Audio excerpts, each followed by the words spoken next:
Welcome to episode 41, part 2. One? Yes, 41. No, 41 part 1. Oh, 41, part 1, yes. Oh my god. Yes, You said part 41. two, I'm like, Well, here's the thing. about I made a thumbnail for this that says 41-1, so I can't even stick to my own script today. Yes. Anyways, welcome back. Last week was fun. This week, to start things off, I am joined by everyone's favorite perfect name haver, Meme Monique. Hello, everyone. We have everyone's favorite cryptid, Mr. Sasquatch. I'm a cryptid? Okay. Yeah, your name is Sasquatch. A Mr. Sasquatch is Quatch. a cryptid. Yeah. Okay, gotcha. Okay. Yeah. I thought it Anyways, was something else. All good, go ahead. Anyways, next up we have everyone's favorite artist of the channel. I'm gonna let you two fight over that. Why? I'm not good at art anyway, so like whatever. It's okay, we share the role. So that's Oh Silver my and God. Seth, everyone. Hello. Yep. I'm the favorite cat boy. Yeah. I'm the Firefox. I think Oh, Firefox needs You're a to be Mozilla rebooted. Firefox? Wow. Can I log on to... hang on. A perfect joke. Can I log on to 4chan? Yeah. Oh. No! Carl, That website for Bob no! is dead as the old Mozilla Firefox. Oh. The old one. The new one's actually pretty dope. Like this I person. like how they... He's talking the new Mozilla Firefox, by the way, because The new Mozilla Firefox, their emblem killed the fox. It's just a fire. Are you serious? I'm not Oh dead my yet. God. Yeah. I'm not dead yet. Good Southern saying that. Freaking Alvera gets up after Mozilla tried to kill them. I ain't hear no bell, bitch. I ain't hear no bell. What the hell is going on here? Boxing, apparently. I ain't dead yet. Anyways, all of that being said, for those uninitiated amongst your group, aka Seth, please, one of you give me a recap of both sessions last week. I will, But you didn't introduce two of the other players. Wow. No, You I missed introduced. Carl and Christian. No, it's fine. It's fine. I'm just here for the food. Yes. Also, Christian Oh my isn't God. playing And I'm here for today, the and I beans. did introduce Carl. You just I didn't miss spectated. anyone. You did. I didn't. No, I I got introduced you. myself. I got you. Ooh. I didn't hear. Well, we already have a recording, so you can look back. Yes, we Yeah, have it why? recorded, Actually. and Carl is my Yes. editor, so you'll never know the truth. Kyle, have you been editing all the other episodes? No, technically I haven't gotten any editing work out of Carl, so the Ah! joke is an empty threat. We're 40-something episodes in, Carl. We're up and running yet because I'm. I've actually gotten Matt. a couple of episodes finished. We're remastered Matt, and he finished. hasn't done any editing yet because he's too busy working on your stupid puddle shit. No, he hasn't started that yet either because he doesn't have all the footage to start that. Mm-hmm. You're gonna have to remember Sorry, I So- added it onto your list again. Hey, oh yes, puddles. Anyways, I asked for a recap. Indeed, you did. Well, one of you better start volunteering before I start volunteering you involuntarily. Can I at least start? And Yes. then someone else finish? Because To be honest, Go ahead. I barely remember much of what happened last time. Go ahead, Carl. Oh, and that's even worse because last Saturday was all centered on you.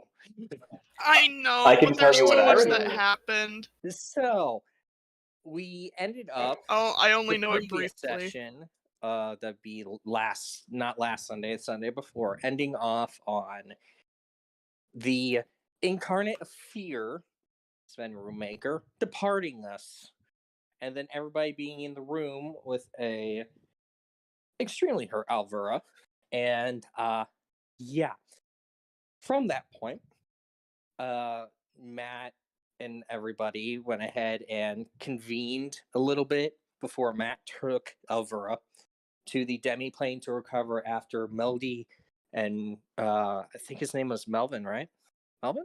Melvin? Yes, Melvin. Yes, The character Melvin. I stole from the one time other than this campaign that Christian has played with us. Because I really Yes. enjoy Melvin as a character. Melvin's amazing. Melvin is the best. Memes. Yes. The DNA of the soul! What is a meme, Melvin? No one knows about those yet. They will soon. Anyways, so Alvura gets taken by Matt after Melody and Melvin do their little operating thing on her to try to piece her back together. Oh no, Melvin did his operating side on the demi-plane. Melvin was not there at that point. It was all on the demi-plane. Okay, got it. Yep. So, No, yeah, no. Matt took Melody did the surgery that was able to get her moved. But again, Carl, every time you do a recap, you miss very important details. Such as the fact that Melody had to be talked down from a panicked state. Because... Yeah, because of this then. Yeah, because of Fear Incarnate, as you know him in character, outside of Sass. knowing something that shouldn't be actually knowable, considering the fact it happened 75 years past. Also, Yes. from what you have seen of the guy, you don't know what his shape is, but what you hear the guy, the voice doesn't change too much unless he manipulates it, but from what you've heard of his natural voice, doesn't sound that old. Yeah. Sounds like late 30s at the fucking most. Yes. And anyways, outside of that, then Matt takes Alvura back to the demi-plane, and Melody gives you the inside scoop as to what her goals are, which is something I decided to give you guys early for situations. Revenge, revenge, revenge. Yeah, Righteous it's almost... it's almost like the Callistrian Church is more than most people give it credit for. It's almost like the whole revenge aspect is why I use that goddamn church so much. Yeah, there was orgies too. Revenge. You know, I mean, hey, a revenge orgy, you know? Yeah. Yeah. I mean, it definitely fits. Look, Callistrian churches are weird. Don't worry about it unless you have to. And if you have to, you are probably using our sponsor for today, Better Life Travel Agency, where they run you over with the truck and send you to another world. Better Life Travel Agency. Don't go. Oh my god, you're gonna get canceled. To be fair, these are fake companies now because I like making fake advertisements. Anyways, all that being said,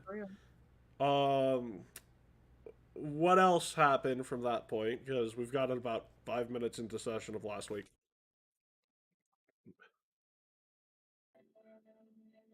Hey, meme. Who's playing that?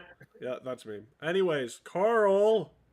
Other than the fact that, we had to wait for a bit for that whole... Hey, meme. I can hear the thing.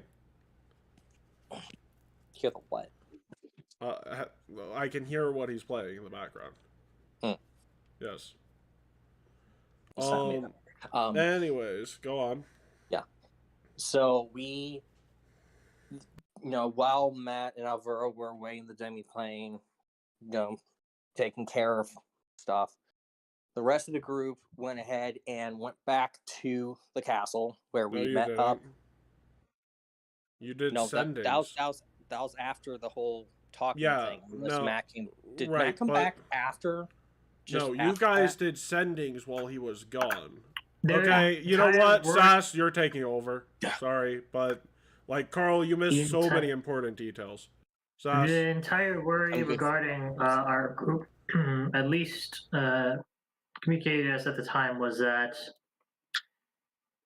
our interaction with the fear incarnate may have potentially angered those at court into giving us a situation. But by a stroke of luck, we came out okay. But they are putting us under a strike system. That's the Yeah. whole thing where, yeah. they were originally going to do that. Then They Matt were, decided yes. to roll out of his mind on a diplomacy check. Yeah. They Yep. were able to calm the girls down. Calm your tits down. And that's what he did to them. And After go ahead. Go ahead. Oh. Yeah, after we sent that sending, I think we met up with Alvera back at the place, back at court. If I'm correct, or So Alvera was awake the next day. okay, the week the next day, but she was at court, right, when she woke up. Sort of. When she woke up originally, she was in the demiplane, because the demiplane's time functions in a different sense. However, in order for them to get the full rest they needed, they had to come back for a bit. That led to them waking up in the court.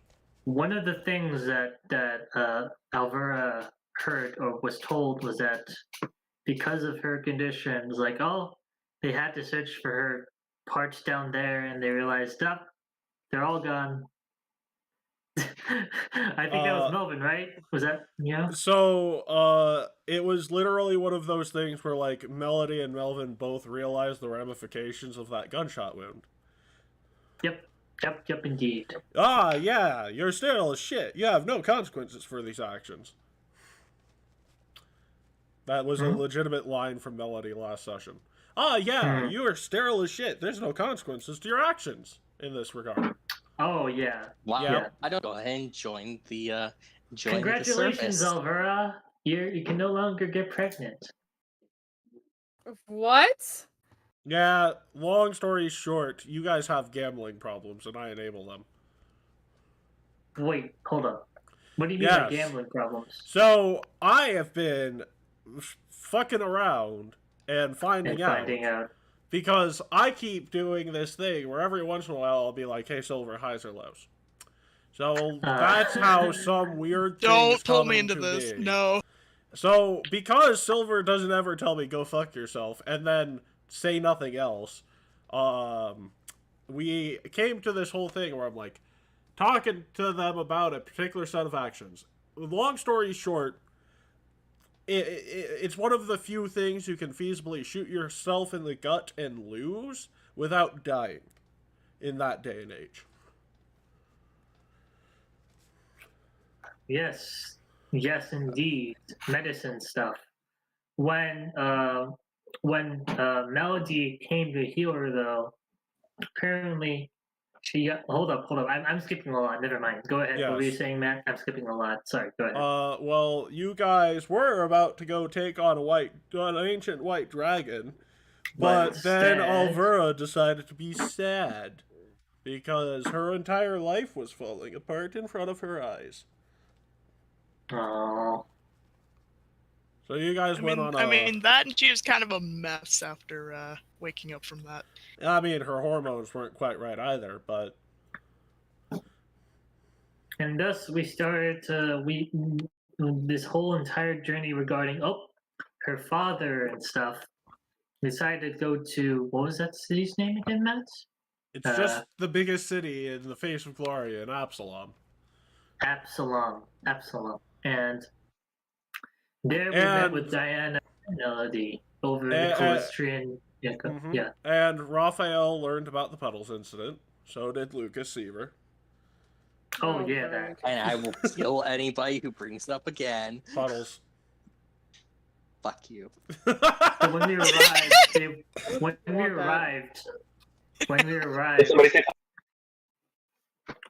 when we arrived to the Calistrian church, the bodyguard was like, "Oh, wait there," and then like I believe it was I think Was you're it missing the Diana? Diana, because Diana is the Iomedean church, and you guys literally walked in the middle of like a full-on Okay, yeah. sermon by the Pope. You know, I keep like, missing stuff. Yeah, we walked in on Diana's service, mass service, and Matt has done this like plenty of times, right, Matt? he knows better. He was not the first person to voluntarily open that door. He never is.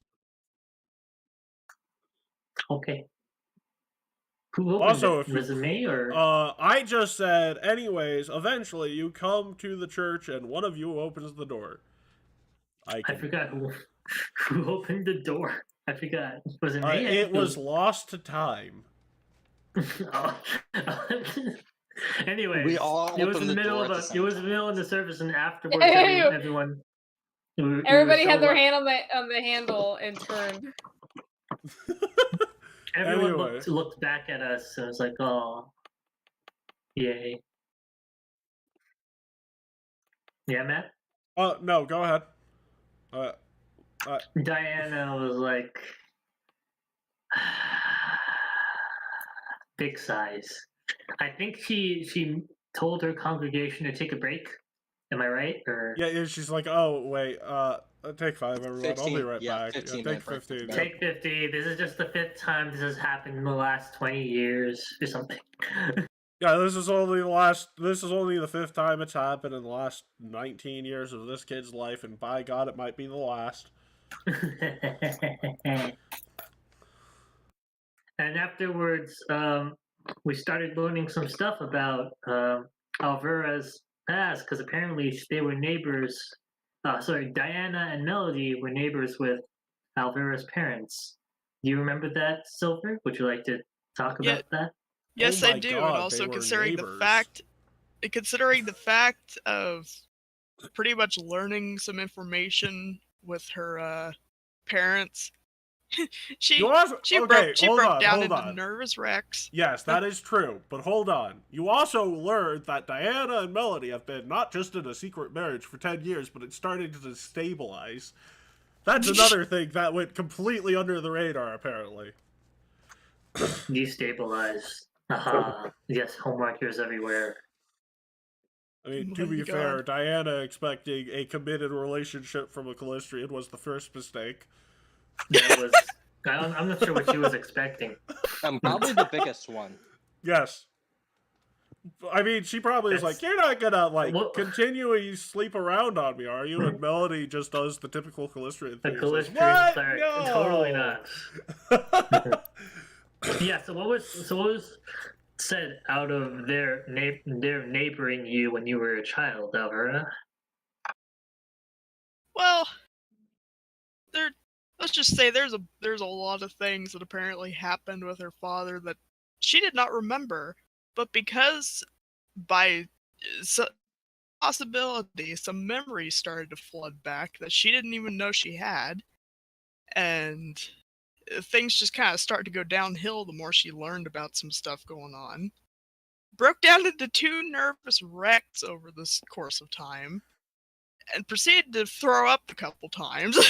I think she tried to leave the church multiple times, but because It's she the couldn't. middle of Mass. No one gets to Yeah. leave during the middle of Mass. Yeah, Oh, no, this she is tried the everyone first doing- time and couldn't, so she had to go tuck in a corner and hack up. This was in the middle of everyone, right? Everyone watching us talk about this. No, the Weren't we outside? the congregation. So the first time you were outside talking to Diana, when you talked to Melody, the congregation was on the other side of the door, and they were loud. Yeah, and they were an orgy. Yes, I know. Anyway, That's what so happens at with the Calistrian Mass. end of this, Melody did the exact same thing to Alvera that she did in the first time we ran Shadow of Corleone on, was it Ritsuko? Yeah, apparently, basically a gynecology. Yes. It was like, yeah, the whole things down there, started. She took her to her own like bondage place and started doing stuff. Now the critical Whoa, thing to think about. whoa! It's like a legitimate. No, I'm gonna. Go ahead. I describe that as a legitimate, like, gynecologist room. Like, yes, the thing has stirrups, but everyone does.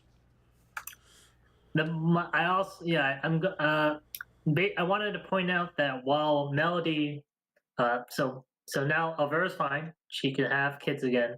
The thing that Melody thought that she fixed it, but it turns out that it was just I keep forgetting Nihil's like reflection. No. Melody thought that was the problem with all the weird memories coming back. Yes. A hormonal imbalance caused by that. So she fixed that being the case. However, due to the fact it was no. I mean, yes, it wasn't her that fixed it. It was Replica just being like, that was fun. Okay. I'm good. Yes, I've had enough enjoyment for today. That exact timing Also- caused Melody to think she was the one who fixed her when it was actually Replica. Yeah, like, the exact timing of Melody and Shadow of Corleone made Ritsuko become a believer of Callistria. And that's everything that's happened. Also, Sunday, also- Carl! quick thing I want to point out. Sass, you said she can now have kids again. I'm pretty sure that's not the case. Yeah, no, She just the got whole- her stuff back. she got it repaired to the point where the hormonal imbalance wouldn't be a problem. Okay, so only home, but she's still infertile. Okay. Yep, sterile as shit. Yeah, Sterile and as Shao shit. learned about that. It's like, god damn it, now I have to deal with two. Yep. And a couple of people Shadow's got very much Callistrian Bibles that are No, pop-up wait, versions. hold up. Well, nope. I Remember said a couple of people because it's a new piece of technology, and Matt is a Callistrian courier. That is a good point. Yeah, I see what you mean. Yep. Mhm.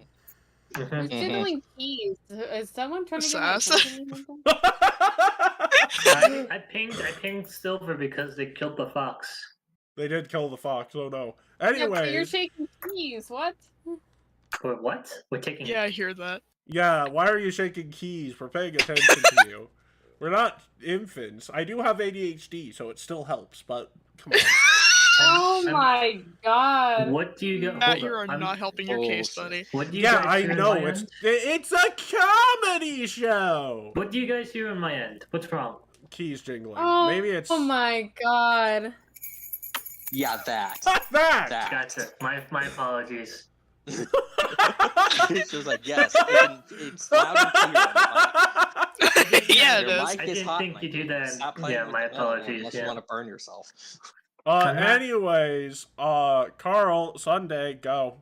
Go Sunday, Carl. Let's go. Oh God. Ooh, pressure. I'm trying to remember because I started. There's on the like recap one last thing time. that was important throughout the entirety of last. Oh wait, no, two things. One, you found out Lucas is stuck in a time loop.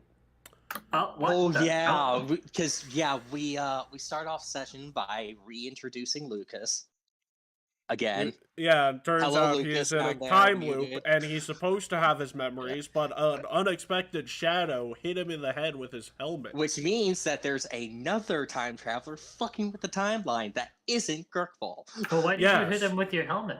Yeah, Because why did he you fell from the assault him? sky on my head. Oh, Fell wow. from the sky on my head, and Well, I'm just like, So, anyways, you also found out Gurkfall is here because he missed one. And that person is now going back in time to try and assassinate 3 important figures in and order to we make sure almost things got don't 2 happen. people when we went back to Absalom into Melody's church again. Yes. Because But it wasn't Melody, it was Diana, because when you enter the church, it's Melody and Diana having an Yeah. argument. Yeah. But And then they ordering almost a succeeded doing counselor. that. Man, lesbians. Yeah, I know, right? Jesus. I know. You Yeah. mean by Callistria's nipple. Also, Oh, yeah. another important thing from last session that I just remembered. Gurkfall found out that he's the mentor of the person who he looked up to in the future. Yep. Wow. So It is considered an acceptable grandfather paradox, believe it or not. pretty much. He is his own idol, essentially. Yeah. His own daddy. It's like I know how to raise him to become the idol that I worship in the future, so Yep. I'm gonna do it.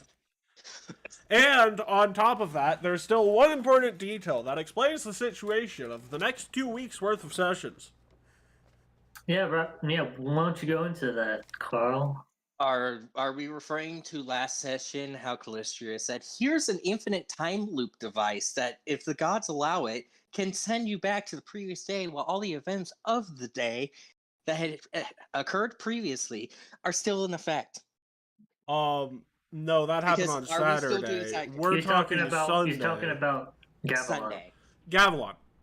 You're talking about Gavilan. Oh, You know, God. the Oh, most the important wedding. part. The fucking wedding. So Explain basically, that entire situation, please. So basically, what's going on is this Sunday, please join because we're going to be wedding crashers. Because Gavilan's getting forced into marriage, and on top of that, is going to be forced to leave the mercenary group if the marriage goes through. Hey, before you start talking about plot you don't have any idea about, maybe hold your Well, how horses. do we wait? Why are you guys crashing a wedding tomorrow? Why is he getting the wedding? hold my up, God. hold up, because I Explain. asked you to explain the situation, not the plot you have no access to.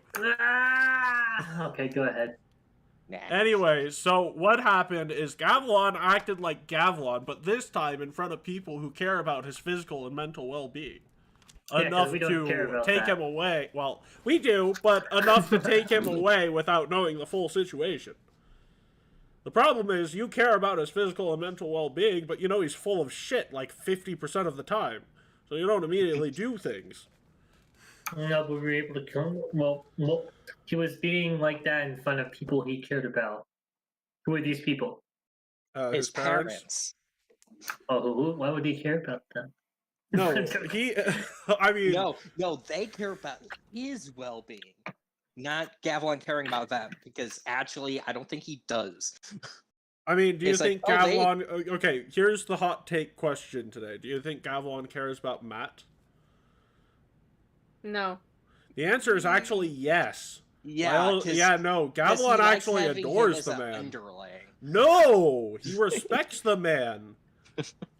No, Carl, listen to me. Gavilan respects Matt to the point where he's willing to recklessly endanger his own life to save him. He just jokes about being the Starscream. Keita's talked to me about, we come to a agreement, Matt and I, so I'm wondering what will happen tomorrow. So be sure to tune in tomorrow for part 2 of part 41. Or 42, is it 40? Part 41. Oh my God. Boo! Get off the stage! Anyways, I'm going to give all of y'all a quick, minute to refresh your minds, and then I'll get started. So we'll be right back after a brief message from our sponsors. So brought to you today by the Silence Company. Anyways, here's the ad.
well-being.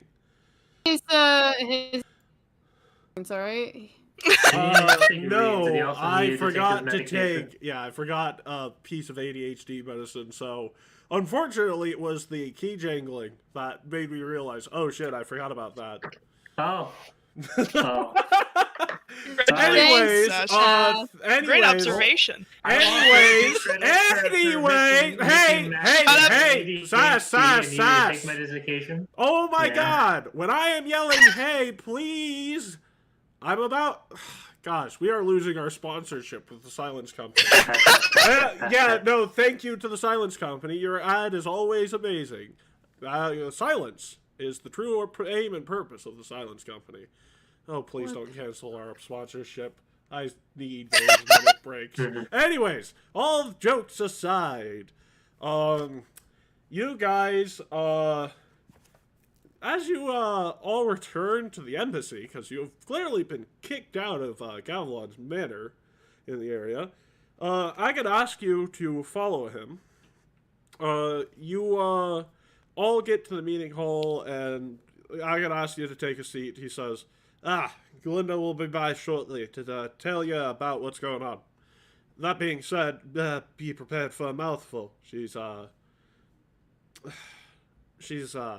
little annoyed. Gavilan is telling us this? No, not Gavilan. Agate. Agate Gotcha. Axguard. All good. Aurora's bodyguard. Yeah, it's like one of the two bodyguards of Aurora, dude. I love how you got. Yeah. Anyways, maybe I'm not the only one who needed ADHD medicine. Not important. Glinda enters, and she actually calmly says, well, now for a briefing. She leaves, oh, right. So, she calmly says, now for a briefing. Before she begins briefing you all, do you have any questions? Did we just want to ask her? Or? Yeah, I mean, chiefly amongst those, none of you are worried that she's calmly saying all of this when typically whenever she's interacted with you guys, she's been like, what the fuck did you do? And this is one of those situations where she'd be like, what the fuck did you do? But she's instead... So what's up with you? Why aren't you scolding us or anything like that? I have a feeling that sugar will be more than enough to get what I'm seeking here, and I do not need to use the lash for making my point clear. I also have grown to respect you all in a weird way, so... I guess it's a start. So, any other questions before I begin after that awkward question?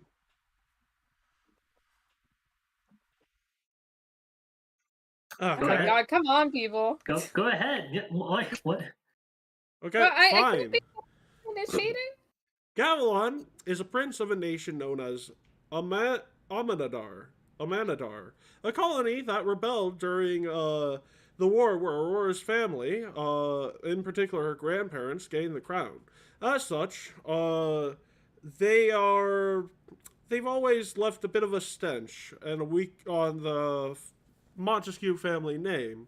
There have been a constant weak point in Aurora's rule.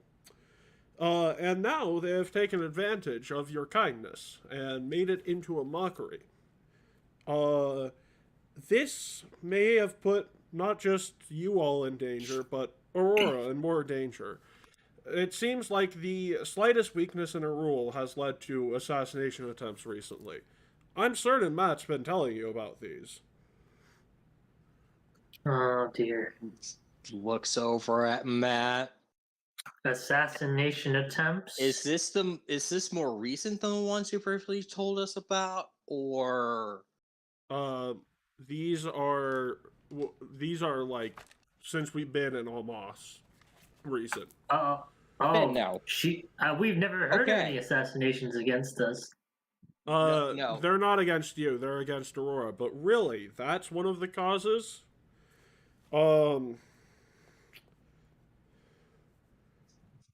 So, basically,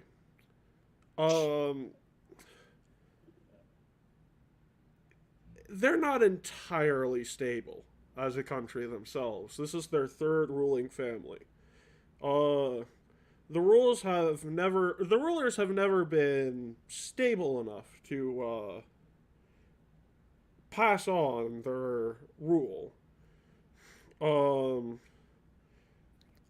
And as such, it's one of these instances where we do not want to cause a full-blown international incident. But all of that being said, we cannot really let something like this go unpunished. And Matt says, "You're right, we can't. But I'll take over the briefing from here." And Glinda bows and exits. And but before she does, she says, "One more thing. There are a couple of their rivals in town. There is a pro-democracy pair of elven lawyers who have been trying to convince the people to put in a democratic rule. And there is also two former rulers, grandchildren of Kitsune descent in the area that are looking for a more oligarchical system so that, there's not so many people vying after the power of the single monarch. That being said, I will leave you be." And Matt says, "Okay, thank you." She walks out of the room, exits, door closes silently, and Matt's like, "Okay, so, this has gone too far.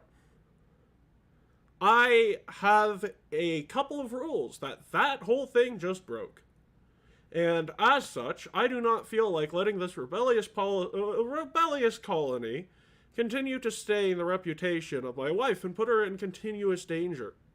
As such, I need to use the current rivals of this nation in order to put them in a position where they submit to my authority and the authority of Taldor once more. Any questions?" It's a being a bit harsh. What have they violated? Can you specify? Well, if you must know, I follow my own personal philosophy. This is a slight I can't let go unanswered. That's one. Another thing is that Gavilan not being a mercenary is probably not the only thing they're taking away. I have a decent respect for the arts, and Gavilan is good for those as long as he's practicing. His parents definitely won't want him to do that. So, those are the rules that his parents have broken. Okay. So, how would you want us to coerce? Yeah, how would you want us to coerce an entire colony to? No, not the colony. The other two factions, the old rulers that were of Kitsune Descent. Well, obviously, then the other one. We use the infinite hourglass today, go back, and make those allies.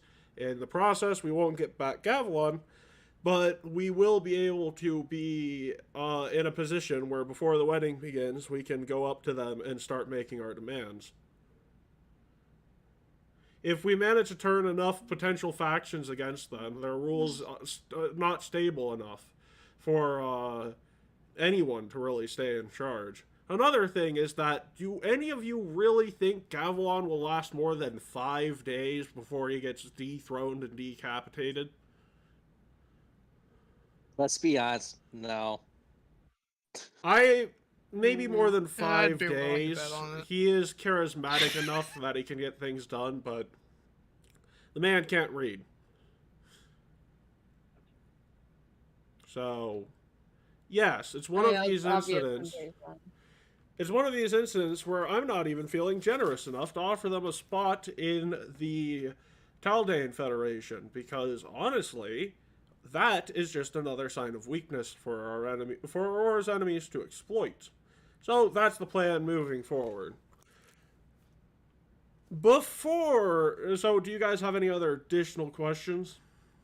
Do we know where these enemies of our enemy is? We can always ask Glinda. Good. I assume our spy master would know where. Well, So- she told us they're here in the first place, meaning she was probably hinting at the anger she saw building up inside of me. That I just decided I gotta let it out. Need a punching bag to let it out a little further, or No. Again, any more questions? I don't really have any. So, as, you know, Matt's finishing up, and you see this sort of anger starting to boil, Aurora enters, and, you know, she, hands all of you wedding invitations, as she says. You all get a +1, and you all need to know we have little room for, error at the wedding.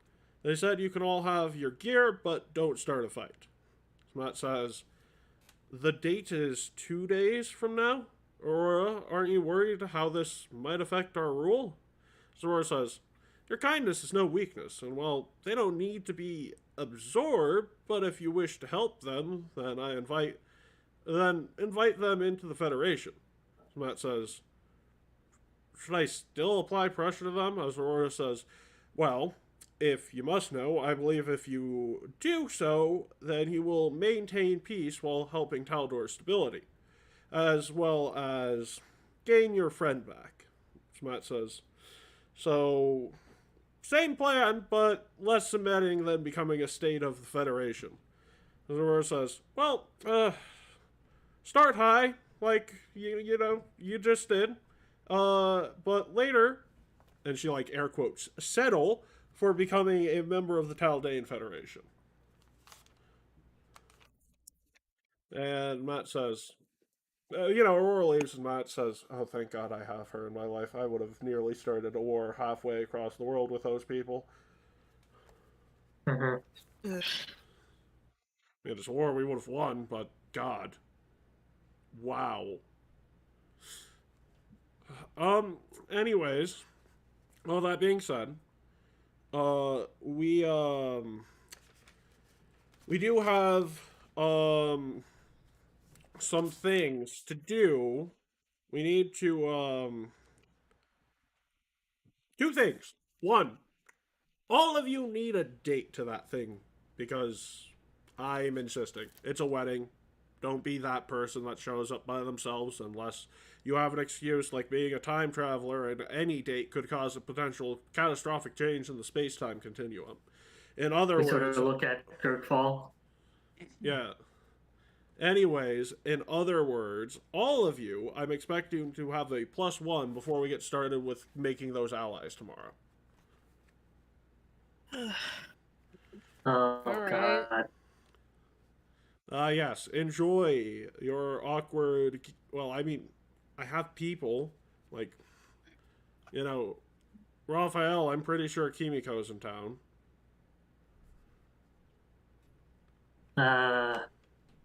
Raphael is a bit flustered by Short comments. circuiting.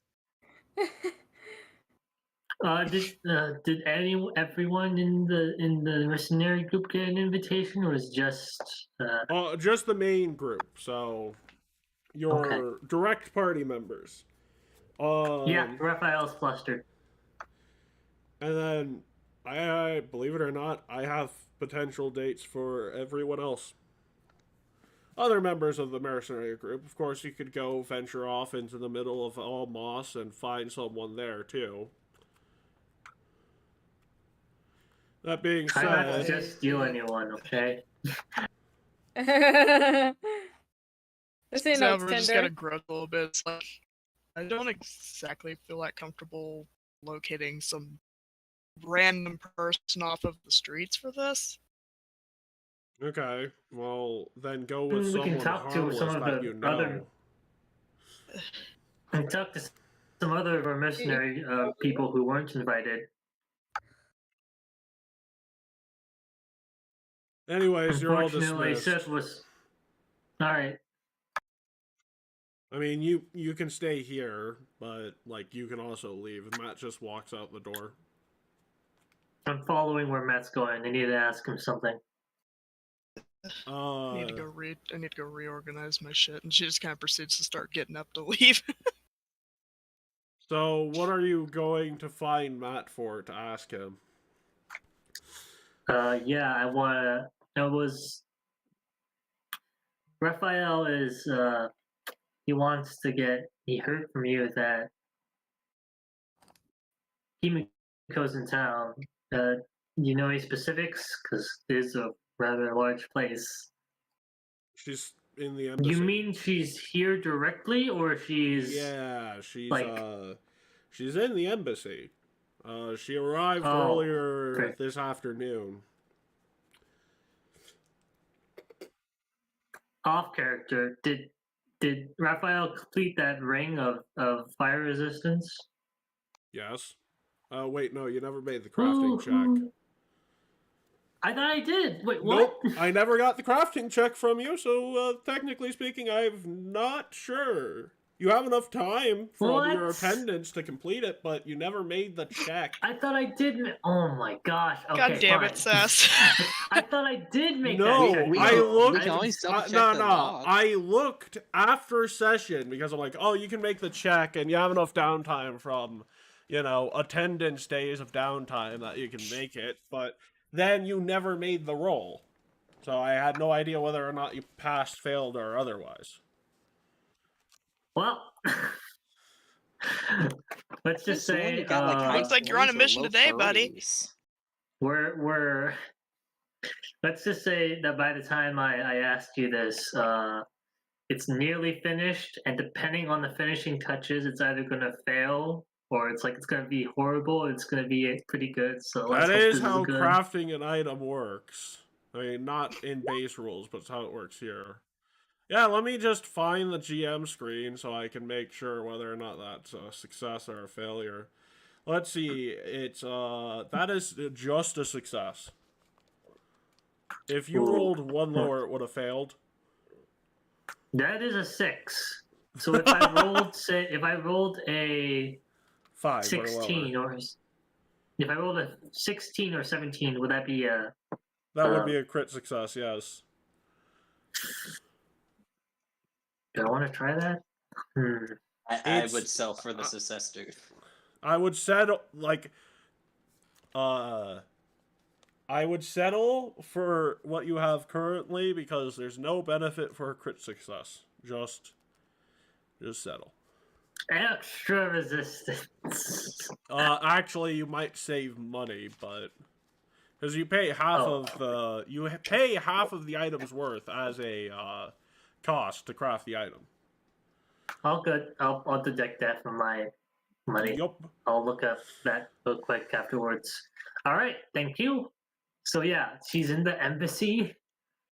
Yeah. She. Okay. Yeah. Did you not know that? And she walks by. She's like, "Hey, Matt. Hey, Raphael. Hey, Kimiko." Oh.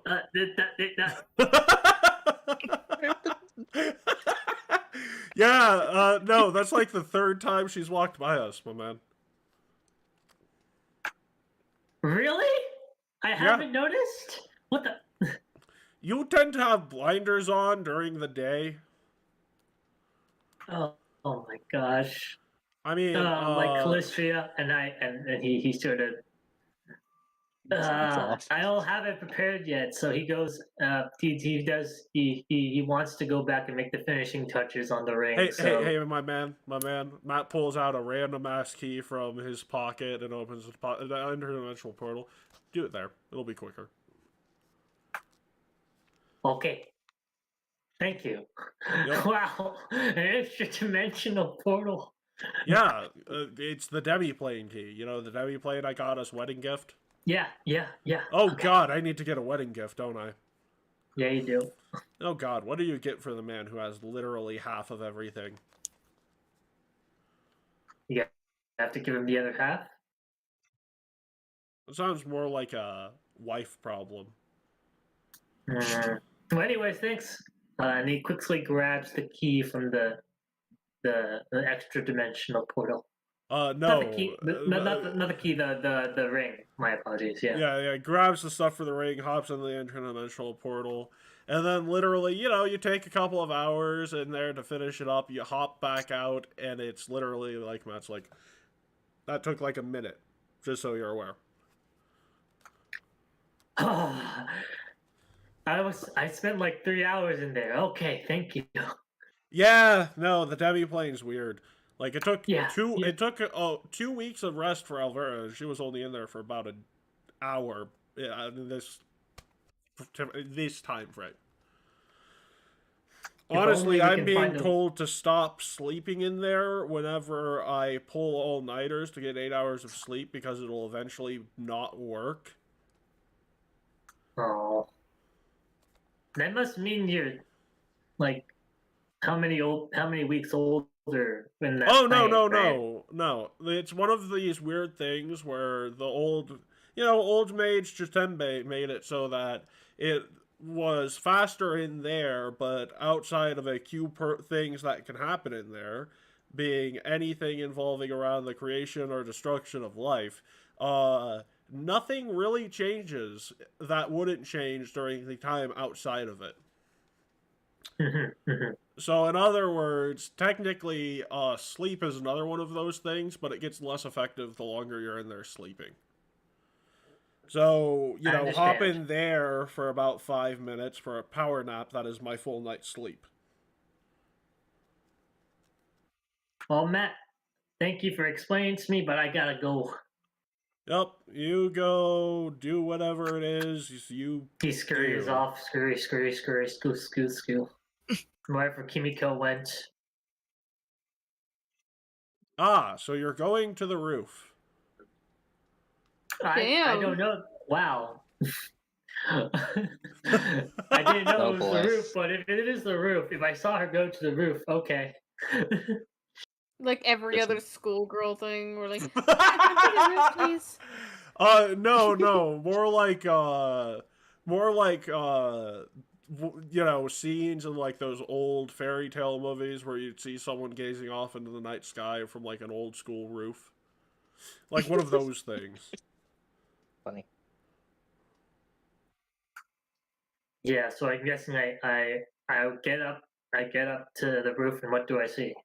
You see her doing exactly what I just said, staring at the stars longingly like an old Disney movie. Oh my god, loser! Hey, don't say that about her. I wasn't talking about him. I wasn't talking about her. I was talking about him. Hey Kimiko. We used to be amongst those stars.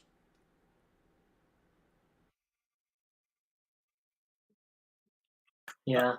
What is it very I'm wondering because is this during the night? Because I thought this is during the night. Yeah, no, this is like the sun set on your walk home.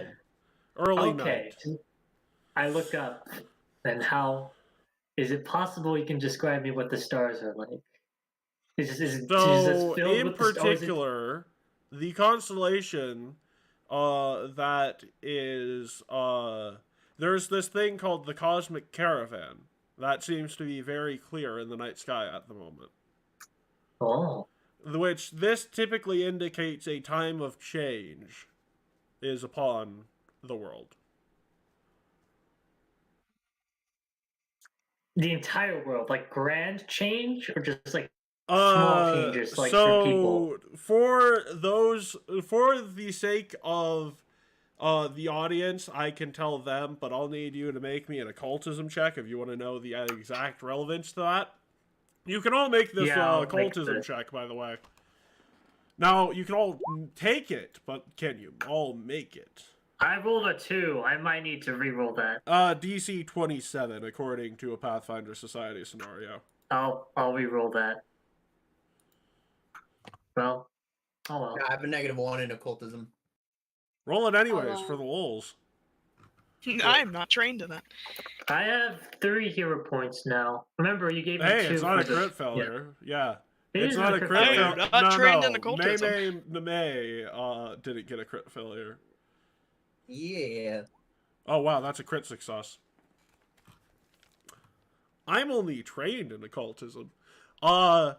So No, I Matt am not. knows. Yeah, Matt and Seth know. That in particular, the last time that this thing was around, a demon lord nearly got summoned into Glorian until the Pathfinder Society played a game of Cut Revolution on its fingernails. What?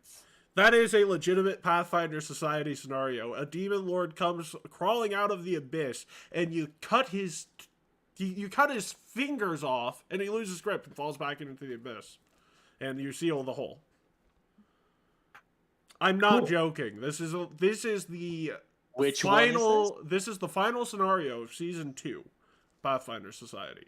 Gotcha. So I'm very aloof to this entire situation. So I just look up. Raphael just looks up and sees the caravan. He doesn't know what it means. But he does feel Kimiko like... enlightens you. Last time something like this happened, me and Alex Straza were cutting off the fingers of a demon lord that was nearly crawling out of its abyssal plane. That sounds painful for him, thankfully. Oh, we almost died. It was painful for us too. Those fingers were a menace, my man. Oh, jeez. But anyways, we used to be amongst those stars ourselves. You know about the elf gates, right? Time to roll some elven lore. Now for people, I have looked into the elven gates, but I don't know where they are. So I'm rolling this lore off character. Well, in character, I am rolling this. The elven gates are everywhere you stop in Age of Ashes.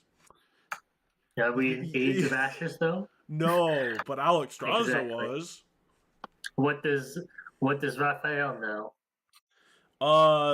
Well, you know that they were recently discovered, long believed to be a myth, but they were recently discovered in Kyonyan, the Mwangi Expanse, Isgur, and several other places, and also somehow that nearly led to the end of the world too. Don't worry about it. So with this information, Raphael says, yeah, I know there are a couple here and there. One in like the Mwangi Expanse. That was apparently the site of another world catastrophe. Almost. Oh no, that was Promise. Promise was where that happened. Oh, so my home. Great. Yeah, if what Alex Straza told to us at the Pathfinder Society was true, which is why I left, because I thought it was true, the rumor is that the leader of that great nation summoned a manifestation of Dahak. Now, it's a rumor, and I cannot verify it, because that is a gold dragon summoning his archenemy, so that'd be really weird.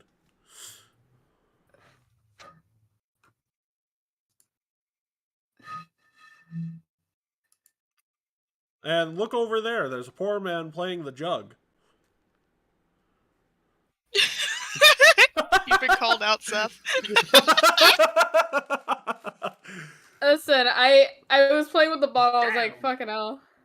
Plays music in the background. Oh yeah. Ah, looking to enter Sandman, eh? Raphael does say in character, man, he does play that jug well. Okay, fine. And she, like, picks up a piece of gold, and she, like, throws it with telekinetic projectile perfectly into his little hat. Anyways, you came up here to talk to me, right? Oh, yeah, and I bring the ring out of my pocket. Don't made propose to for me. you. I've known you for, like, 2 days. Oh, no, wait, no. No, I'm It's doing not what it to you think make it you is. panic. God. Just with the thought of weddings around, I figured I'd play with you a little bit. But I was meaning to say that, yeah, you probably read my mind coming up here. oh, no, I didn't do so that. this is... Huh. I use my mind reading selectively because I can't use it infinitely, despite what most people think. All good, all good. So what I have here is a ring of fire resistance. I was hoping I can give one to you. I made it myself. Oh, that's neat. Yeah. I'd also Craftsmanship's in need of a little bit of work, but it's a good start. thank you. My Yikes. friends listen, Okay. we take what we can get, okay, Seth? Oh my god. What do you have, huh? What do you have after 50 tries, huh? I'm trying to Bro, when a girl tells you, wow, that's pretty alright, I would Listen, feel embarrassed. To be fair, higher or low, Seth? Higher or low? to be fair, she's like, she's a bit high level. Her telling you, oh, it's a good start means she thinks you're doing well for being on a lower station in crafting than she is. She can probably I craft something better, but it's just she's the thought she's and the effort that flirting with counts. you in a weird elven way, where being aloof is somehow a hint.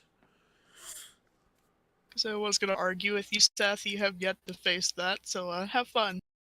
Damn! I'm gonna.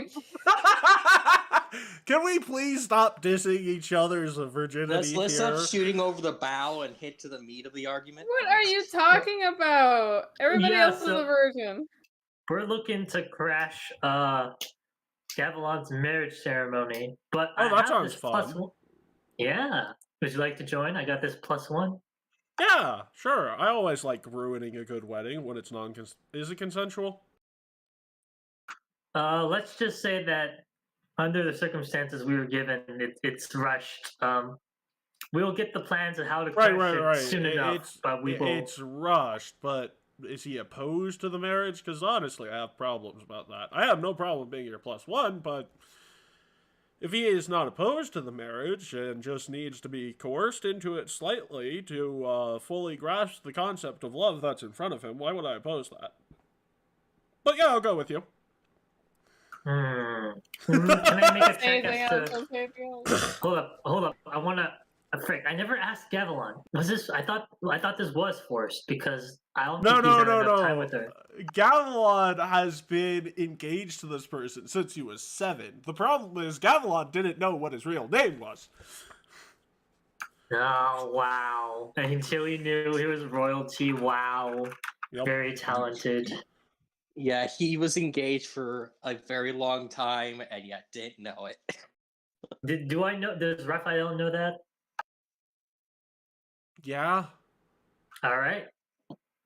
So yeah, in a sense, that is a bit forced. It doesn't sound like Raphael knew this woman as much as his former wife.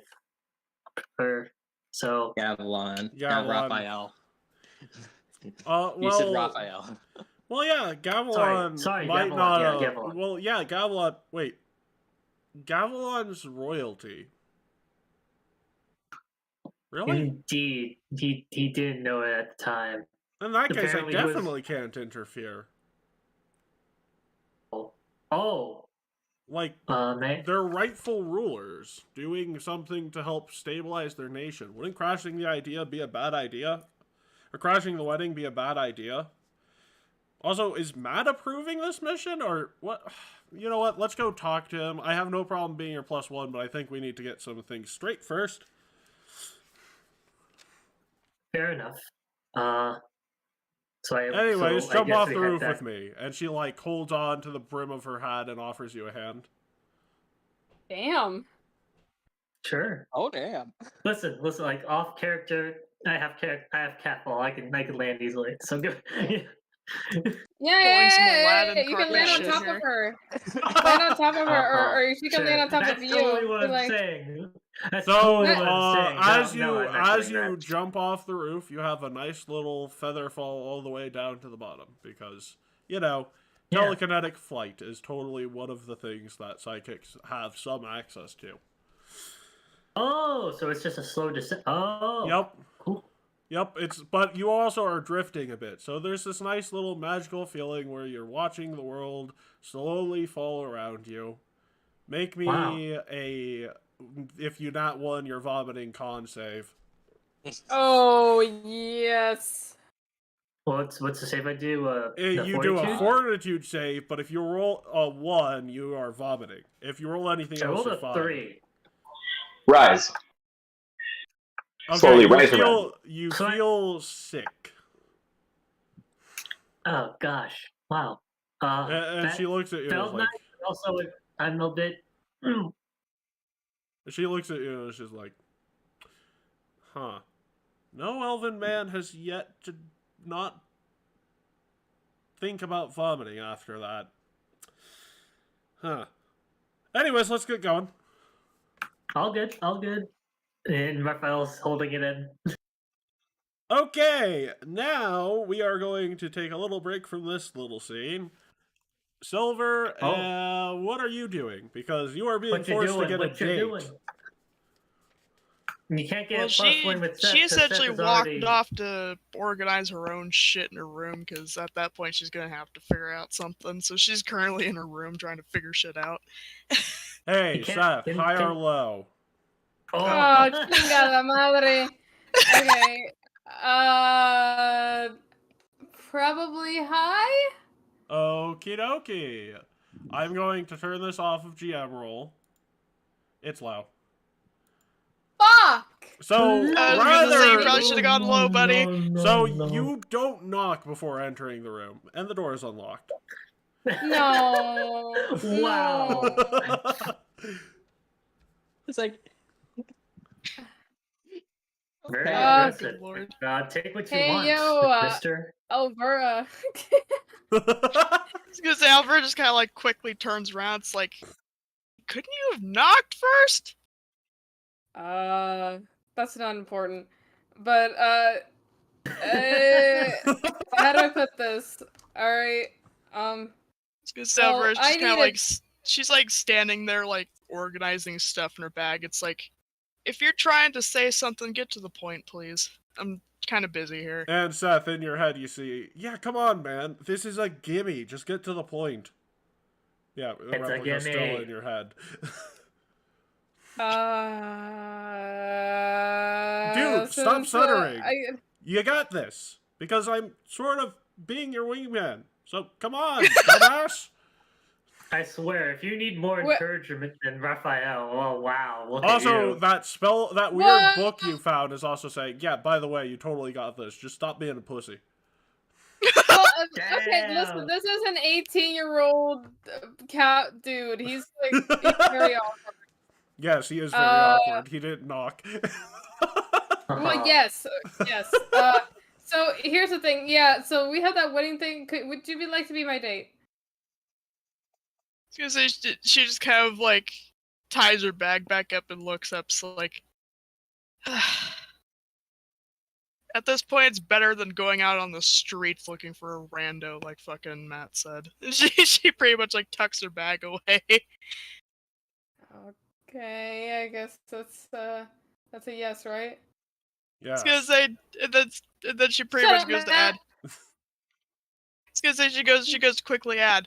Although, if you run into my mother, do not tell her about this. I already know what she's going to do.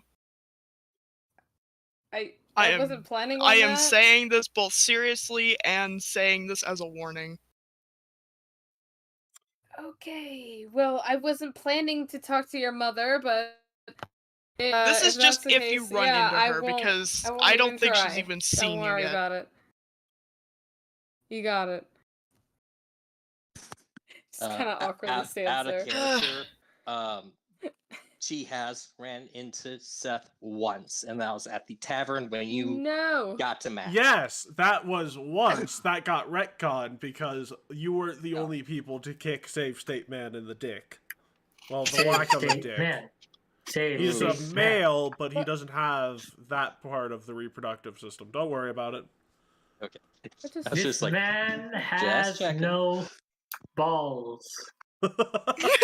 He's a host. He doesn't have anything down there. Good. Yeah, no, I just want to say this out of character, that essentially if her mother gets word of this thing going on and Alvara's going, she's going to fancy her up, and she's going to be very opposed to that. Your mother she's going is, to hate it. So here's the thing, Silver. Your mother is definitely going to hear you're going on a date. Or not a date. You're going to a wedding. That's enough for your mother to fancy you up. Because even if you're going alone... and she's like, that's why she warned him, like, if you see my mother, do not tell her of anything happening.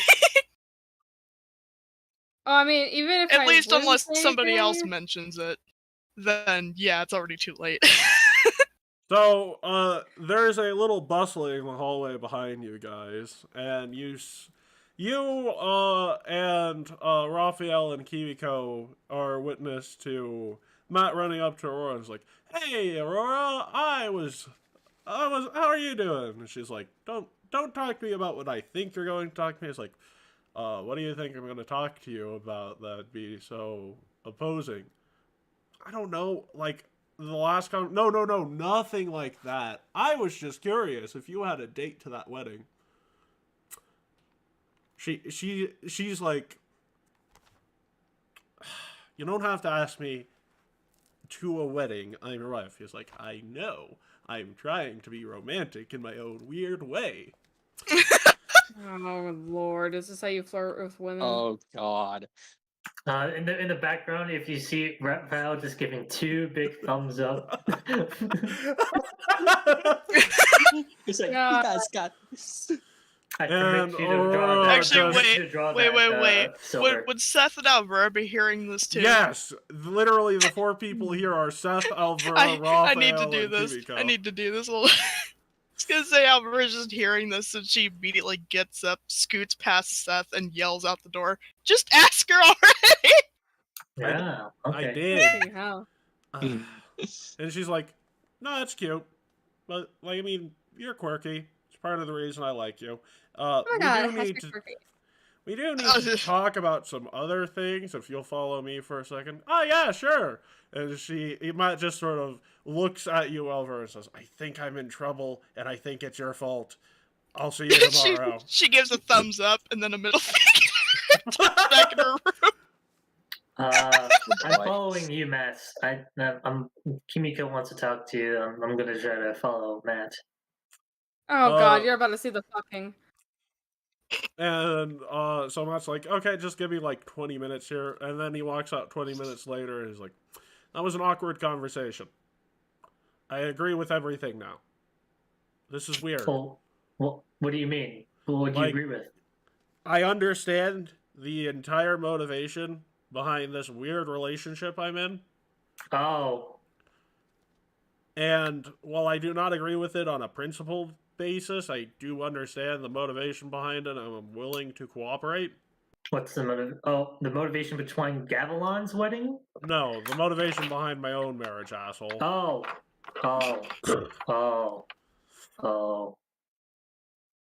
Anyways, what did you guys want to talk to me about? Let's just Kimiko want more information about what exactly we're doing with crashing the wedding. We're not crashing the wedding. We can't do that. We're going to be negotiating them into the alliance we're setting up through a little bit of shenaniganry. I forgot. Yeah, the Aurora did talk about. Yeah, Aurora calmed me down from starting a full-out war. Yeah. Now hold up. Would that be okay? Sorry. Side note. Not Raphael.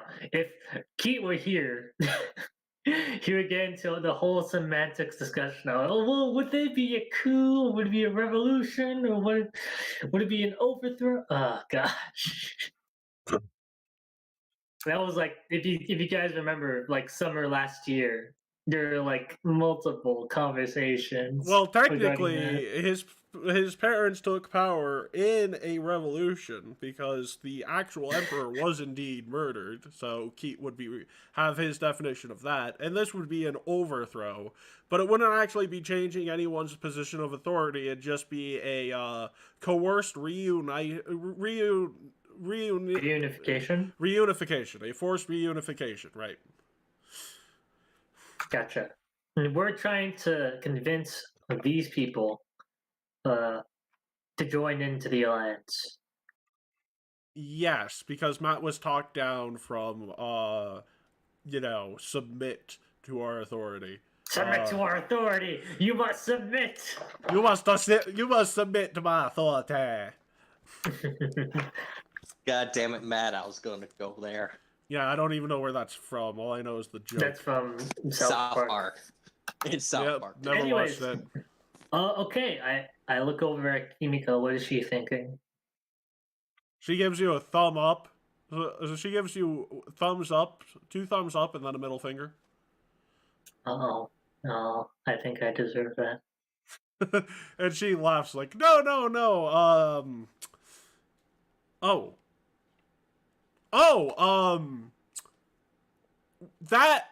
It's the other version of F you that.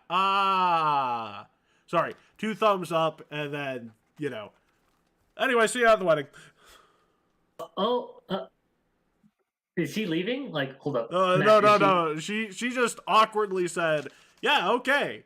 Or she just said thumbs up for okay, and the middle finger was like, yeah, we'll bang. But she didn't know that, that means fuck you as in the go fuck yourself way, not fuck you as in the we'll bang, okay? What? Okay. So Raphael is shutting down. Hold up. Raphael.exe has crashed. We'll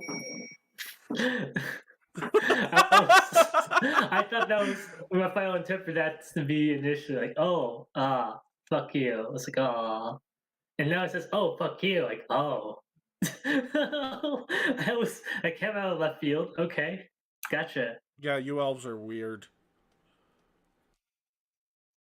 Yeah. Thanks for the information, Matt. Yeah, I mean, you almost talked yourself out of a date, from what I gathered. I'll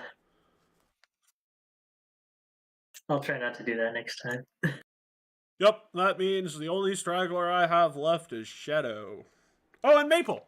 I have potential dates for Maple. Wait. You're matchmaking? I'm matchmaking them? Oh, yes. Gosh. Have you ever heard of a race of people called Goron? Explain. Yeah, I have, actually. Well, is No, Maple is not here. I would assume Maple is outside photosynthesizing. Yeah. So Matt's like, oh, well, you see, Goron are plant people. But, I'm plant people. But, like, plant people that actually look like people. But I look like people. You look like a leaf. No, like, plant people that look like humans. But I look like humans.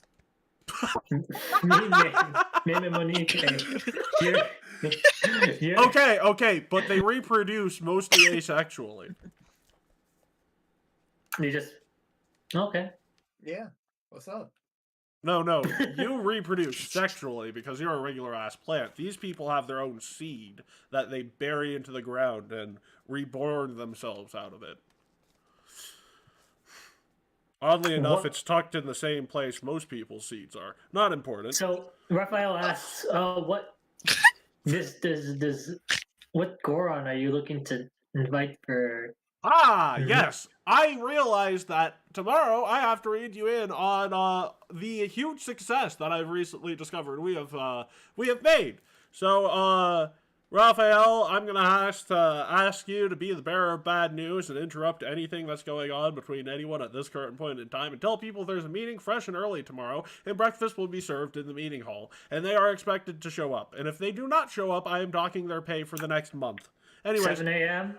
7 a.m. Yep, bright and early. All right. I'll tell everyone. Oh, and we're not using the hourglass. We have a day to spare, and honestly, using the hour... That was just introduced. I know it was just introduced, but again, I am also not sure whether or not the ramifications of both having Gavilan with us and Gavilan being captured by his parents will happen if I use the hourglass, so I'm going to wait a day to use it.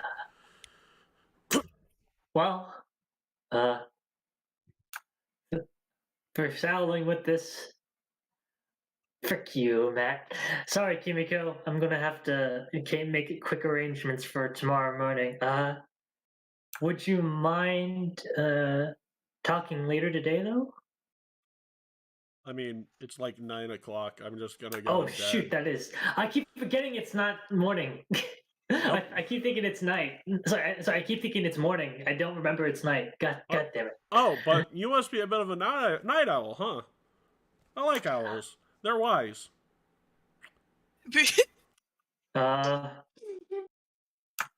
Let's just say Raphael's just sort of Heavy blushing. flustered. No, Good he night. won't be showing his face to Kimiko. He would just be like, oh. Good night, my little owl. I'll see you tomorrow morning. Good night. Ah, cool. You're agreeing to that bet name. Good night. Fuck. So yeah, there goes Raphael informing everyone they have to. I would like to point out, he's like, 7 a.m. tomorrow morning, or you lose pay for the next month. I took that So well. There's meanwhile, on breakfast side tomorrow note- morning. So the first door I knock on is the one Seth and Silver, right? Because they just came out of that door, right? So they're very close, right, Matt? Yeah, they're very close, because Yeah. Matt was being a dork because he thought his wife would find it cute, and she was playing aloof, but she did find it pretty adorable. Knock, knock, knock. I mean, Seth's currently away at the moment, so Also, you guys literally are going to the wedding out of sheer convenience, so he's not there.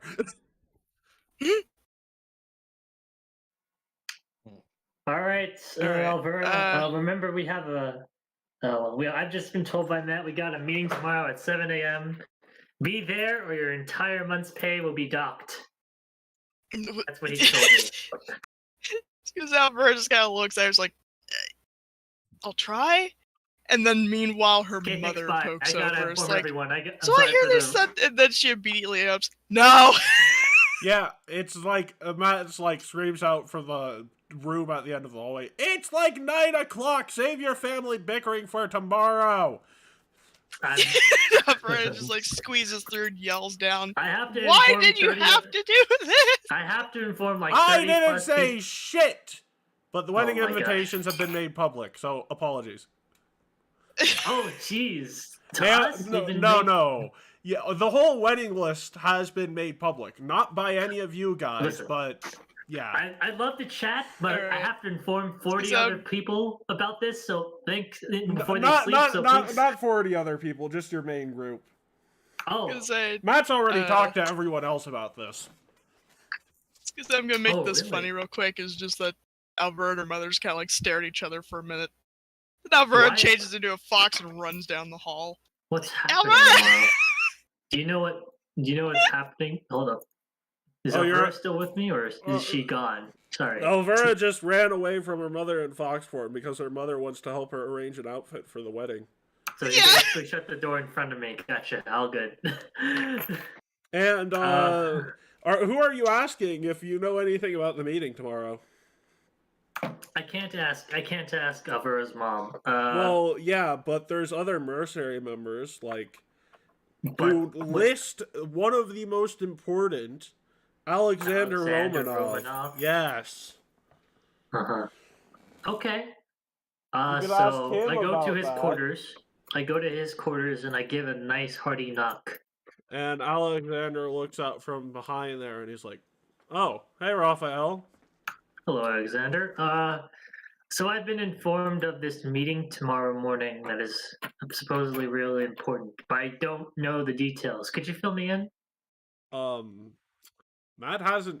Oh, we got that information first. Huh. So, you guys are all in line for some series of promotions? Oh,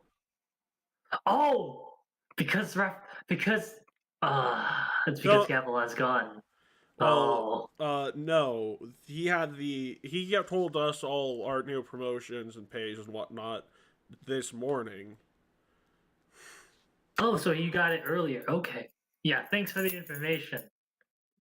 And in the meantime... It also comes with some restructuring, and there's a bunch of new recruits needing to be trained, which will be taking over on that while you guys continue doing the more important job. Do we know how many there will be? Or... I'll let him describe that. There's not too many relevant trainees, but I'll let him describe that in more detail.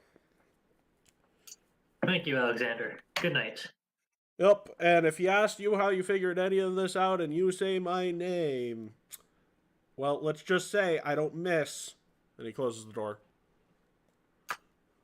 So that's what he's repeating. That's what Raphael's repeating in his head. He don't miss. He don't miss. In the heat of controversy, he don't miss. In the heat of battle, he don't miss. He don't miss. You just don't miss. You just don't miss. Anyways. And there he goes, Raphael going off to sleep, dreaming of Kimiko. And there's still... You forgot to tell half the people! I thought you said you told half the people. Wait no, a second. No. You said to me, wait, hold on. Matt told all the non-main party members. Oh my gosh, okay. So, before you go to sleep, you still need Seth, Shadow, Maple...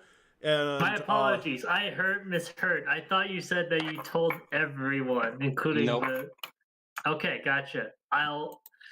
So instead of going to sleep, Raphael is knocking the closest person up. Well, actually, Maple is outside, so he'll be last, unfortunately. Who's the closest person to me? I mean, we can... unless you have a particular way you want to tell someone it, just summarize it, because... Yeah, I don't think I'm changing what I'm saying. Basically, there's a meeting tomorrow at 7 a.m. Be sure to get there, or your entire month's pay will be docked. And I will give every single one of you a moment to say something in response to missing a meeting equals your entire month's salary is docked. Shadow's still in the main hall, just looking like freaking out of his mind, just that, the fuck am I going to do? Look, it's like, okay, good. In that case, it just hits the table. To be fair, we do have a lot of money, so if a month's pay is gonna make you poor all of a sudden, I don't think that is. No, I think you guys were talking on entire different... Shadow's like, what am I going to do about a date? And you're like, well, we have a lot of money.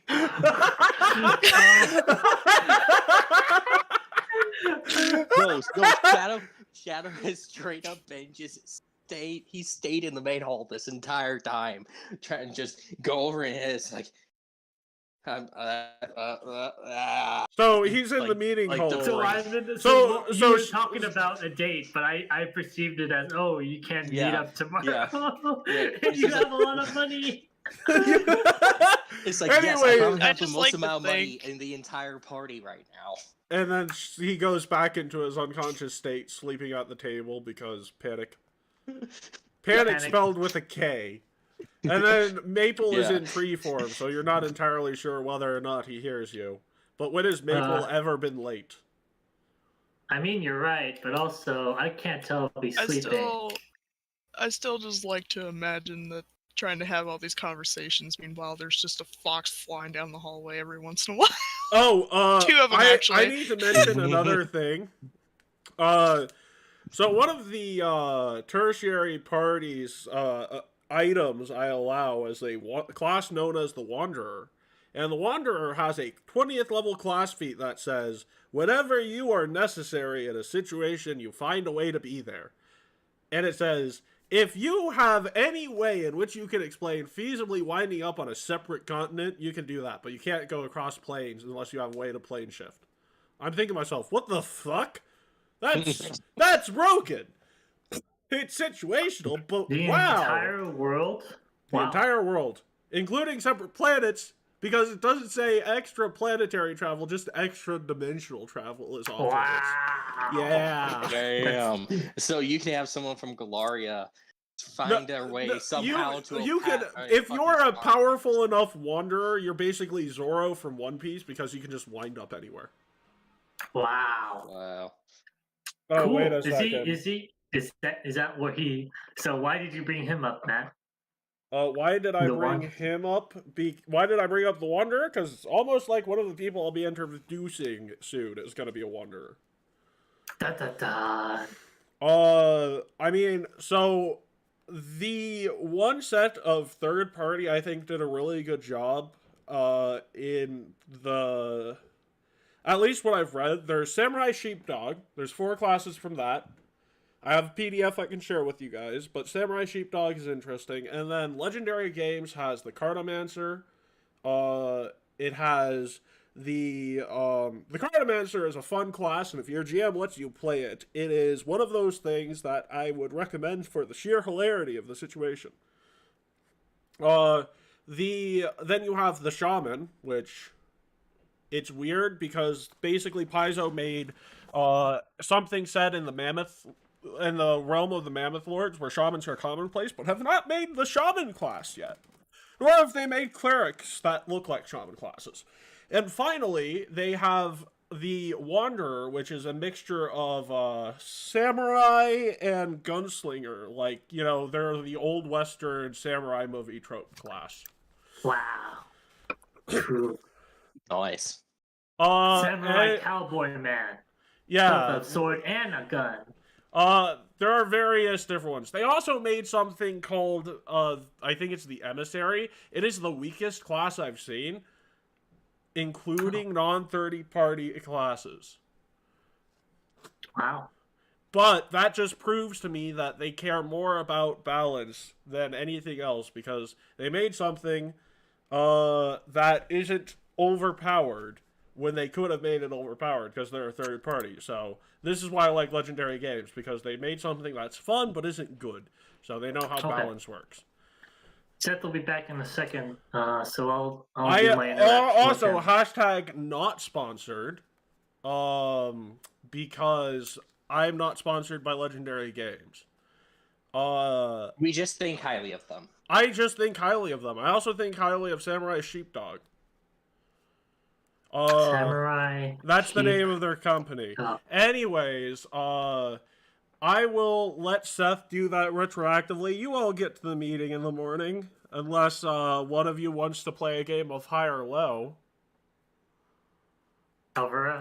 Silver. I can't. No. I literally sleep in this. Yeah, I know. I'm not saying Silver. silver. I'm saying unless one of you wants to play a game of high or low for a chance at an additional reward. Silver, high or low? Don't tempt silver. I'm asking all of you this. High or low, everyone? Pass. Low. Now, can I play high or low? If It's I'm low. Maple, you get there early. In fact, earlier than Matt. Nice. Uh-oh.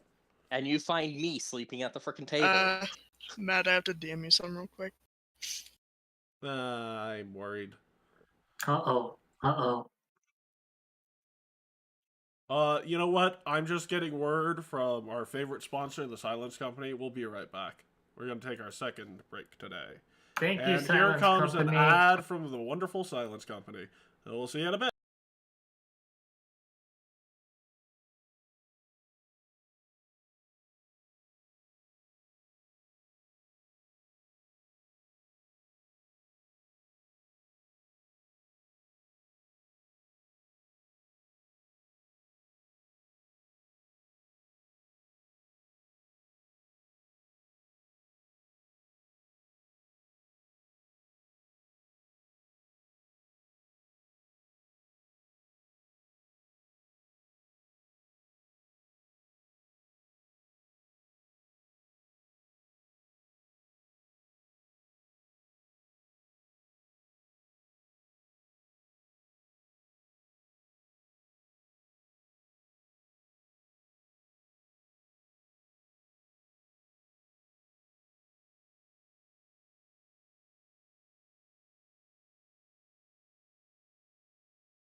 I like. Yes. Yeah. So, thank you, the Silence Company, for the extended broadcast. Anyways, we were just bitching about the song "Daughter of the Sea" and how amazing it was. Anyways, I still need to know, people, highs or lows. I'm Lows passing. I'm again. going in on time. Okay, I I'm don't want to going be low. late. I'm not. Here's I'm what's going going. to happen. I'm getting on time. It's low, Um, Seth. You get there so early, you beat Matt to the meeting. Yeah, you guys are having a meeting. Yeah, I'm going to see if I wake up in time. You're still I'll- there. That counts. Matt can Yeah, I always know. wake you up. But anyways, What if he misses the entire Silver, what did you say? High or low? Oh god, I didn't even say anything. Why are you pulling me into this? Oh, you don't want to do it? Oh, right, you're exhausted. Let me pull Yeah, up no, I those said rules. the meeting. that she had been running around away from her mother. She's gonna pretty go much to the. majority she's of the going- night. Matt, unfortunately, you being exhausted will lead to an automatic failure of a high or low check for this Oh purposes. jeez. What if she? Oh, What if boy. she sleeps next to Shadows? That would give her mother some weird ideas. Oh fuck. No, Okay. but what if she hid in fox form though? What if she hid away somewhere in the fucking meeting room in fox form? Do cats have decent amount of sense of smell? Cat folk do not have a precise or imprecise sense of smell. No. Damn it. What about their sight? You know who does have an imprecise sense of tremor sense? Carl. Carl, do your thing. Carl is asleep. I'm trying to look up what exhausted does to you. Fatigued. It's God. fatigued. You're tired and can't summon much energy. You take a -1 status penalty to AC and saving throws. You can't use exploration activities performed while traveling. And I'll pull up that list and put it in here. Mostly because you guys should always be telling me what you're doing exploration-wise. And you recover from fatigue after a full night's rest. Or if it has a different way of recovering.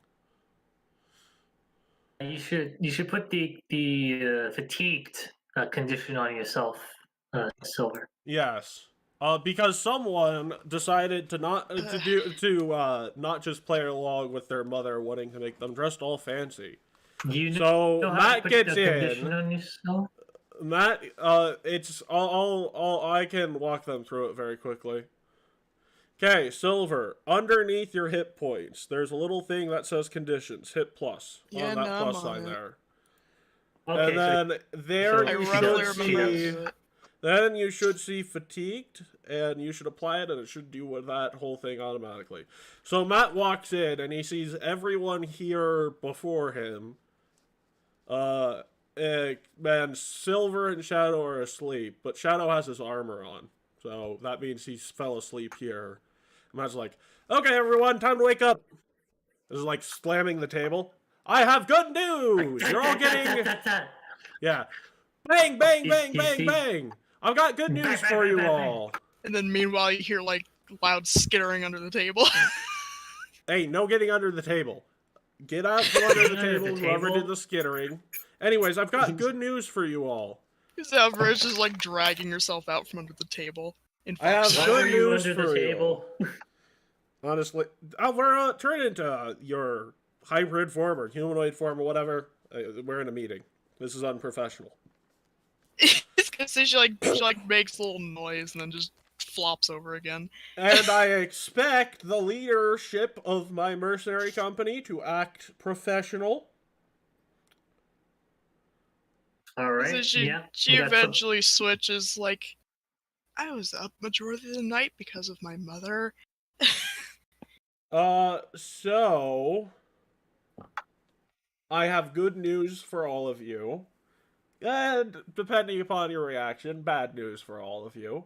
The good news is that stage 1, or Gen 1, as I've started calling it, of this little project has been finished. We have proven that we can stay together throughout the various forces of the universe trying to tear us apart.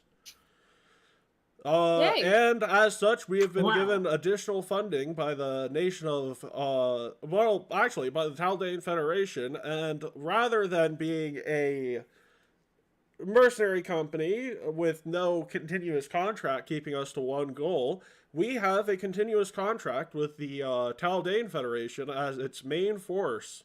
to settle disputes when all sides agree to go into disputes. And We're peacemakers. We are peacemakers, exactly.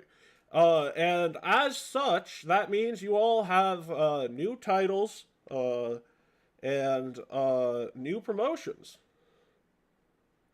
Wow. Oh.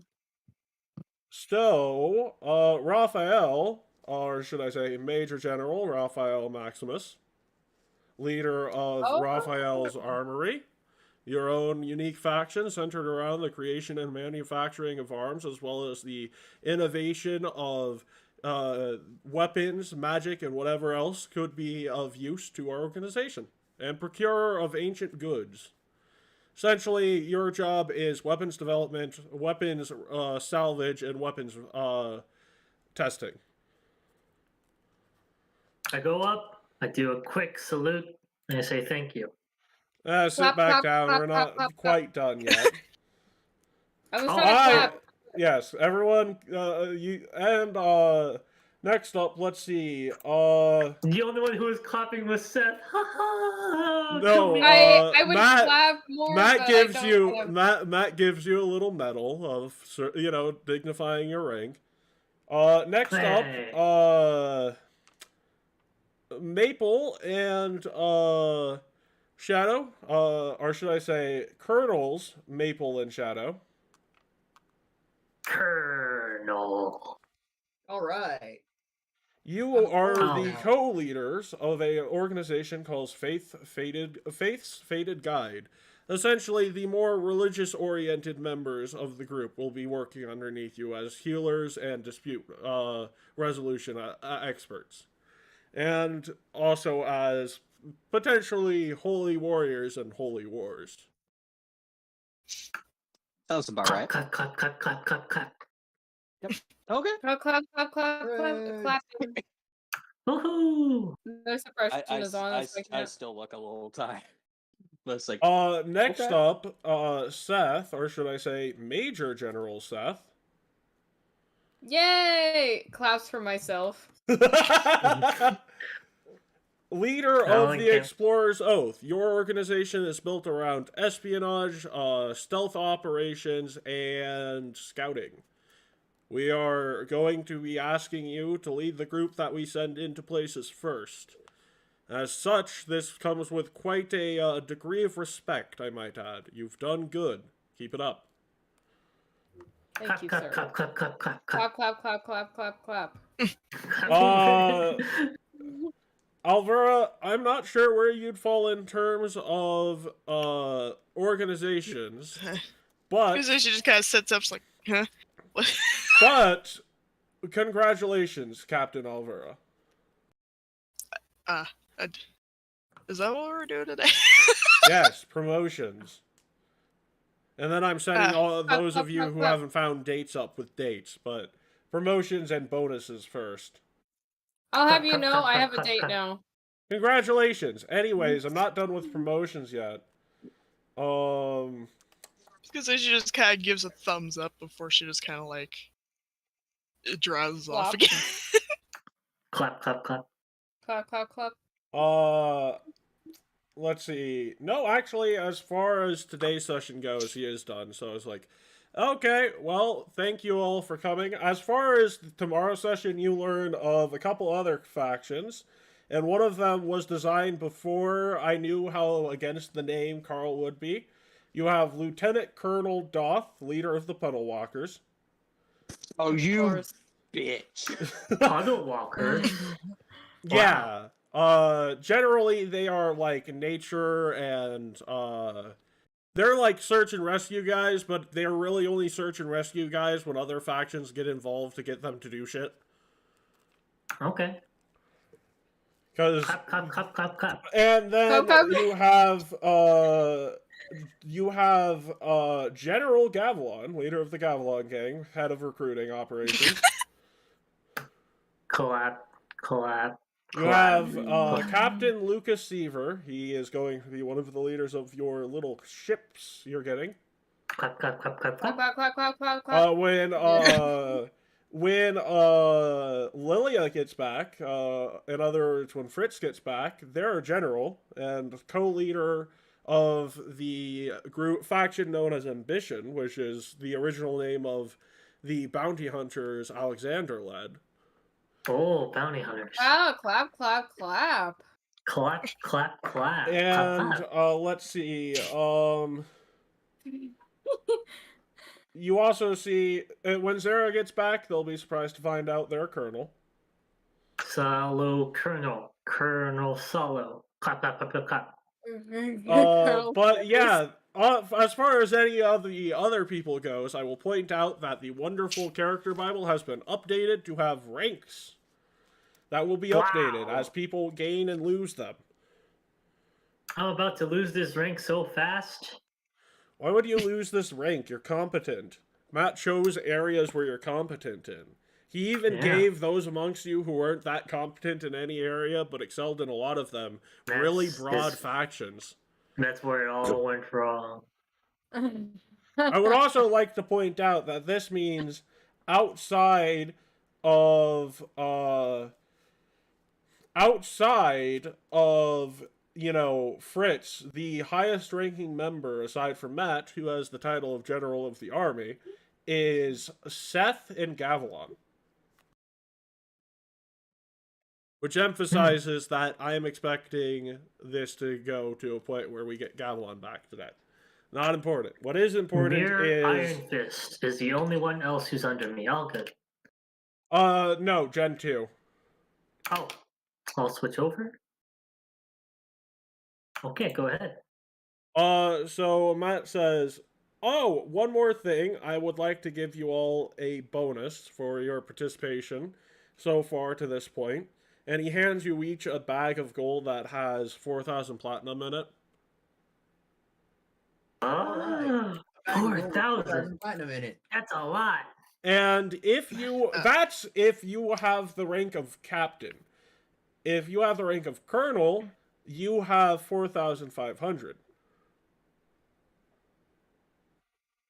If you have the rank of general, or if you have the rank of lieutenant colonel, which Doth does, you have 5,000. If you have the title of major general, you have 7,000. If you have the title of general, you have 9,000. And Matt's bonus is technically not in yet. 7,000 platinum. Wow, that's a lot. It also means that Matt is expecting those of you with higher titles to be more competent from this point forward. Oh, yep. I'm gonna fail. I need to do so much more now. Matt says, I will also like to point out that due to a bunch of recruiting efforts across the various campaigns we've waged with our other members, we are sitting at about 50,000 members. Which is why you all have high titles now. 50,000 members? Yup, we are working on setting up bases. However, the current leadership of the Taldane Federation recommends we set them up like Pathfinder lodges, where they're not openly meant to signal war, but rather used as a gateway for exploration and helping out the places they're in. 50,000! I'm looking towards my other members, like, Seth, that's 50,000 people! Most of them aren't trained yet. There are some of which that are trained, and I'd like to give you a very quick introduction to them. 50,000! Okay, go ahead. I mean, that is a lot of people, but, you know, having to, you know, train them... Yes, that is what the Generation 2 is all about. We're going to see what exactly works and doesn't work in training, what sort of ideals can be trained and can not be trained, and we are going to use this as a, for lack of a better term, I want to create a force that can continuously be used to ensure and increase prosperity across the world. I'm not going to be around forever. Meaning that I need to make a treatise on how to run this organization. In order to do that, I have to know everything that does work and doesn't work. In order to do that, I have to run experiments. These experiments will be entirely humane, but they are gauged to see what exactly needs to be done to make the next generation of heroes. This is an experiment and we're his rats. No, you are my co-conspirators. Oh, so we're You are, Yep. those of you who are leaders of factions are heads of training staff. We are. In other words, Oh, I have selected select members of your various factions and have handed you out in those bags of gold. You should see that there is a little envelope in there that has some dossiers on the members of your factions, the newer ones, not the older ones.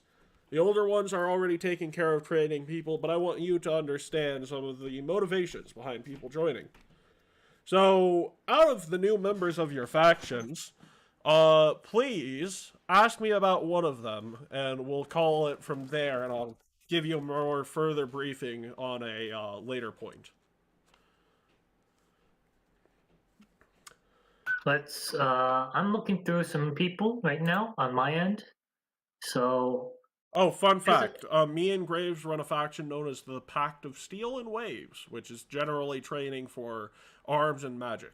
So, basic bitch faction. One of my people who are under me is Kakushin Benedaiku, who we just talked to like 2 sessions ago. How did we get him in?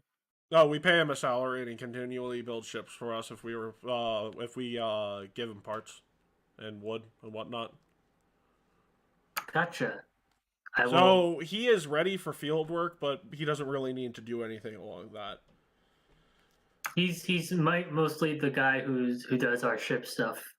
Yep, he can be prideful and boastful, but there's not many people better than him at following orders. Fair enough. But you should see, I also have Baraz and Darzi. Yes, Baraz. Yes. Met at the Battle of Midspin Mountain, which was fought by some of the other members of Generation 2, fun fact. But he was actually recruited because he holds strongly to the ideals that we stick to. He wants to create a world with no war. So in order to do that, he wants to become a great warrior capable of stopping any war when it starts. However, currently he is not ready for field work because he is not quite ready to take a life if necessary. He comes from a family... Objector. Not really. He just doesn't want to kill. His family was killed in a war, and that's his whole motivation. Oh, okay. He wants to end wars so people stop losing fathers, mothers, sisters, and brothers. Thank you for the information. Those are the two that will be under my command for Gen 2. Those are the notable ones. More will probably pop up. Oh, really? Yes. I'm gonna have to make a spreadsheet for my armory. All right. I don't think that Maple and Shadow. I don't think I've had any notable experiences with people in your faction yet. Galvan is currently not here. Nini? Yeah, no, I don't quite have anyone notable from your factions as of yet. I do have people to introduce you to, but that's for a different reason, because I have the feeling out of the people I told to get a date, you two are the stragglers. Not important. Anyways. Wow, you're exposing this, exposing them in front of all of us. Oof. So, Seth, you made, this is me basically telling you, oh, guys, you guys should look at the character Bible because this is me giving you an introduction to at least one character on it. I basically copy and pasted and make my own sheet for them, so I can bring them up pretty quickly from my end. I also have a, I also made a, PDF for it, but essentially, there are people that are notable members to fight joining recently. Oh, the PDF one that you did the thingy? You could use the PDF one, or you could use the link. By the way, Sass, I only have view permission to that because I sent out a link that only had view permission, and somehow that gave me only view permission. How am I able to edit this?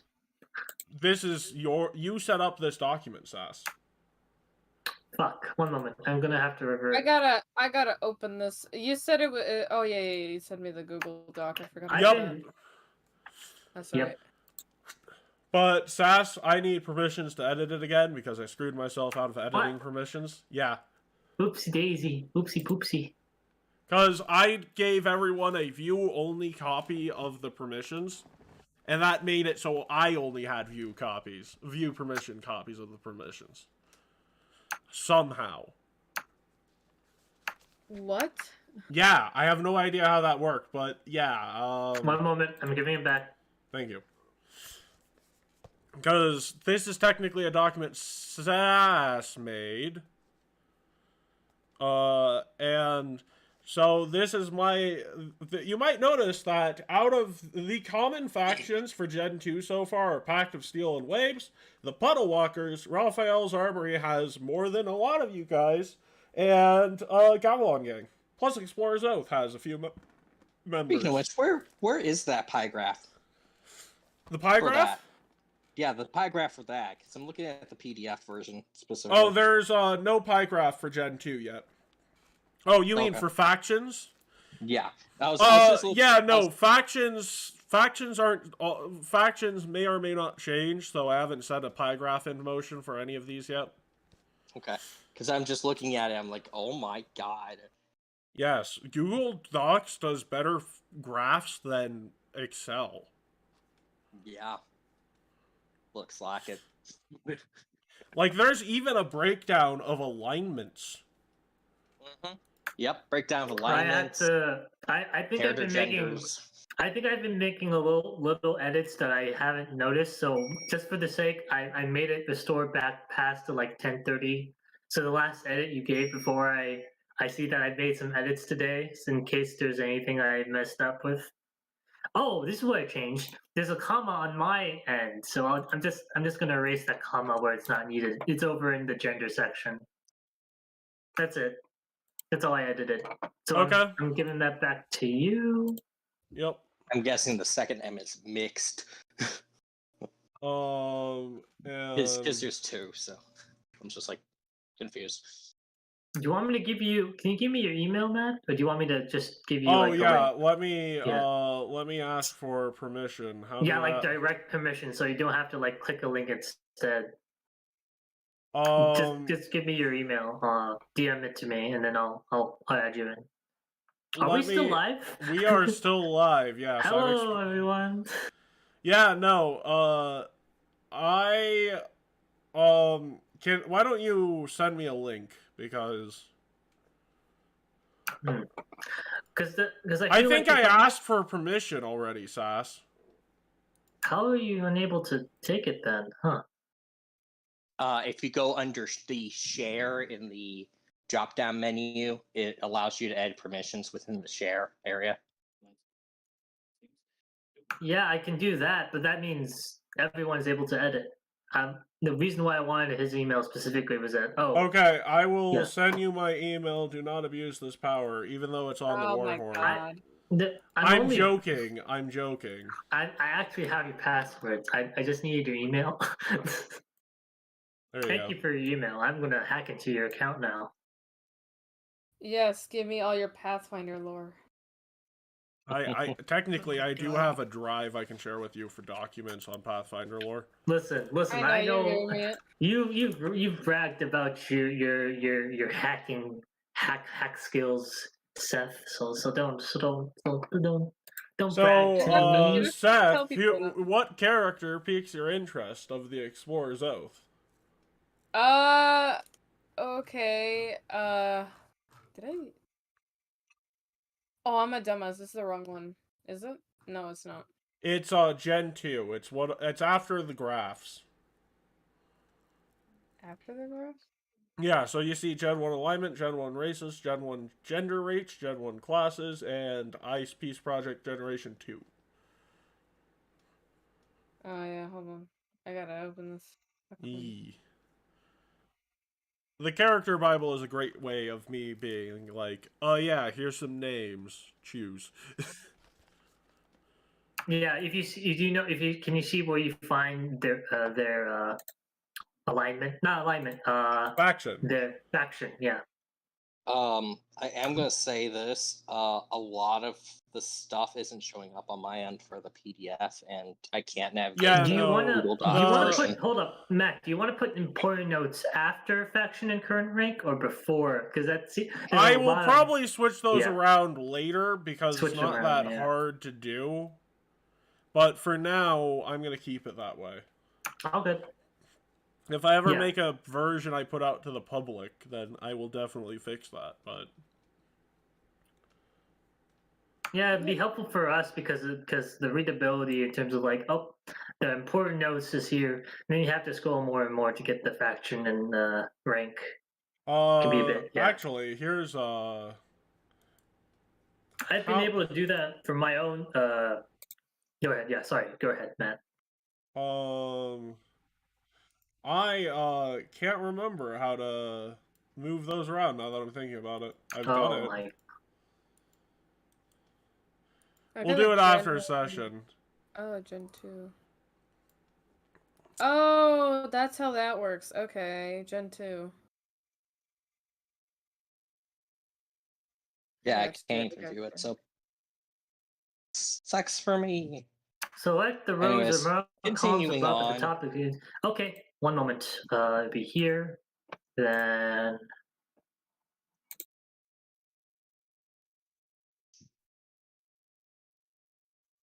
See, what are we looking at here? The people you're looking at are Kirkix, a cobbled thief rogue. I Lita Bene, Pistolero halfling gunslinger, and saboteur extraordinaire. Who's Sodol? What? Sodol? Sodol is one of the Pact of Steel and Waves. They're a cobbled fighter. Oh, okay. I And moved them to then the right. the final person that is in your That group might here fuck up. is... Hold up, Matt. That might fuck up your pie chart. So check that out real quick. Jen, it might actually, you're right. No, because I made those and put them on separate layers, so... Okay, all good. Plus it's for a particular thing, so it looks like they're fine. Yeah, did you see that I moved it? Yeah. All good. Its count of alignment looks right, count of race looks right, count of sex looks right, count of class looks right. All good. All good. You might notice that, Seth, out of the people in your faction, one of them is a specialist. Which means that they have... And the others are private second classes, which means they're the lowest possible rank. They're notable, but still. It is. A private second class specialist sergeant. Captain. Yeah, I fucked up the spelling of that, I know. I know, I think it's funny. That's alright. Yeah, Captain, because his name comes from Tien. Yeah. Yeah.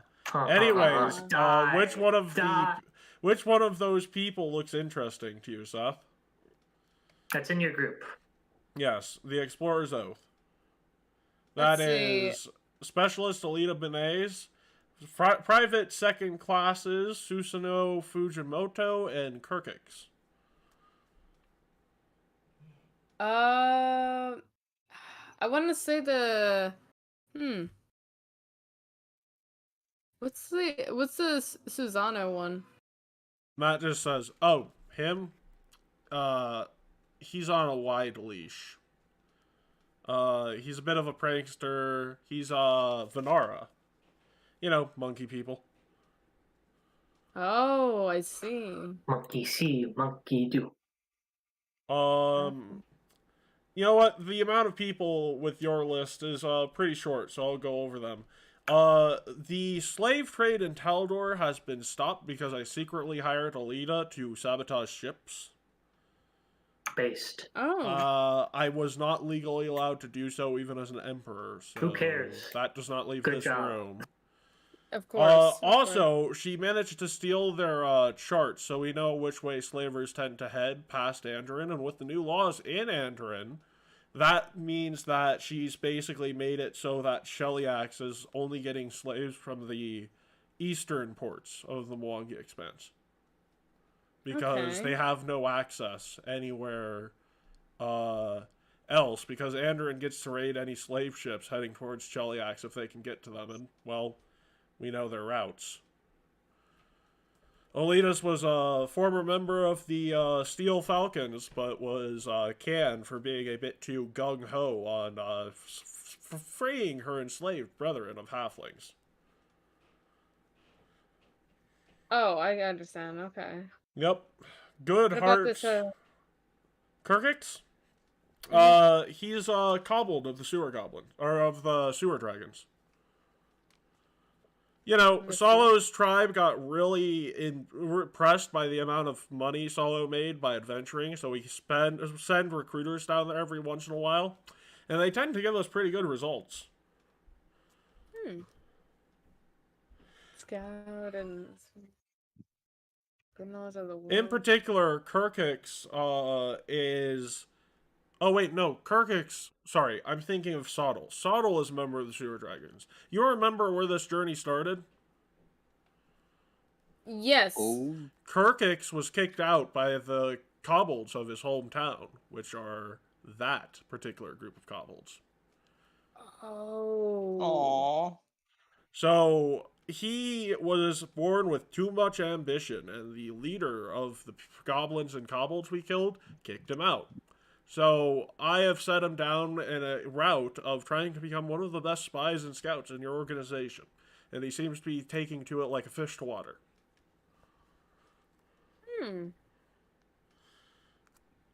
I tend to analyze anyone notable and try and lead them towards a good direction. That way it's a bit easier for you while you're getting used to the idea of talking to the people in your factions. Of course, you have capable commanders under you. I will also point out that there are a couple of people that I don't think I actually have on the list. Volo Voso is a kobold, proving himself in the Battle of the Midspin Mountains, also a sewer dragon. But in particular, he is the second in command of that base we started renovating from my ancestral home. The first in command is a woman by the name of Dr. Ruby Lifebringer. It's her married name, apparently. She is a Pharasman war priest, and, well, she recently, about a year ago, had some kids, so I gave her a bit of a less hectic place to work than Corvosa. Also, she has been very tremendous on the field of combat as a leader. So, the base that is in the area around Almas, I have given the nickname of Next Gen Castle. And that is where a good amount of these people are currently stationed. Right. Alright. That's as an aside here, out of character. You said that there's a Pharasman war priest that wasn't in the healer thing? No, I'm a little confused. Oh, right, no. They were in the healer thing. That I forgot to put them on the sheet. That's what I forgot to do today. Okay. I was just like, that would be a noble person for myself and Maple to know. Yes. I'm like, I mean, the thing is up. that Matt's sort of basically saying their training's complete. I just put them in Gen 2, so Gen 2 has competent leadership in their own group. There's a couple of other notable people. Ruby Sunriser is a Gorin who's proven herself quite capable at both recruiting as well as good potential in leadership and healing. However, due to their recruiting natures, 2 clerics of Desna have found themselves in the Gavilan gang.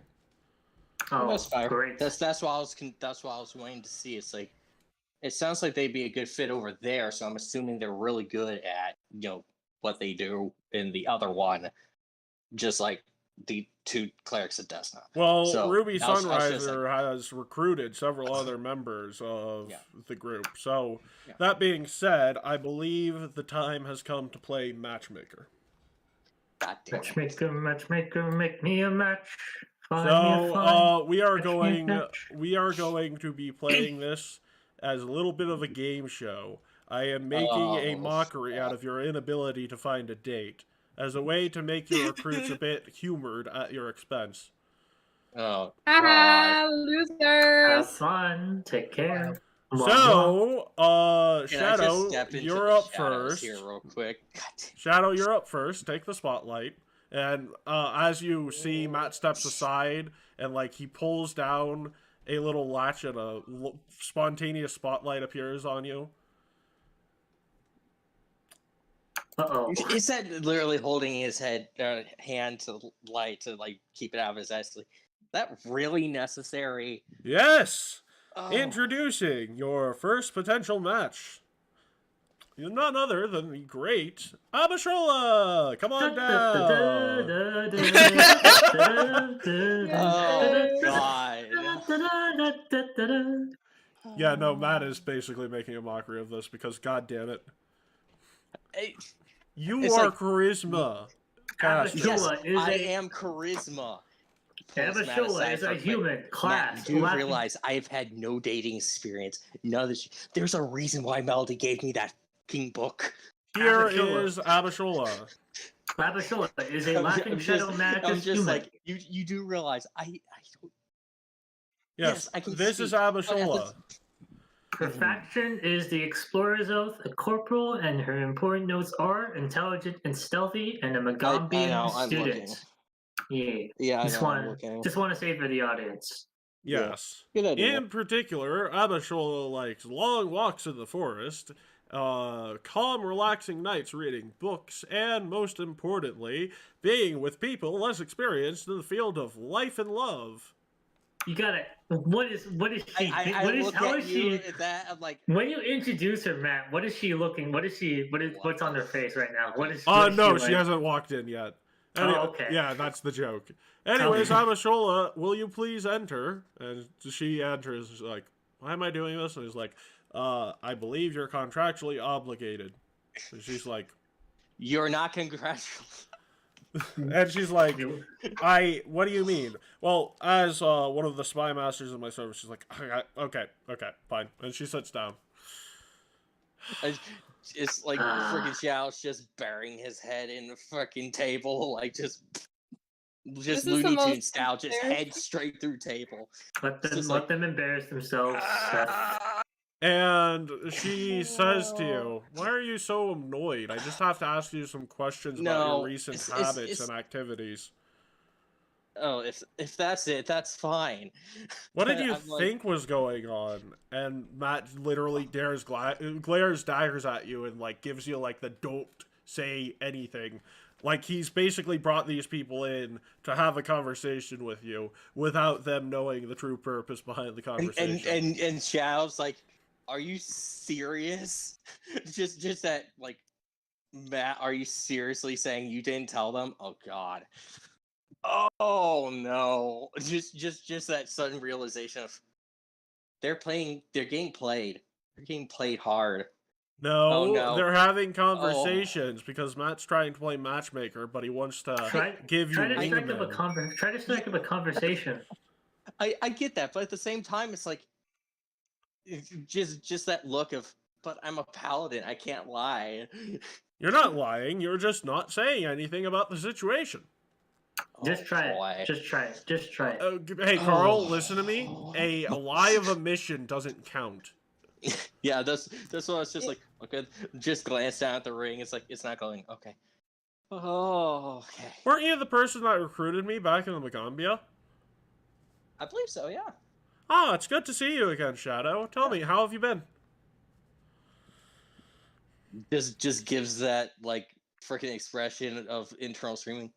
A lot's happened. I know, you've gotten a new fancy title. Nice to see the person that recruited me rising amongst the ranks. Yeah, to be honest, I could easily do without the title and rank. I Really? Look. Most people seek those types of things. Oh, If heck I'm all no. honest.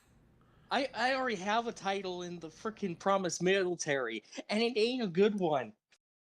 Oh, really? I mean, this is a good one, isn't it? Okay, when you're technically the leader of a platoon that no longer exists because everybody else died, not exactly something that you want. I see. A backhanded compliment. Yes.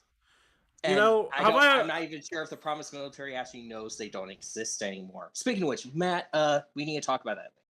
No, we I don't. need to Promise please- is okay with us. Okay. No, I was just wanting to notify them if they haven't been already. Yeah, actually, I've been in talks with the leader of Promise to potentially join the Taldane Federation. Okay, cool. Anyways. Tell everybody I said hi.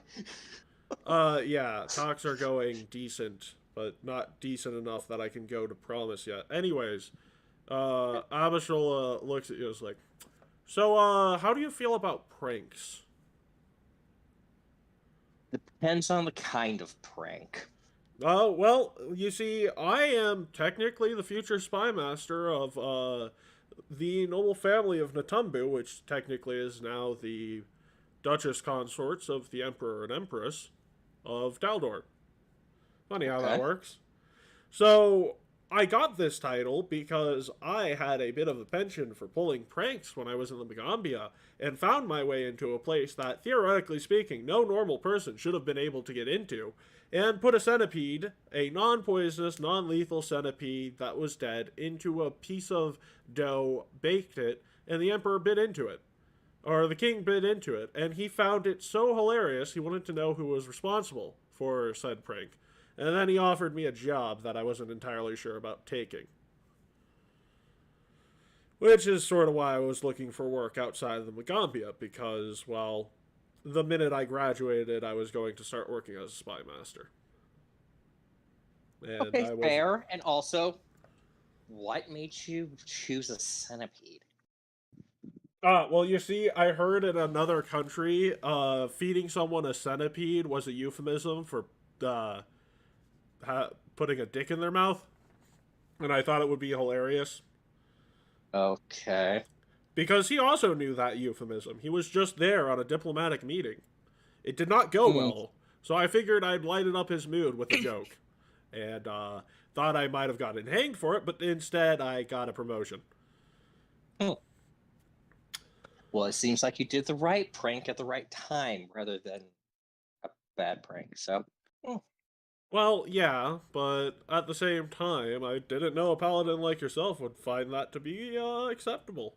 As long as you don't harm people, it's technically fine by me. I'm not exactly sure where Absu lies on that alignment yet. I need to ask him later. Oh, you have a direct line of contact with the deity? Tell me about the guy. We talk every once in a while, just more on urgent matters than stuff. But when it comes to, the oath I've made, I always make sure to ask clarification if I don't know something. So. Ah, I see. A man of faith. Well, I mean, it's one of those things where I can appreciate a man of faith. In fact, I like to think of myself as a woman of faith, and the ball comes shattering through the glass windows of the room. Ah! Hang on. What just came through? What just came through the glass? Matt catches it, and he's like, oh, it's a stick ball, and he throws it out, and he says, home run, kid, take your base. And that looks like it's a 2-0 ball game. Oh my gosh, and they're and the custom.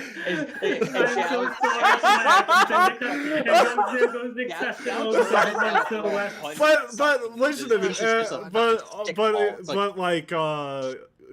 Matt walks up to Glinda and is like, "What's that kid's name?" And she's like, "I think he calls him. I think his name is Nick Castellanos." Oh my god.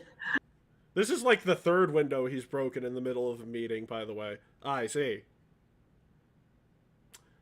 Yes, I'm making that reference. He's making that joke. I'm making that joke because... No one knows that reference other than, me and someone else. The point is... Well, it's a good fucking reference. It is a good reference. Like, people also, here's the thing. It's Andrin.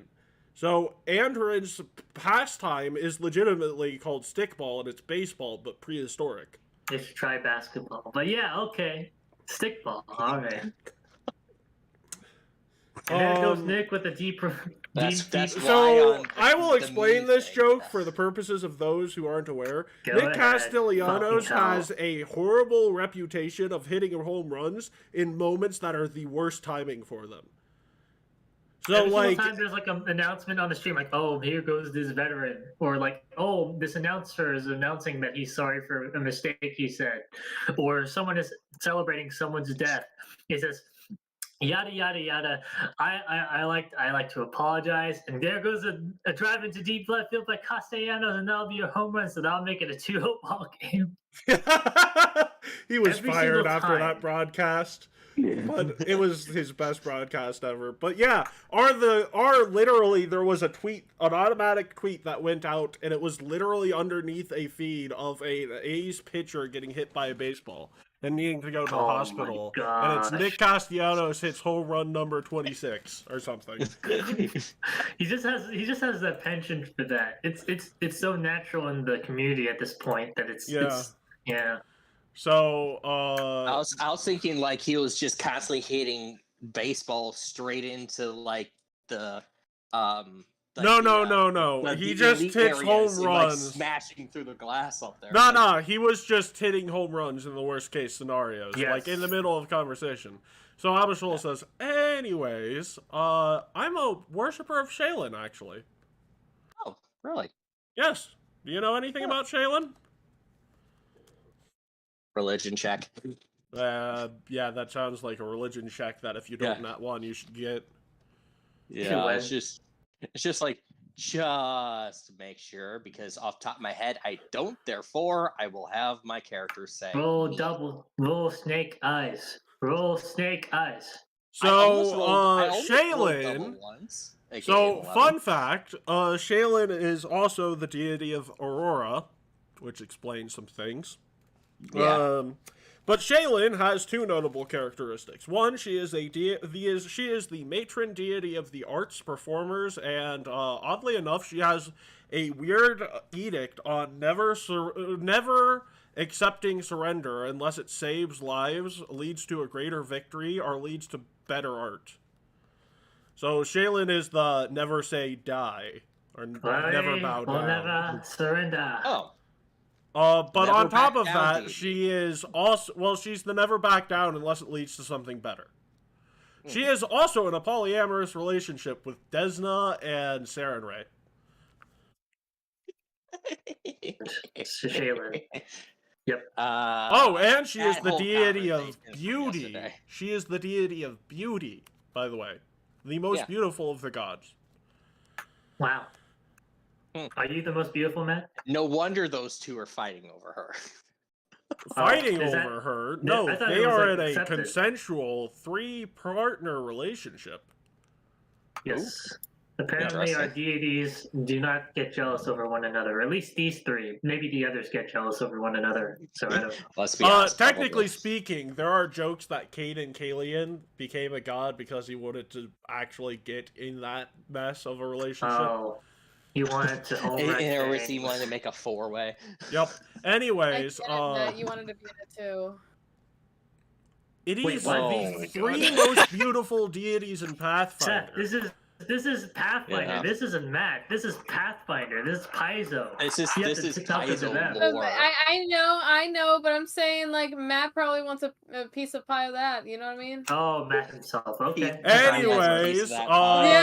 Anyways, she's like, you've been sitting there for about 5 seconds. What do you know about her? Let's see. So, my affectionate nickname is the never back down unless it's a necessity, which I can get with, considering, if evil comes to my way, I literally can't. That is something that I do enjoy about her myself. Tell me, are you busy tonight? No. Not right now, at least. Why Unless, don't you let me he buy throws you a something. couple of drinks or dinner? Damn. Okay, sure.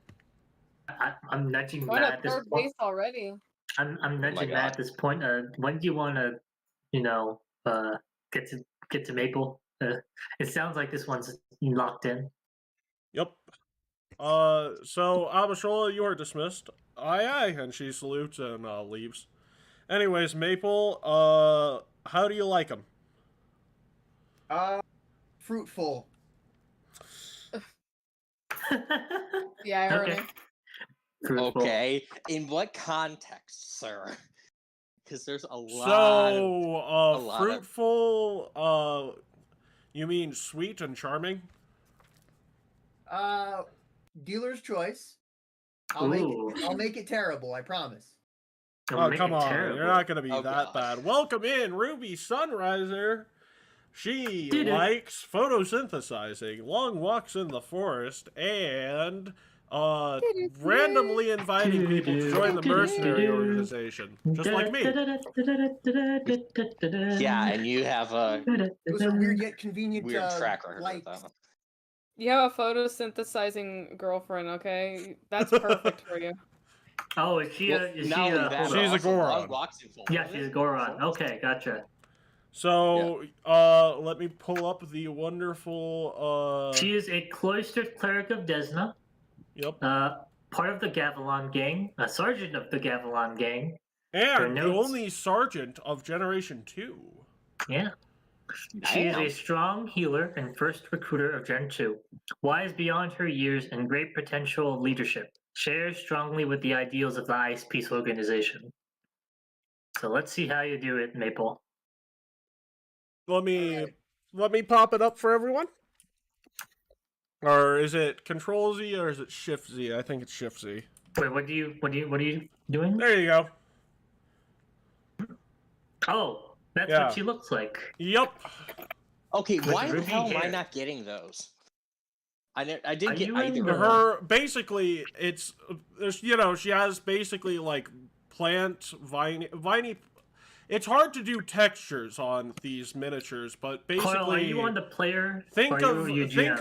of Yeah, no, I'm on GM. Like, I should still Oh. be getting them, no. though. If you're on the right map, you should be getting them. We're on the end. Are you on the- Oh, Yeah. Are you in Almas? That's We're on why Almas. I'm not Yeah. getting them, because Yeah, I'm we're on still on the Almas. dragon So, map, because here I am hoping yep. to get a fucking dragon fight going. Yep. So, anyways, have long this story item, short, what I can't do with this is texture-wise. Imagine she is basically at the Yeah, head. She's yeah. a solid, like base. The hair is sort of supposed to be like rose petals tied down by a hat. A solid plant out of 10. Yes, a solid Wow. plant. But basically, they are a rose, Goran. So, Yep. Wow. And I am currently trying to find our Good. peeps, so I can actually Listen. see these peeps. Listen, Matt. Apparently, he's found a nice match for you. I found So a if match. you- Matt's like literally saying, "If you fucked up, I would have had a nice match for you too, Raphael." If you didn't What would've hear been his him, option? he Listen. said, "If you fucked up, I have matches for all of you. It just depends on who fucks up." I like my. You know what? Thanks, but no thanks. I'm pretty content with Kimiko. If that's okay. So, anyways, she sits down next to you, Maple, and she's like, "Ah, so you're the great Maple Leaf Fae. I've heard quite a bit about you." That's me, madam. Ah, Damn. well, Damn. I must say, it is nice to be around people who actually refer to me as if I'm a person. You don't Lady always Killer get Maple. that with being a plant person and all. Yeah, me neither. So, tell me a bit about yourself, Maple.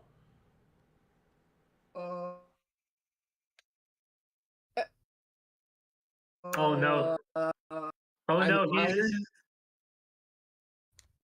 You're what? He's a minor.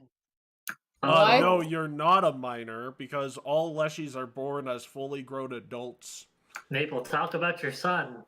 Statutorily, I'm a minor, but I'm also Maple. a dad. No, Maple. statutorily, you are an adult the minute you pop out of whatever ritual creates you. Oh my Oh gosh. my Maple. god, what the heck? We're also Matt. What is this lore? They all are consenting adults as soon as they get out. Dude, what? Really? Yeah, Gonna yes, backhand that is the existence of this canonical. Yes, literally, I will Here- pull it from archives because that is No, how Oh, this no, works. no, I no, trust no, you. no. Also, why Paizo? Anyways, go ahead. Because okay, so they No, are no, create. Oh no, no! no. I do need to explain this because this Do will it make quick. things look. Make it They quick. are the subject of a risen plant spell. In other words, they're a plant given full sentience and a fully grown body, soul, and mind. Gotcha. So they're already developed. That's Yes. all you have to say. All good. Yep. Go ahead, Maple. Talk I'm about your son. a single father of one. Ah, that's neat. Actually, what's the little guy look like? That I point behind me, and Sonny Jimbo is behind me. Ah, Hey, he's Jimbo. oh, look at him. He's a little shy guy. Looks like he packs one hell of a punch, though. That he does. God. So I hear you worship the Green Man. Yes, my own father. Ah, well, tell me about your father. Let's change the subject. I see. Not too fond of your father, huh? Don't worry, that's not a turnoff. What? I That's mean, it. You're at third base, He likes man. guys with daddy issues. Wow. Pretty much everybody here is getting to third base except Seth has to work on his. Well, no. So let me explain something about Gorons pretty quickly. They're awkward because they don't typically work around people, so they're very blunt. Okay. Very blunt. So it's not necessarily that he's in a better position, it's just the fact that he is subject to being in company of people who can't say anything other than the honest truth. So, you are a single father of one. How long have you been, around Galarian? A couple days. Really? Yeah, almost a month now. No, it's been, Couple months so it's been Couple 3 days, couple months since your months. organization's been a thing, so 3 months. 3 months. I was there Ah. around the start. Well, technically, this is my first go-around on Galarian, too. You see, us Goron have a little seed, and she, like, points towards her stomach in here, that we plant in the ground, and then we are reborn through that. Oh my, how So... forward. And she says, so, long story short, most Goron are immortal. We don't die, and we can't really move on. So, finding someone in good company has always been a goal of mine. You know, share the curse of immortality and not having to move on. Indeed, indeed. You... So I also hear you're quite fond of nature. I am. Do you have any particular areas in throughout the world that you've enjoyed hikes in? I'm curious. I'm a Desnan, so I like to travel, and hiking is one of my favorites. I've been to the first world. Oh, that's very interesting. I mean, technically our people are both Fae, so it's not unusual for us. Mm-hmm. God. You're not going to say anything about the first world? Oh, okay. To be fair, not is there saying to say anything about about the the first first world is probably the best decision. Oh, okay. May I remind you that some of you got drugged in the first world? We don't talk about that, okay? So, anyways, she says, so, are you doing anything a couple of days from now? I am not. I'm not. Totally. Lie! Matt just sort of coughs, says, wedding! Oh yeah, the wedding. My I- dear friend Gavilon is getting married. Oh, I'm guessing someone like you must already have a date. Oh, Uh, I'm afraid I do not. Would it be too forward to ask to go with you? I don't think it would. Well, then I'll get something nice to wear, and I'll call it a date. See you in a couple of days, or in 2 days. I'll see you tomorrow. Maple!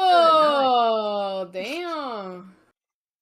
This 3-month-old Leshy has more game than most of the people in my entire city. You are still rushing everyone. So there were 2 other options, by the way, but I think we found our matches. Who are the 2 other options? So for Shadow, you had Olivia Serenis, the investigator from that weird thing where you guys figured out the whole thing with the warden.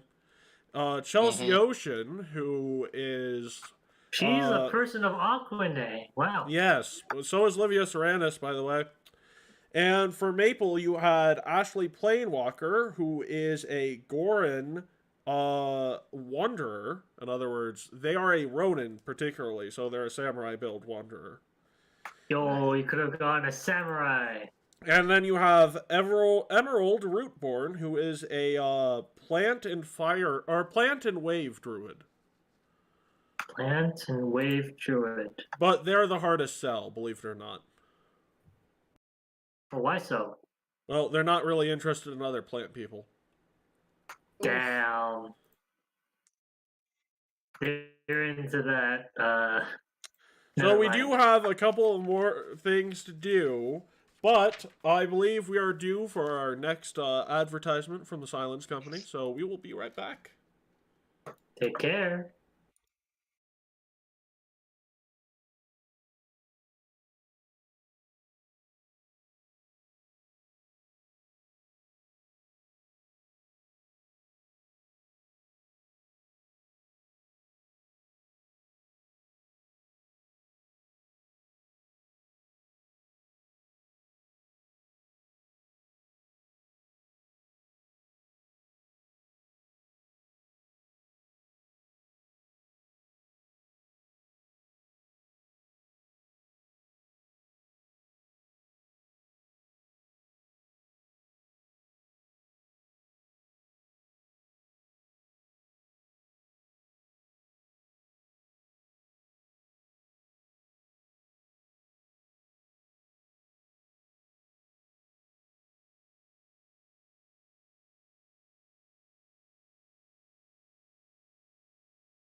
we have We're both back! elves and kitsune. Oh, okay. Now, they're TN boy. elves.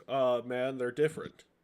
Yeah. Oh, they were built different. Okay. So Kyonian is like European elves, and Janin, the elven kingdom that is directly to the east of Gavilan's country, is samurai elves. Yes, Ooh, samurai cool. elves. Okay. So it's So do you wanna- either we deal with the Also, they Europeans are or built the- different for another reason, and that is those elves did not leave through the elf gates during Earthfall. So they traveled through the Darklands to get to Janin when Earthfall was done, or when the Age of Darkness was. What does that mean for them, like as a people? It means they're built different. Like, you know, the joke of, oh, they're built different. Like, no, man, they are They're legitimately literally built different different. than me.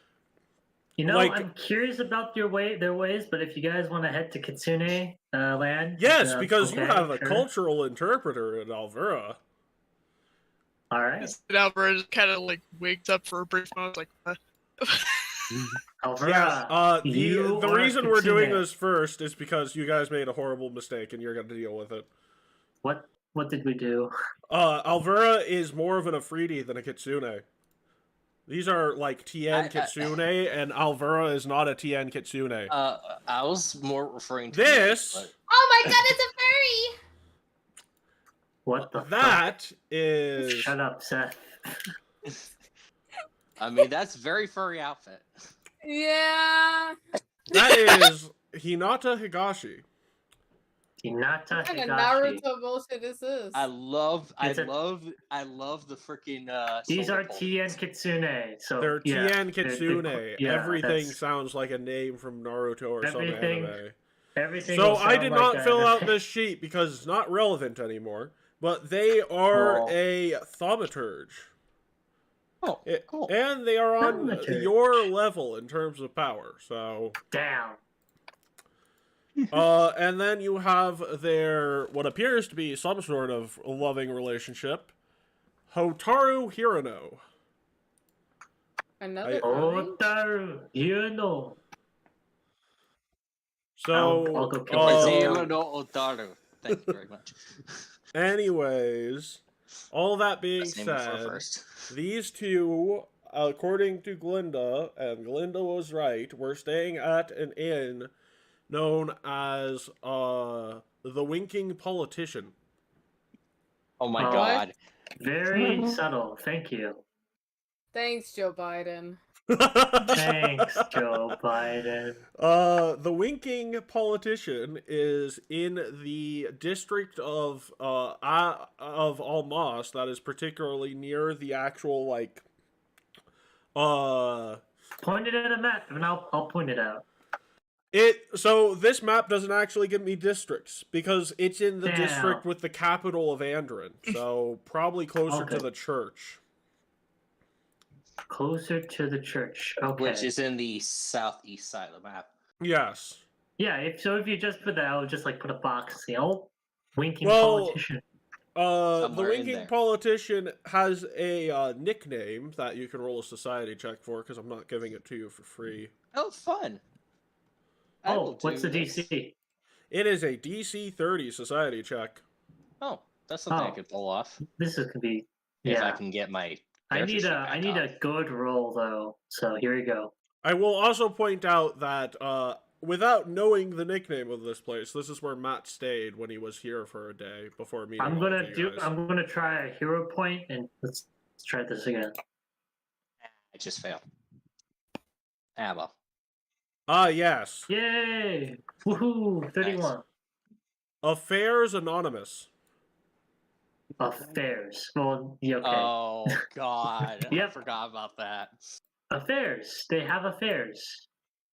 In particular, this place is not it is not provable to call it a whorehouse, but most people assume that's what it is. Oh Assume. boy. Another one of Matt's There are favorite whores places. in this house. There are whores in this house. But so actually, you know, a failure would have gotten you that. Not that you would have known that ahead of time. A success gets you this little piece of information. It's not really the fact that it's a whorehouse. It's just that politicians tend to convince the owners of this place to give cheaper rooms, meaning that more gullible and naive people stay at this place. Cheaper rooms, meaning more gullible people. Essentially, younger adventurers tend to stay in this place. It's in a good part of town, it's cheap, and they don't tend to know the ramifications of the actions before, scandal bites them in their face. What scandal specifically would you like They to call this place say? They call this place Affairs Anonymous. Oh, so their enemies get into affairs, not themselves. Okay. No, they get into affairs themselves. Like, they shoot themselves in the foot, but they keep doing it. Because, you see, Jack, us politicians aren't that trustworthy. Wow. We cheat, we lie, and we steal about things, money, politics, especially money. This sounds like a strong arm reference from Metal Gear Revenge. Oh, shit, Sherlock! I wonder who thought of that! Shit. However, why don't you make me two things? Frickin' smorgasbord of frickin' checks. Any lore skill relating to politics, warfare, espionage, or scouting are applicable. Any knowledge check is applicable. I have stealth. Stealth is not a knowledge check. Oh, I thought that you said scouting lore, or a lore about any particular plane. This is a smorgasbord. You can roll multiple checks because this is legal? You getting information. Legal lore counts. Legal. I got a question. So I'm assuming religion does, but does intimidation and diplomacy also check? You can use that to get some information. You can use diplomacy. Okay, so I was like, I have diplomacy, I have religion, and I have warfare. Oh, by the way, I would like to point out, you might notice that there's a section called Warhorn Sign-Up Rewards. That little thing, that little text box at the bottom of that roll there for espionage lores and genealogy lore, those are hireling text box. What's the name of this inn again? Lover's Sin? The Winking Politician. The Winking Politician. Gotcha. Yeah. So 22, 36, and 31. 20... Believe it or not, a 23 is the DC for these things. Not performance. Cultism. Okay. Well, these are... Let me put it to you this way. Kitsune aren't always the subtlest of beasts. Behold, I have made a winking politician. It messed up, so fuck. God damn it. Why does it look like a Dumb Among Us meme? It is. Well, not this one, the other one. I'm the one up next to the church. Oh, yeah. The little box. Ah, yes, the Winking Politician. Yeah. That's a box? Just That's a box? It's a box. It's not it's not a cube. It's a box. Oh, baby, the pioneers used to ride these things for miles. Shut up. It's not a boulder. God damn it. Okay. Anyways, what you learn with these various knowledge checks. Nice wing. What you learn from these various knowledge checks is that these people are more than willing to set up an alliance with your cause. There is only one problem. Tell us the problem. You see, what you've gathered about their story is that they are two granddaughters of former rulers of that particular territory. And they want to secure some form of power for themselves because they fear the people who are going to take over next, if not them, are going to try and kill the other former families, which none of the leaders beforehand have done, as a sign of establishing peace. So they they want want a way out, or at least a form of protection greater than just an alliance saying, hey, well, we got your back. In other words, they're wanting a personal attachment to some leader of the Taldane Federation as collateral. They want an in, so they get extra protection. Mhm. And there are two ways to get such a personal connection in the world of politics in the medieval, Renaissance, and Age of Exploration. Is one of it marriage? One of them is marriage, and the other is an affair. Well, no wonder they're in the winking politician. Yep. Okay. I mean, that makes sense. Yeah, that does make sense. Now we have to play matchmaker with them. God damn it, Matt! What are you doing? What are you writing? No. Here's the thing. Yeah. Out of character for a second. We do remember what Aurora and Matt are known for doing, correct? Fucking? Technically, yes, but no. Aurora, Not where I was going with that. Aurora likes to watch. She likes to be she a likes queen. to watch. Apparently. Yeah. Are we seriously suggesting Matt has? I sex mean, with them? it's an option on the table. It's an Okay, option fine. on the table, but Matt didn't come with you because he figured you'd be competent enough to deal with this by yourselves. Yeah. That's why I'm saying, hey, we can at least ask Matt and Aurora if they'd be okay with that, because hey. Hey, Carl, before you do We're- anything, like, come here. Listen to me for a second. Aurora is not picky as long as they do a good job. So it's more But if these are- Matt's okay with it. And according to the conversation Matt had with Raphael, he understands it now. Yeah. And he hates the fact that he understands it, but he understands it. Okay. Wait. What do I understand? What? Basically, Matt says, I understand that this is I understand okay. this is something I guess I'm okay with now. Even though it irks me to say that. I was gonna say, what is it we're trying you're to okay fucking with do being here? I'm guessing what you were doing in those 20 minutes was a bit of a session. No, what those two were having was a full-blown argument. Session. No, argument, buddy. Don't try to slip An those argue innuendos session. past me. Fine, okay. So No, we have basically, imagine it's one of these things where, imagine a whole conversation where both of them are trying to explain to the other how, yeah, I feel bad about this. Why? I don't care. And then one of those screams is, I do get off to you getting off to other people. No. That's one of the things. One of the things you'd hear while waiting outside the doorway is, my favorite thing in life is seeing you, in a state of bliss. What the fuck is wrong with you? It's like you're sitting here with Kiyoko and you're thinking, this is oddly domestic. Should we be here for this?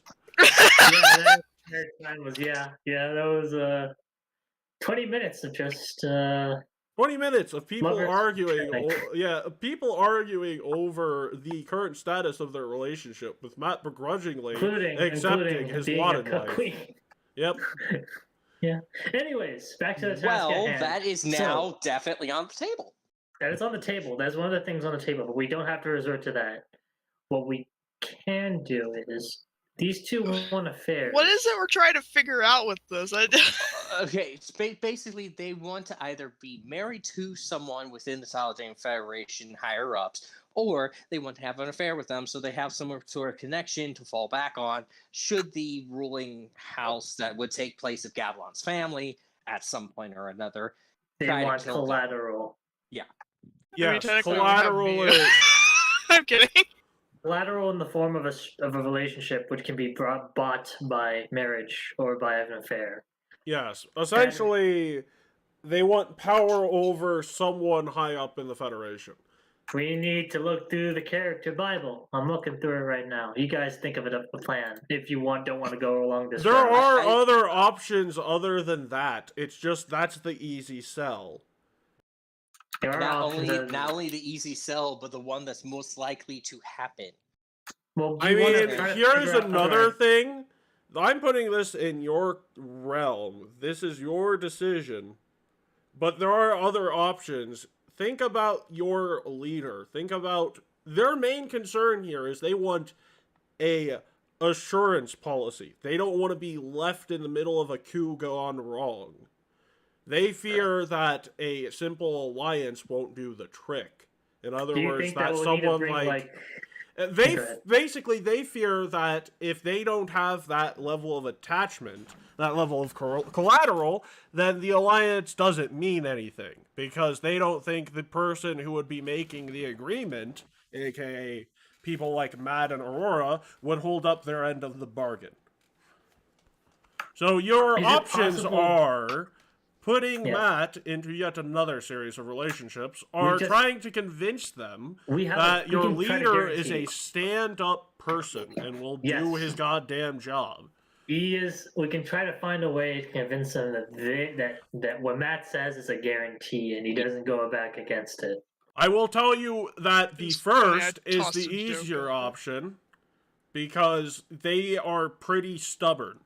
The second is the option that will earn you a additional bonus.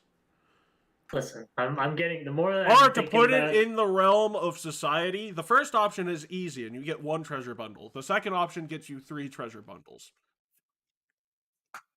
Do you guys want to try to convince them? I mean, all I did was toss out a funny joke. That's all I did. I didn't even hear the funny joke. I said technically we have Miyu, but... Oh, yeah. Oh, Matt, God. Does this also... Oh, my gosh. Matt, does this also mean that... Are you hinting at an influence session? No, you guys are role-playing this one out. If this were like if Matt were here, we'd be having a wingman session. But Matt is not here, so you guys are role-playing this out. Like pure roleplay. Okay. Yep, pure roleplay. That can either be easier or harder than I think. I mean, it's not pure roleplay, but like you guys are going to roleplay, and then I'll tell you if you need to roll anything with what you're saying. That sounds like okay. In other words, if you say something close, you'll roll. If you say something that is convincing, I will give it to you. And if you say something that is completely unconvincing, you roll with disadvantage. And we should probably you roll. Not only do you roll with disadvantage, but you roll a D1. In other words, you fail. So yes, please do not pull a Gavilan. We're in the middle of a relationship problem based around cheating, recommending cucking. Listen, I'm not sure if we don't have to go with the whole cuck queen thing. Yeah, honestly, Matt sort of is annoyed by that. He understands it. He's willing to go along with it, but you've he's not said a that fan. before, yeah. Yeah, we can't. It's one of those things like he would prefer not. Like I said, 1 treasure bundle versus 3 treasure bundles. We can try offering instead of presenting someone as someone for marriage. We can present some sort of gift that can guarantee them that we are going to help them. What do we have anything of that like, Shadow? Nothing that wouldn't imply the first option. Yeah. Got no gift. A gift would be too forward. You got to talk to these people. What, like a gift? You are high-ranking members of the Taldane Federation's organized militia. You are technically high enough ranking members of the Taldane Federation that you can approach them as diplomats. How much can we? What I'm just thinking. How can we further prove that Matt does not renege on any deals that he makes? I don't know. Do you know the guy? It's like from personal experience. Yeah, I'm not saying. Hold up. Maybe I can. Okay, that is possible. We can bring up our personal experiences. I'm wondering if it's sure as fuck would. Because that'd be our second best option. Yeah. I mean, so one of these things is like, I don't know. I've talked to you, all of you, about your opinions of the other members of this group, and all of your characters rate Matt as like the glue guy who keeps this whole thing running. So it's one of those things where, fortunately, you have an easy option and an option where you just mention how you feel about the person. And try and tell them stories of how they stick to their promises. Yeah, I'm going with that, honestly. Any objections? No, because if nothing else, then we have additional fallbacks if we have to. Also, for the sake of you having their names, you are getting access to being able to see their sheets. Wow. Yes. I can only see their bio and info, aka their... Absolutely as nothing. It should be. Yeah, As it should be. Because So, there's literally nothing else. That being said, we will start this, whatever we're going to call it at the end of today's session. And talk. You guys walk up to Hinata and Hotaru, and, they, seem to be enjoying some alcohol. In particular, it looks like that stuff that, Seth and, Alvara accidentally found an infinite supply of. Oh shit! Yeah! That was a while ago. Do you remember that? Yeah, it was shortly after Praedyth got frickin' Raphael from the clutches of frickin' whatever that curse thing was that's now on someone else in the party. No, it was after the Fear Incarnate raid where blood was all over the place. Which was before that instant. Yeah. The Fear Incarnate raid was before the whole Raphael thing, and I think it's right after the Raphael thing that you guys should mention that you have a limitless cache of that exact alcohol. Oh yeah. I mean, that is an option, but like you might want to start by introducing yourselves. I'm bringing up my sheet. One moment. I would actually recommend using your titles and like because I'm talking to so and so. That's neat. Or I'm talking to Major General Seth Swordblade. Yeah. I'm doing. Hold up. I'm doing a combination of both. One moment. So I just imagine my characters just walking up to Elvira and be like, "Oh hey, I'm like the Major General of I am the major. Oh my god! Elvira probably modern Major General. She'd literally just look at him like, okay. I'm a pretty big deal, Oh my god.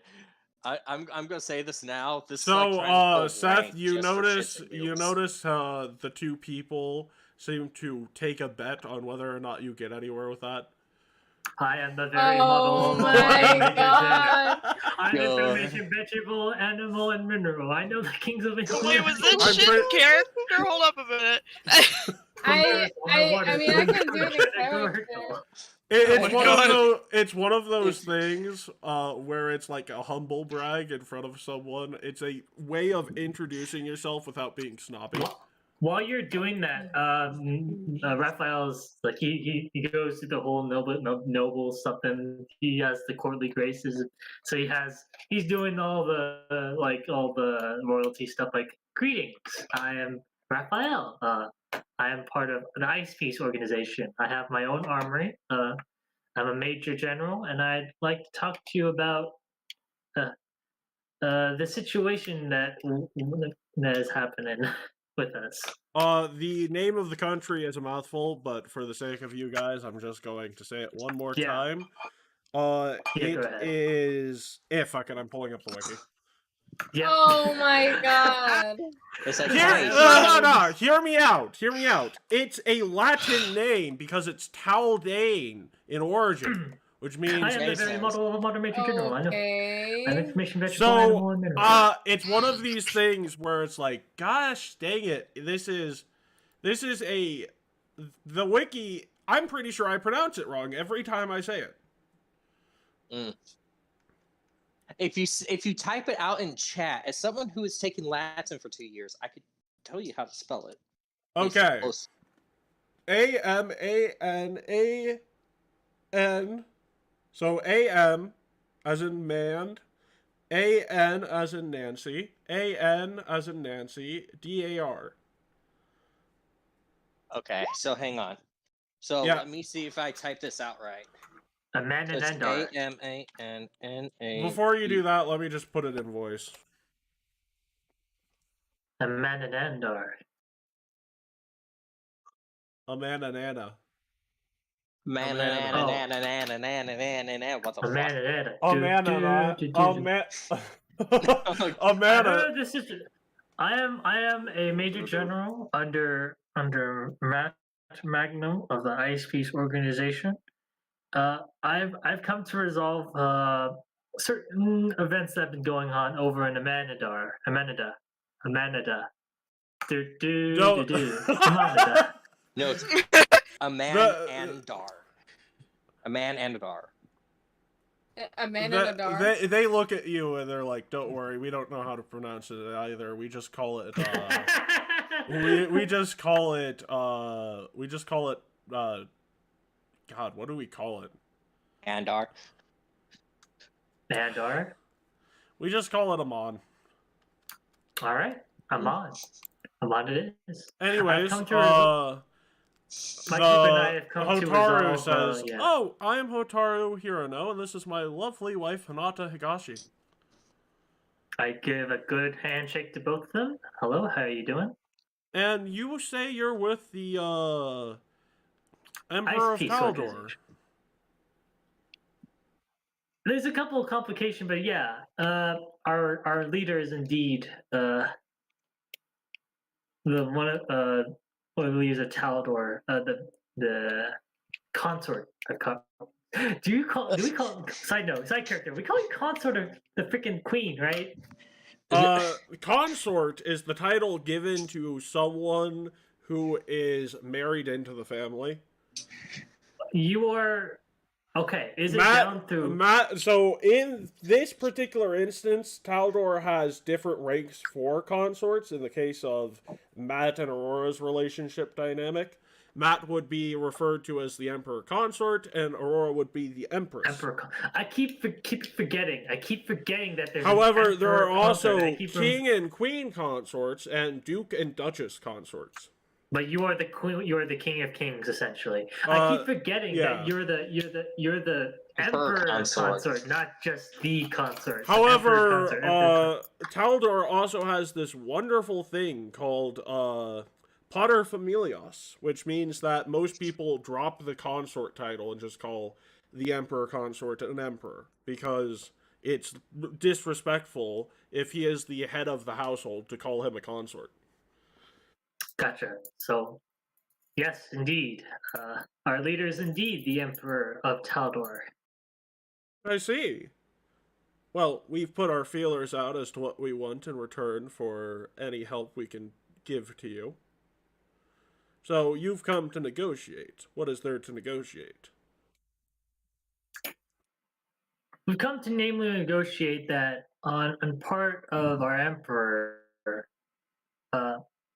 any sort of reservations you have regarding promises, that's not something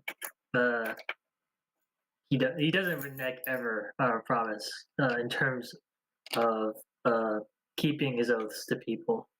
Really? So he would literally go on a suicidal, self-destructive mission to keep an oath. Let me hold up. This is where I get into that. Hold up, wait. Let me do my thing. This is where I get it real close, in which I scoot in. I'll be honest with you. When we first had that situation over with Amon, the first thing that Matt recommended to us is that we do go on a suicidal mission. He had to be talked down. So yes, I do guarantee you that he does do that.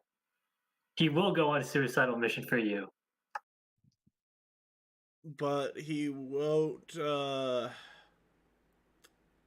don't, he won't. And Hanada says, aren't those two in an open relationship? Oof.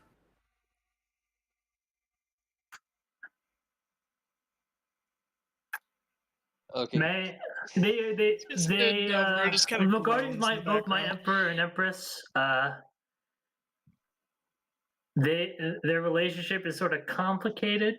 May I ask why you asked? Well, if he's willing to go on a suicidal mission for us, I don't see what the complication to the arrangement we've proposed is. Or do you just mean that he doesn't do so out of affection for someone, but out of duty? Because, look, honey, it's not common that a man goes out of his way in a suicidal manner to save anyone other than his girlfriend. Unless you've got proof of that. Oh, yes. Yes, we do. In particular, We do. 2 people in this particular session have proof of that. Yeah. Would you like to come forward? And I point to one of my No, associates. single one of them out. Put them on the spot, Sass. Oh, you want me to single them out? Single one of them out. It's Alvura and Seth, who were on that weird event. Single one of them out. Listen. I wanted to have Make me them a go society come for check. Fuck! Fine! You want me to point them out personally? I just wanted to be nice to them, okay? I know you wanted to be nice, but there's a political move here and you're missing it. Fuck! It's called use Alvura because Kasune blood. I can No, roll again if you want me to. that is what you're looking for. No, Seth has the higher rank. Alvura is a captain. Seth is a major general. If he's attesting to something like this, it means a bit more. That's your okay. All right. Yeah. Seth. That makes sense. Seth here is also a major Glad to know general I'm the bean at the bottom of the jar. Is Seth here? Oh. Seth, are you here? Yeah, Okay, I'm here. I'm here. I point to Seth. Seth here is also a major general under our emperor. Seth, he has gone out of his way for you personally, out of a sense of duty. Can you please point that out to us? I mean, there's those couple times that he's out of sense of duty, because besides knowing him personally, I guess, he's always tried to do the right thing, even though it requires God, stop blinking out. Even though there's people and friends that he has on the line, he's willing to do the right thing, and achieve his goal, and that is his whole thing. Could you give an example? Well, Seth, what were you doing literally not more than 3 days ago? That was a horrible idea. And he even admitted it and told you all to stay behind. What was it? You got special weapons from mission. Yeah, when we went on that mission, and then he just ran off and left us all behind, and he wanted to go see what he can do to fight against Nihil. And he didn't tell a single one of us. He just disappeared one day. And when we found him after a while, he had told us to turn back because he wanted to take that responsibility and achieve his duty. His duty to who? Why did he run off? Just to fight Nihil, or was there something more to that whole story? You want an out of character reminder, Seth? Yeah. Alex Straza. Oh yeah, that's right. Alex. He went to go free Alex Straza. His mentor.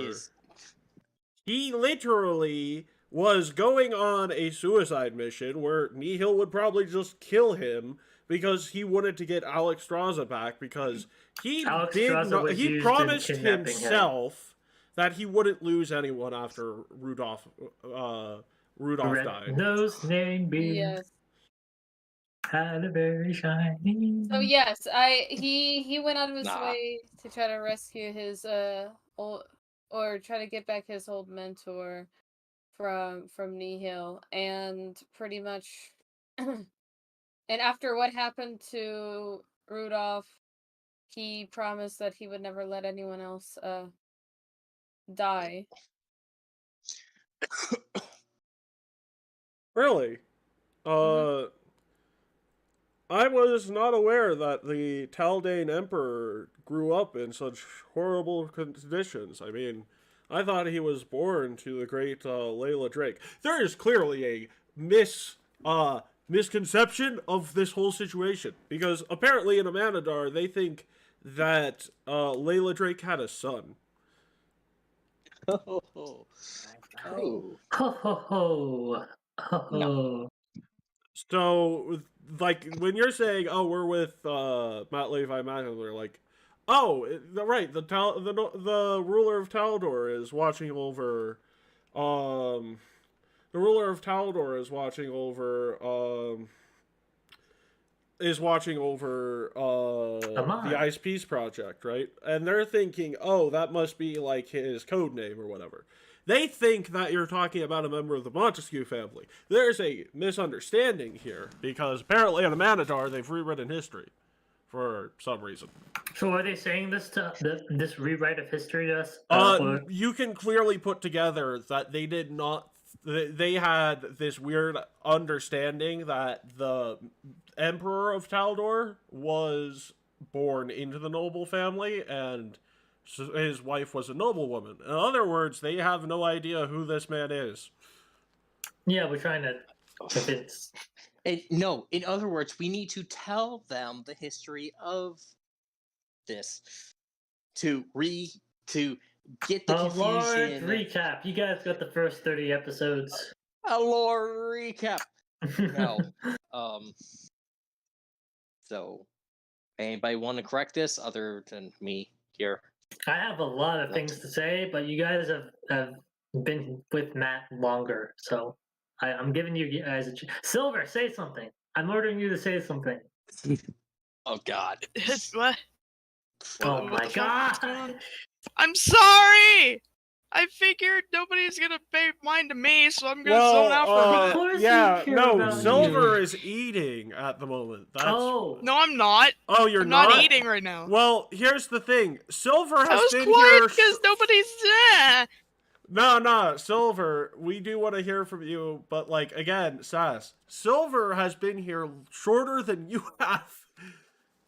The two people to go to for this immediately would be Shadow Gotcha, and that is Seth, who have true. been here since the beginning.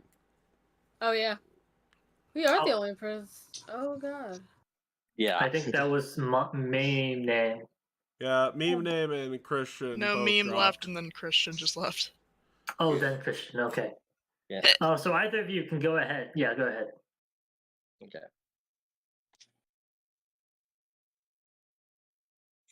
We gotta take a deep breath.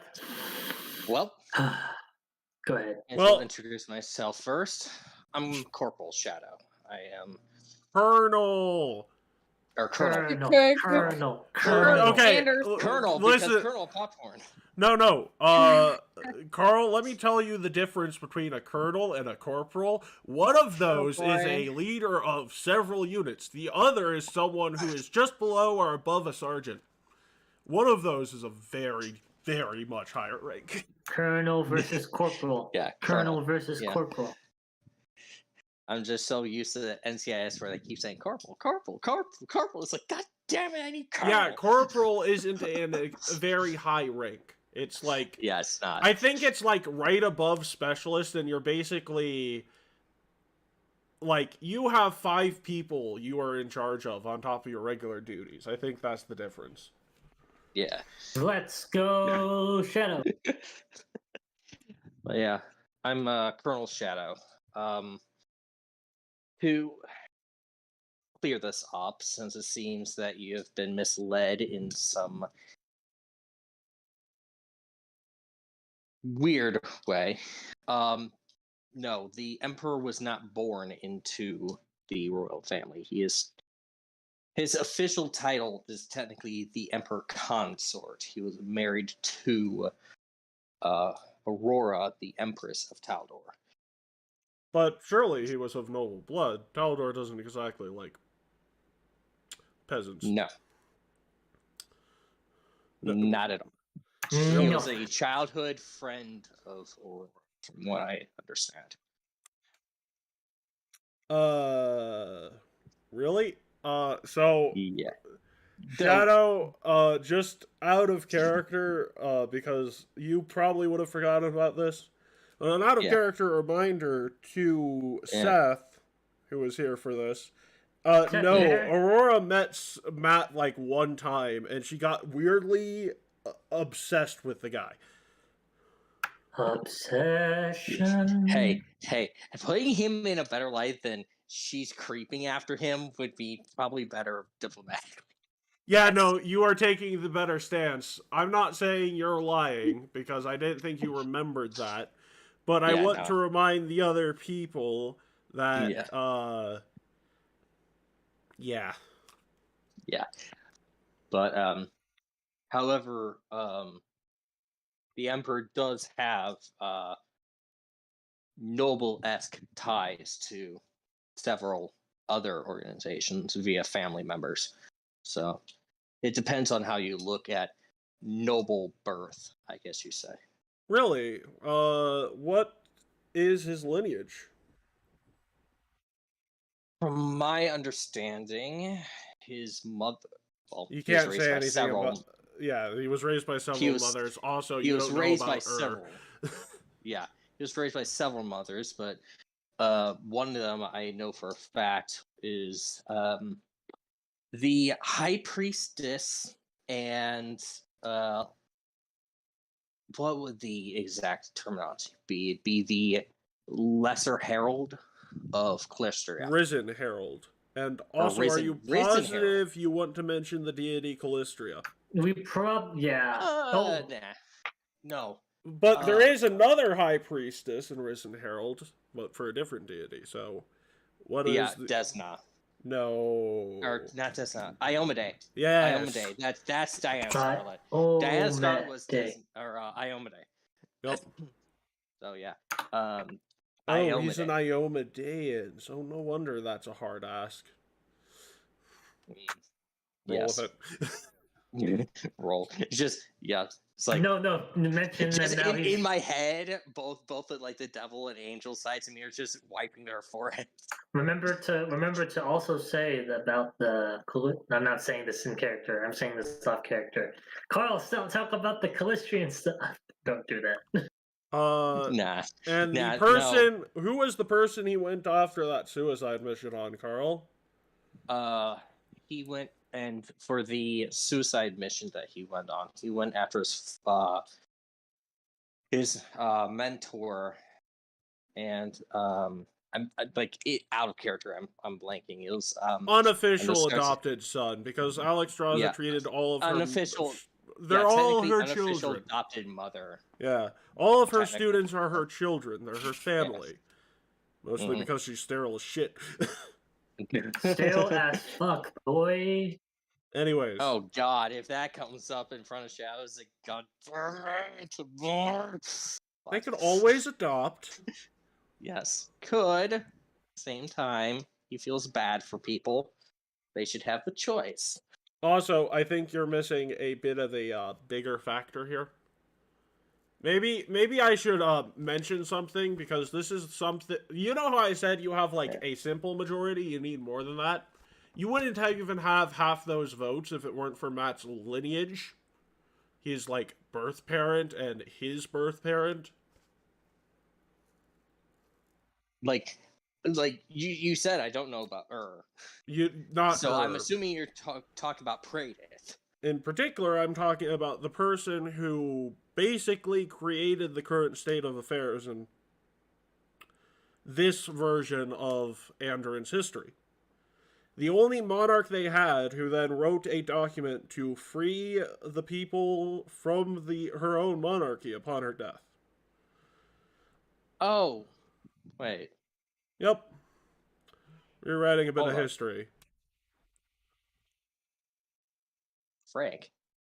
I'm blanking on the name. Magnum. Liara, yeah. Liara Magnum.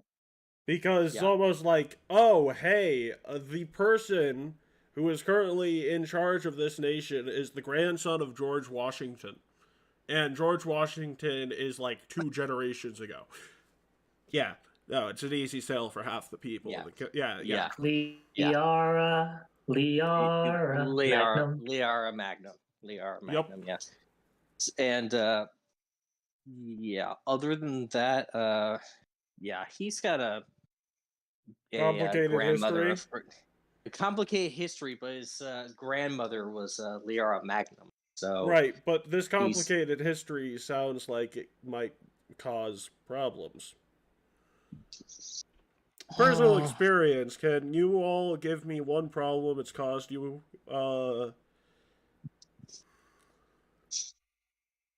Aside from him running off recklessly because he won't let another person he cares about die. Which is honestly really cute. Problems. I cannot attest to any additional He problems. is At least stubborn. ones that we weren't able to All the problems we have with Matt are the problems with him being stubborn. And to that effect, go ahead, Seth. About to say, so yes, you're right. It is stubbornness, but also he tends to be quite selfless at times. That even he has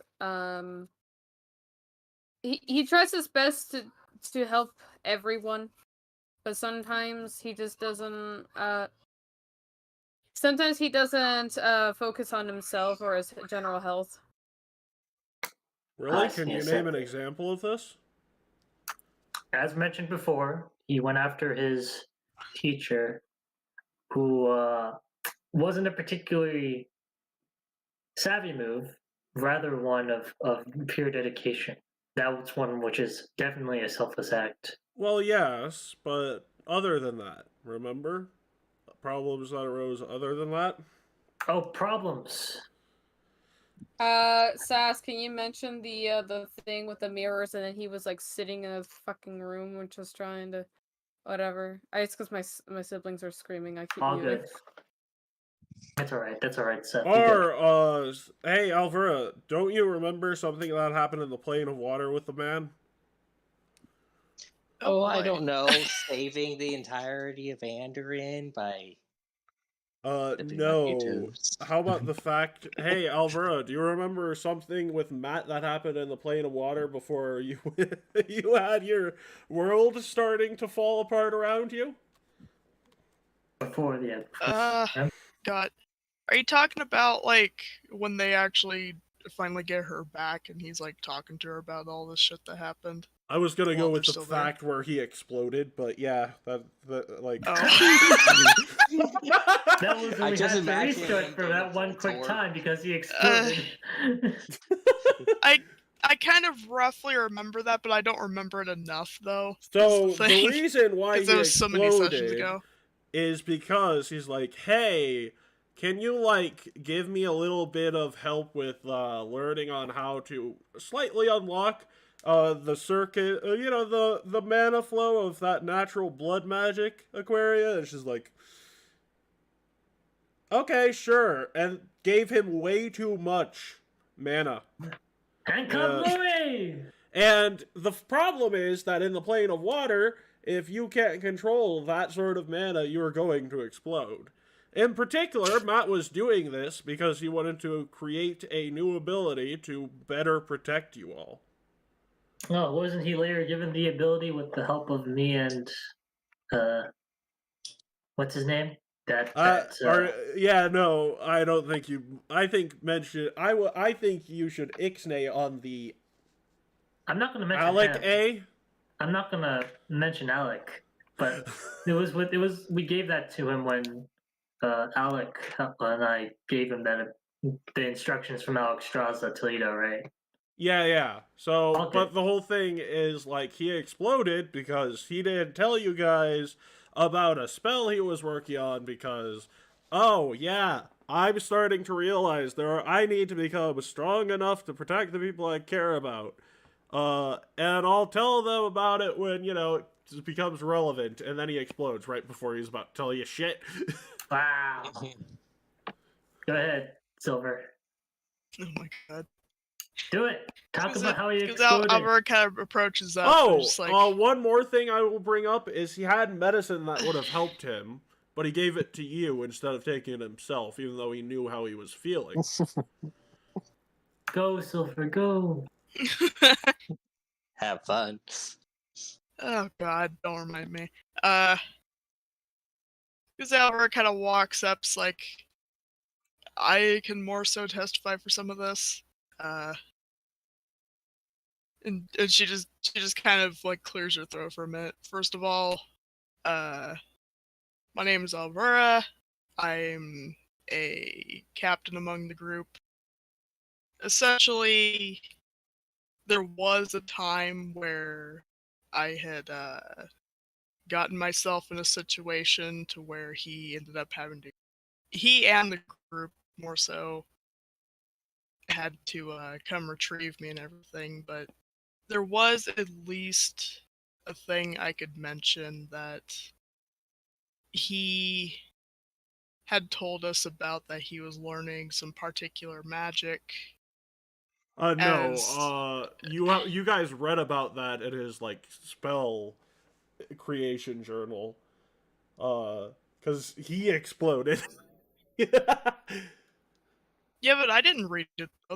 The fucking. Oh right, yeah, no, Seth he Doth- told you all about that because he was mad at Seth and Doth for stealing his shit. Yeah, So, that's why I'm saying that he told us. I didn't read it. You remember that better than I did. Congratulations! You get a free hero point for that shit. God. Give her 2. Anyway, Give her 2. Fine, I'll give her 2, but no more. God. Alright. That apparently he had been learning a particular magic, which was for the purpose of trying to keep all of us more protected.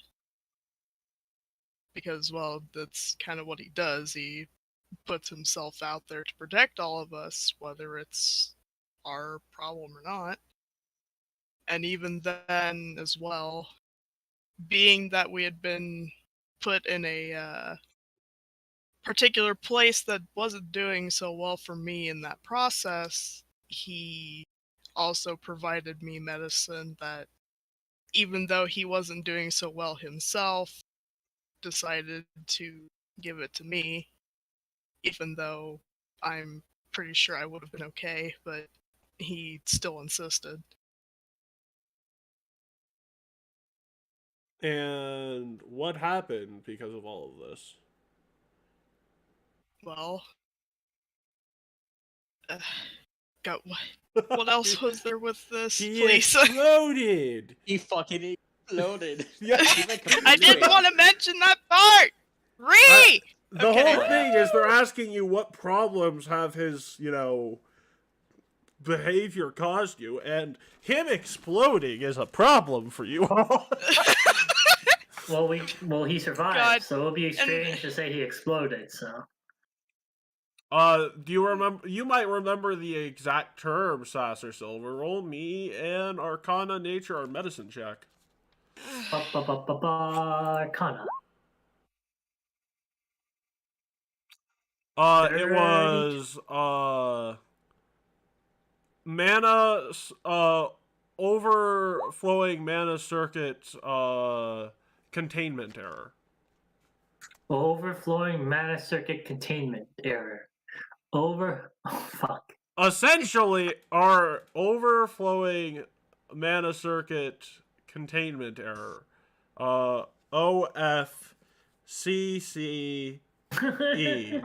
Off key.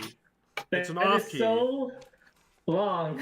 It's off key, Sass. It's he off key. He was caught off key. Yes. My God, why? He was caught off key and went boom. Yeah, I was just gonna say he was caught off key and went boom. and one of them's like, what the hell does that mean? And it's particularly oh my God. Hinata is like, Hinata's like, Hotaru, that means he had an overflowing amount of sorcerer magic and exploded. Oh yeah, I've done Yeah. that. You've done that too? Well, yeah, a lot of young sorceresses explode. Aw. Really? Yeah. Like she openly questions, like, really? Yeah, I mean, I like legitimately a lot of I sorcerers. don't think I've experienced that. Well, count yourself as lucky, bitch. I mean, I I don't killed know my- if I don't know if that would be lucky. I mean, I'm only 26 right now. I'm motioning Bitch, to Silver to like please. Bitch, Silver, we're trying to do this. Bitch, I accidentally killed my little brother because I exploded while holding his baby self. Ooh. He's gonna say it. Alvaro just Lord. kind of just like freezes up a little bit. It's like, somebody else. My apologies. We didn't mean to bring that up. I'm sorry to hear that about your cousin. I'm sorry, your Brother. nephew. It was a nephew, right? Brother. Okay. Imagine Brother. a 6-year-old girl exploding and her brother is in her arms taking the brunt of that explosion. I know, right? Yeah. Alvaro just kind of like backs up. You can just quietly I'm hear sort us of like, just. I'm sort of this like. is why I'm the lowest. I'm motioning. I'm everybody motioning else." for. I'm motioning for Shadow to take control of the conversation while I I go over towards Silver to like talk with her personally.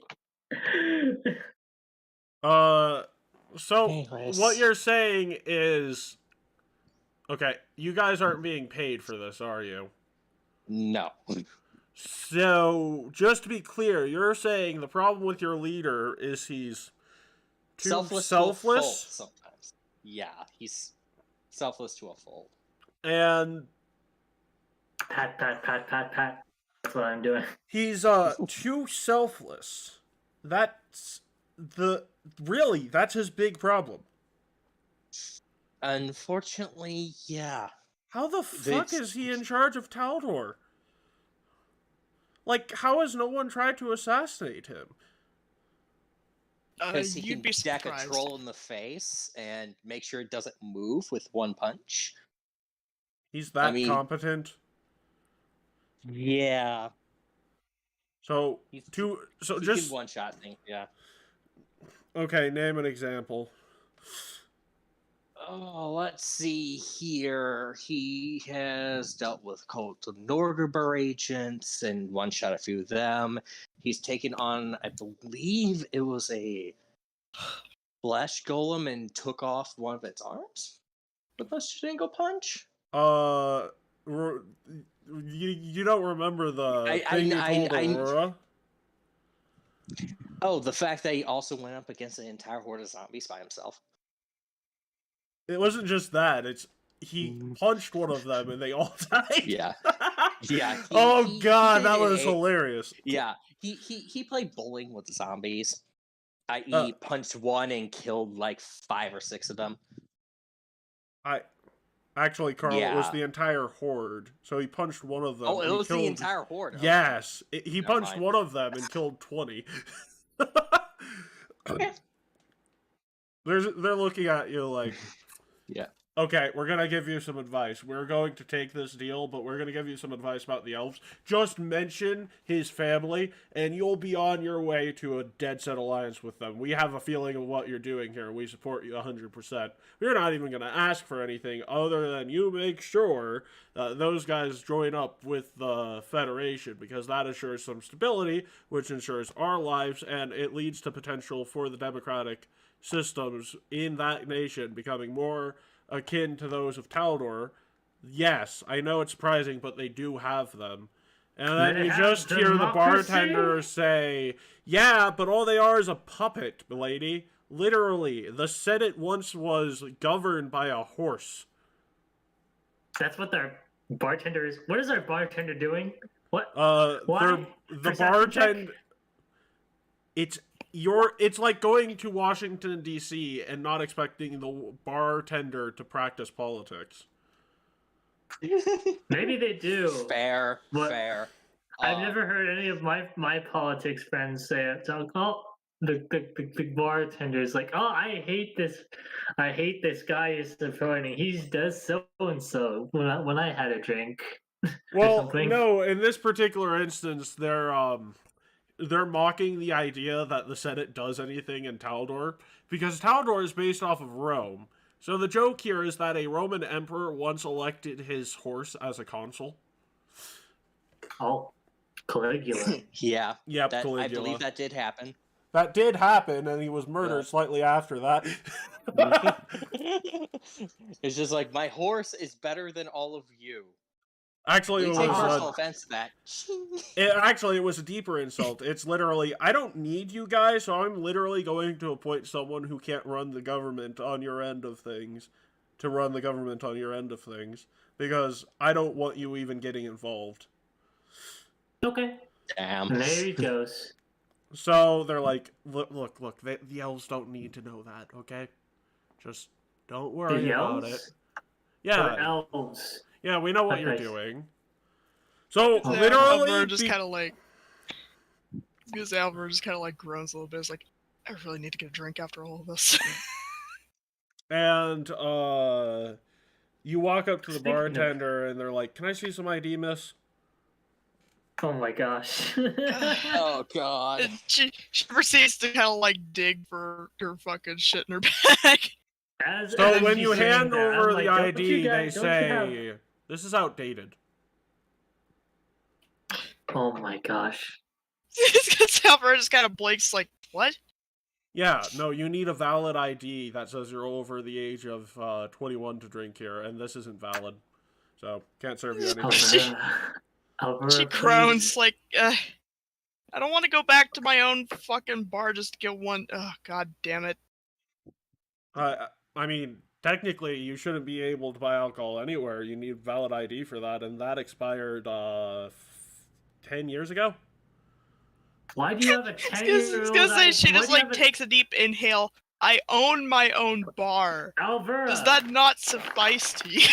What is How the did name you- of the bar? I need to make a complaint. Don't- Alvaro, no, What? please. She's Oh just my like, gosh. she just like groans and pretty much just like walks off. It's like, fine, I'll just wait till I get home. Oh my gosh, we're about to. Look, I walk out. I'm going after. I'm gonna walk with Alvaro. I'm motioning you to continue, because. Yeah. So, Well, Carl, literally, We're you done. guys have secured the alliance with these guys. They Yes. literally just tell you, hey, go up, say, yeah, the Emperor of Taldor is the grandson of the person who literally made the only stable democratic nation a thing. Wink, wink, snap, snap. Yeah. And that's Yeah. basically all you need to do. And I assume you know how to wink. Wink, wink, nudge, nudge. Courtly Grace is activated. So yeah, Hey, that's my ability. long I got story. two. I was gonna say, now Alvaro's frustrated. And, We are. and the first thing I do once I go ahead and buy these ladies another round, because I'm pretty sure I can Wow, afford look it. at you with the paladin is buying alcohol. Wow. Wow, what a man. Anyways, it looks like it is time for break number 3. Oh, I'm sorry. It's time for our sponsor, the Silence Company, to have a nice little commercial. We'll see you in a second.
We're in court. Yes, we're also live. Thank you, Silence Company, for your wonderful sponsorship, where you are paying us nothing to broadcast your wonderful ads. Brought to you by the Thank Silence you. Company. Yes. Anyways, you guys managed to get to the point where Gavilan still has to get married, but hey, you got him back. In a weird state, but his parents say that'll correct itself in time. Anyways, you are all chilling at the reception with your prospective dates, and you have about an hour of roleplay time to talk to your dates. And So tell me meanwhile, how in you that all process- are dressed. What are you Meanwhile, wearing in that to process, wedding? Alvera was forced into a dress.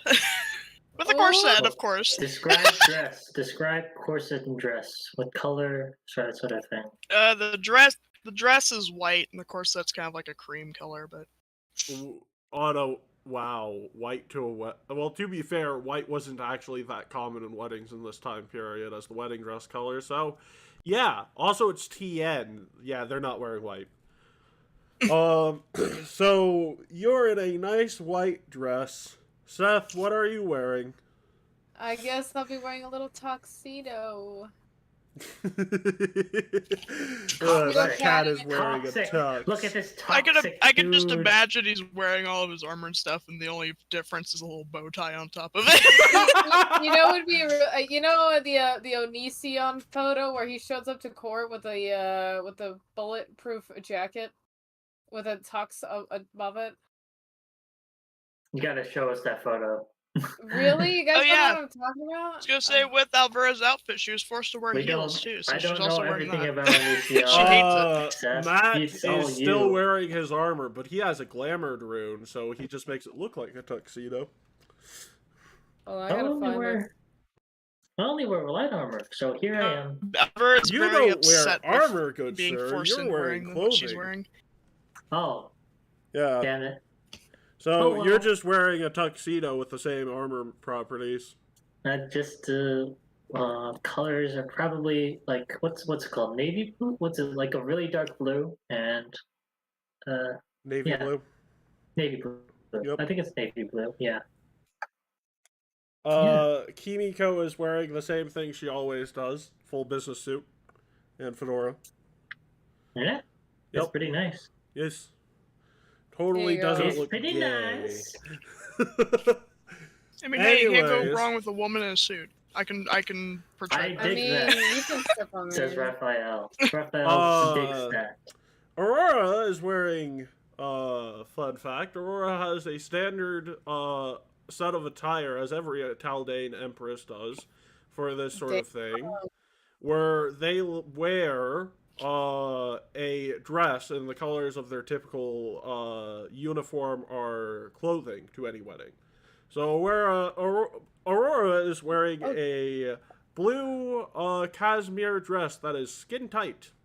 And I will point out something that Aurora basically walks up to each of you and says, Tight? yeah, skin tight, because Aurora is weird about dresses she wears. There's another Good. more distracting part to this whole thing. Aurora walks up to you. She has a sleeve of tattoos on her right arm and left leg. And she walks up to you and says, absolutely no one finds out about this. Does it say, Matt, I love Wait, you? is she ooh, ooh, hiding or it? Is she something? saying? Is it saying like? She wears a full body worth of clothing because tattoos are not a very big, noble thing. Yeah, I can understand that. You get it? What's up? And when she was younger and going through a rebellious phase, she didn't just get a tattoo; she got 2 sleeves. What are they? What's on those Oh, sleeves? that's your type of women. Okay.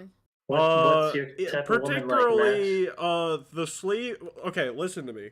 They are literally very well done, intricate series of like pictures of various Taldane important symbols, right? So it's not like they're inappropriate for a noble woman by like the nature of what they are depicting. They It's are just a inappropriate tattoo, for a which is noble yeah. woman because noble woman should not get tattoos. They're Matt supposed not to be shaving clean. is also a bit of a red flag, but people tend to associate that with Matt's general attitude towards the current state of affairs, which is, what the fuck is wrong with this kingdom? That Yeah. is- What the fuck is wrong with this beard? No, basically, Matt is someone who a lot of the peasantry in Taldor assume is going to shake things up, because Glinda's been hyping him as a reformer. Because Oh, is he shaping things up? that is to be determined in future campaigns. Oh, okay. I mean, I to be can't fair, he was one of the people who came up with the idea for the Taldane Federation, which is just an excuse for Taldor to claim its borders expanded back into several nations it used to own. I can't wait for him to be like, you know what? I think this whole kingdom should be dismantled, and he's just dismantling kings. Yee. Oh my god. Anyways, boy. what is important is that Aurora is like, it's one of those things where it's like, yeah, no, Aurora went through like one hell of a rebellious phase, and you And might she's ask telling us yourself, not to ask. no, she's telling you not to say anything, and then crossing her thumb over her throat, like, don't say anything, bitch. Yeah. What if I throw a quick gang sign back at her? Oh my. She looks at By you. the way- She looks What at if- you. wait. Okay, she looks at you, walks up to you, throws it back up at you, and says, "My man." Oh my god. I was gonna say, I didn't get to mention this detail that because of the type of dress that Alvera is wearing, you can see Raphael's little stab scar on her too. Oh my gosh. I'm sorry, but Also, she asked horny for it. horny bonk on Seth, but Silver, why'd you mention that? Because it's visible. How are you supposed to ignore a scar across her chest from If that? it's skin tight and you're having it, okay, I guess in a sense that you can have it visible, but it's a boob one. Unless you have it very revealing, you're having it very revealing. There's a are you? little. You get a bit of the side boob with the dress. I guess, but it's Silver. not supposed to be very. What? apparent. Are you trying to make me do something? Go away. Seth, No. please. Hey guys, it's a wedding. This is a place of romance. Love is Calm in yourself. the air. Calm What do you your mean call tits. myself? What are you talking about, dude? Horny bonk applied again. Why? Just let him do what he wants to, damn it. We still have an Alright, hour or something to anyways. go. I We don't have know an what more time hour we have. of How would- something. How are you guys acting out your staying together at the reception? Obviously my character's gonna be a little pervert, because if this is a self-insert, this is probably Because you gonna are be also very a perfect, yes. Yes. And meanwhile, Alvera's probably just like standing aside somewhere, just getting a drink because my god. Alvera is getting She- a drink. She's she's- also a stop. self-insert. Actually, technically speaking, somebody should probably be stopping her from getting a drink at all because, you know. Kind of No, drink you is she ain't touching getting? anything alcoholic because the This bartender is is all the like one fruit from punch, right? yesterday. Yeah, it's all like fruit punch, right? This is Yeah. like Well, Wait, who? Wait, what'd you say, the Matt? bartender that hates Afridi is the person bartending this wedding. you're not gonna. You're God not getting damn it. alcohol. God damn it! Like if, She like, I still could wants try a to- drink. She's trying to cope for the fact that her mother just forced her into a dress and I've heels. I've Dress and reached out heels. to her. Might be other ways to cope for this. Hey, I Seth, reach out. Hold up. I reach out to Alvera. you Hey, have your wanna- own date, mister. Go But away, get off my woman! if she wants to get a drink, I can try to get a Eric, drink. you're gonna make me That's all I'm choke on my saying. fry. Goddamn. Kimiko is literally, as you're walking away, she's like, "My guy, I'm your date. Talk Oh to my me. God. Like, come on. Look, she Oh can my- fend for herself. And besides, are you telling me that the alcoholic not having a drink she's for a my- day is gonna... I know she's your friend, but she's an alcoholic. You bring up a good point. Yeah. Maybe she should. Yeah. Go Also, away! just because I talked to her doesn't mean I don't care about you. We literally just got here. We Ooh. literally just got here, Because Raphael. Alvera Okay. just kind of groans and argues. Just go talk to her, damn it. What's up? I will say And you she like, guys are and she like like across quite the. literally grabbed. No. No, You she got quite no. literally. Hold on. Hold Surrounded. on. Okay, go ahead. You God are damn it. separated by a dance floor. Like, nah, you Oh, are. what Yeah. the heck? I thought we were closer. We can't just be like solely far apart. That's BS. We're friends. You Come have on. yes, you're friends, but you have your own dates. I'm trying to We can't. get. I am Matt, saying. I don't think you understand sitting at a reception, Matt. Okay, gotcha. I'll get. I mean, Even here's if that another. occurs- Here's the thing. They're like, oh yeah, you guys can have your gear. They're not putting everyone who has weapons and the ability to conspire in one place at a wedding. You're sitting with a bunch of random people outside of your date. You're putting us with randos. That's the plan because we all have weapons. Yes, and can conspire. Oh my. Yes, it's a safety and yeah, it's a safety thing. It's so annoying. Okay. If Yeah. that's the explanation, fair enough. All right. So yeah. Okay, gotcha. Also, again, you just got here. It could also be the case that while we're entering, before we sit My down, dude, just let those two have their date. Look, I'm trying to help. Fine, You- fine, What go are you ahead. Get off! What kind of So, negative fiance is this? You get off, you pervert. I'm just trying to I'm help a not friend, doing Jesus. anything. I'm over here trying to make conversation. Sure. And 5 you're doing seconds later, this. oh, you're acting all cute. Okay, Shut look, up. listen, if it Guys, bothers you so much, just guys. look away. hey guys, come on. Oh, sure. Look, guys. Please, look, for the love of God, just- calm down. You're Anyways, like overstimulating me here. Yeah, Okay. Sass, just let these two have their nice little talk as Alvera is grabbing a thing Yeah, of punch. at this point, if it's true that it's like all the way across, I'm not doing that. Yeah, I understand.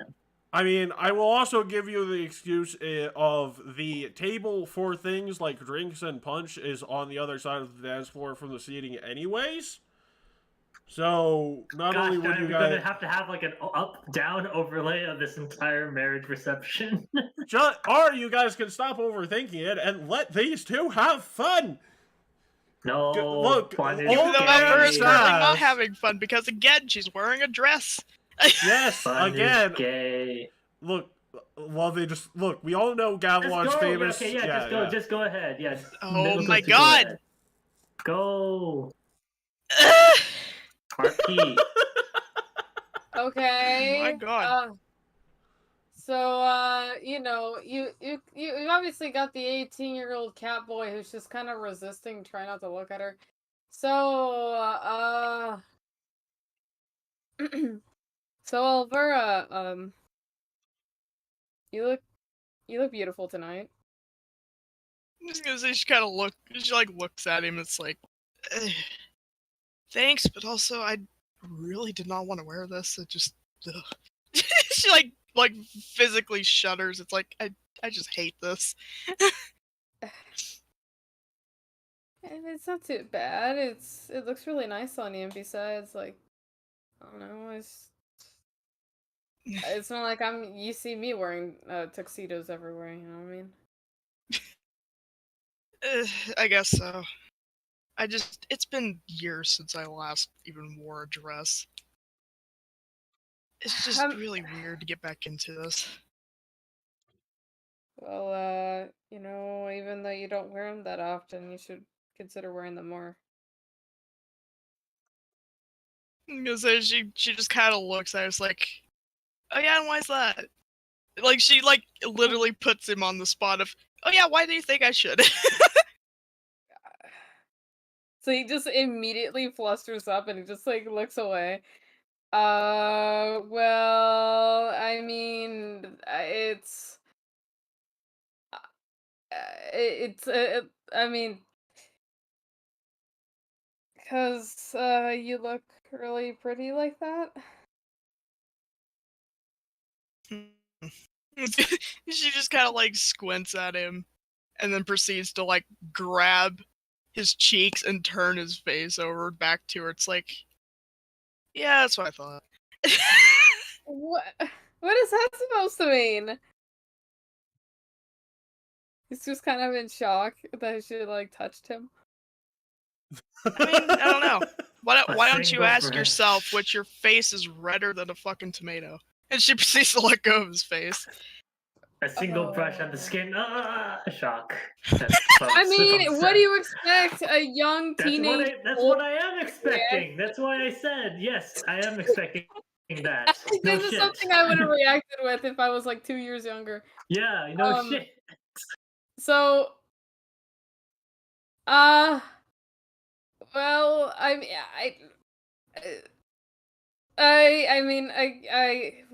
yeah, I guess you don't have to call me out like that. I mean, yeah, that's true. I didn't have to, but it seemed kind of funny, and I couldn't pass up the opportunity. Wow.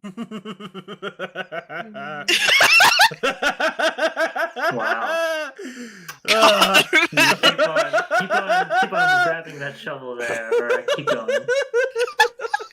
He's getting I feel like Matt is dig. listening to this, and he's like getting inspiration for like No. another army scene. He's like No. eavesdropping on listening. his 2 fucking members. No. Talking As the like this. GM, I'm listening to this. I'm like, God damn it, this makes way too much sense, and also is absolutely hilarious. They're so awkward. Anyways, go ahead. What? Well, yeah. Yeah, this is what I thought. Go ahead. All right. Well,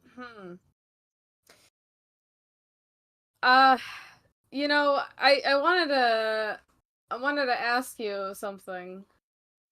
Uh-huh.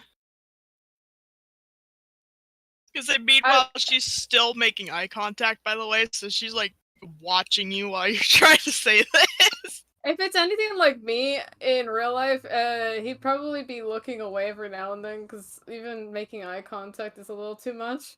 But, Wait. Are we talking glaring at him while saying this? Are we talking like putting out full force of will, like, you are lucky I agreed to this? We talking full force of intimidation? If so, I'm gonna ask you to roll me a check. Are you intimidated? I mean, she's God. not trying to intimidate him. It's just she's just watching him because she wants to see Well- how he's gonna go about saying this. What's the of whatever he's gonna say. hypothetical? What would I hypothetically roll to in case if she was intimidating me?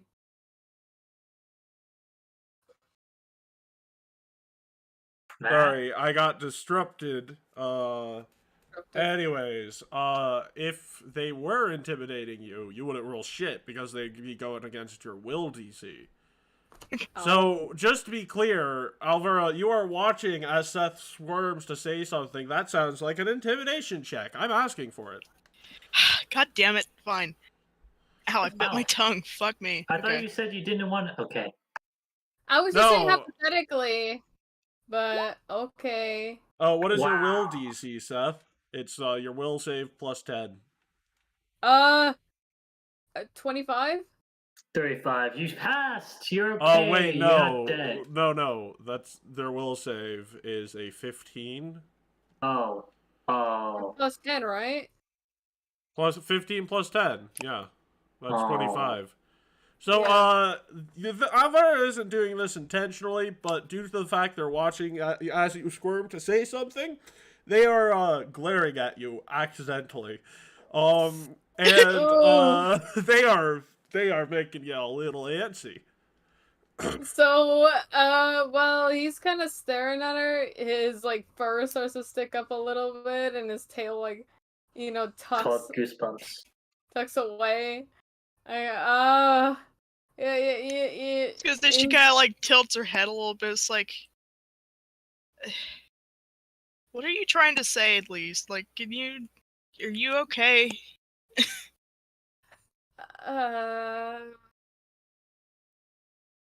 Well, I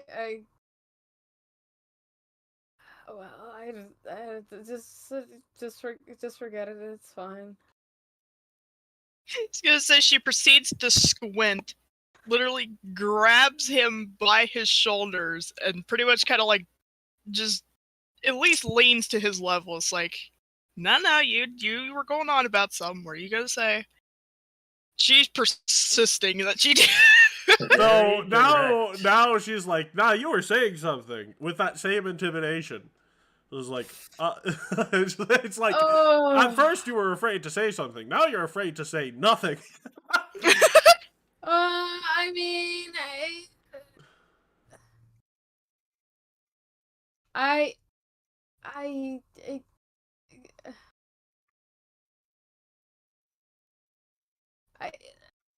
I, I, I was wondering, like, maybe like there was.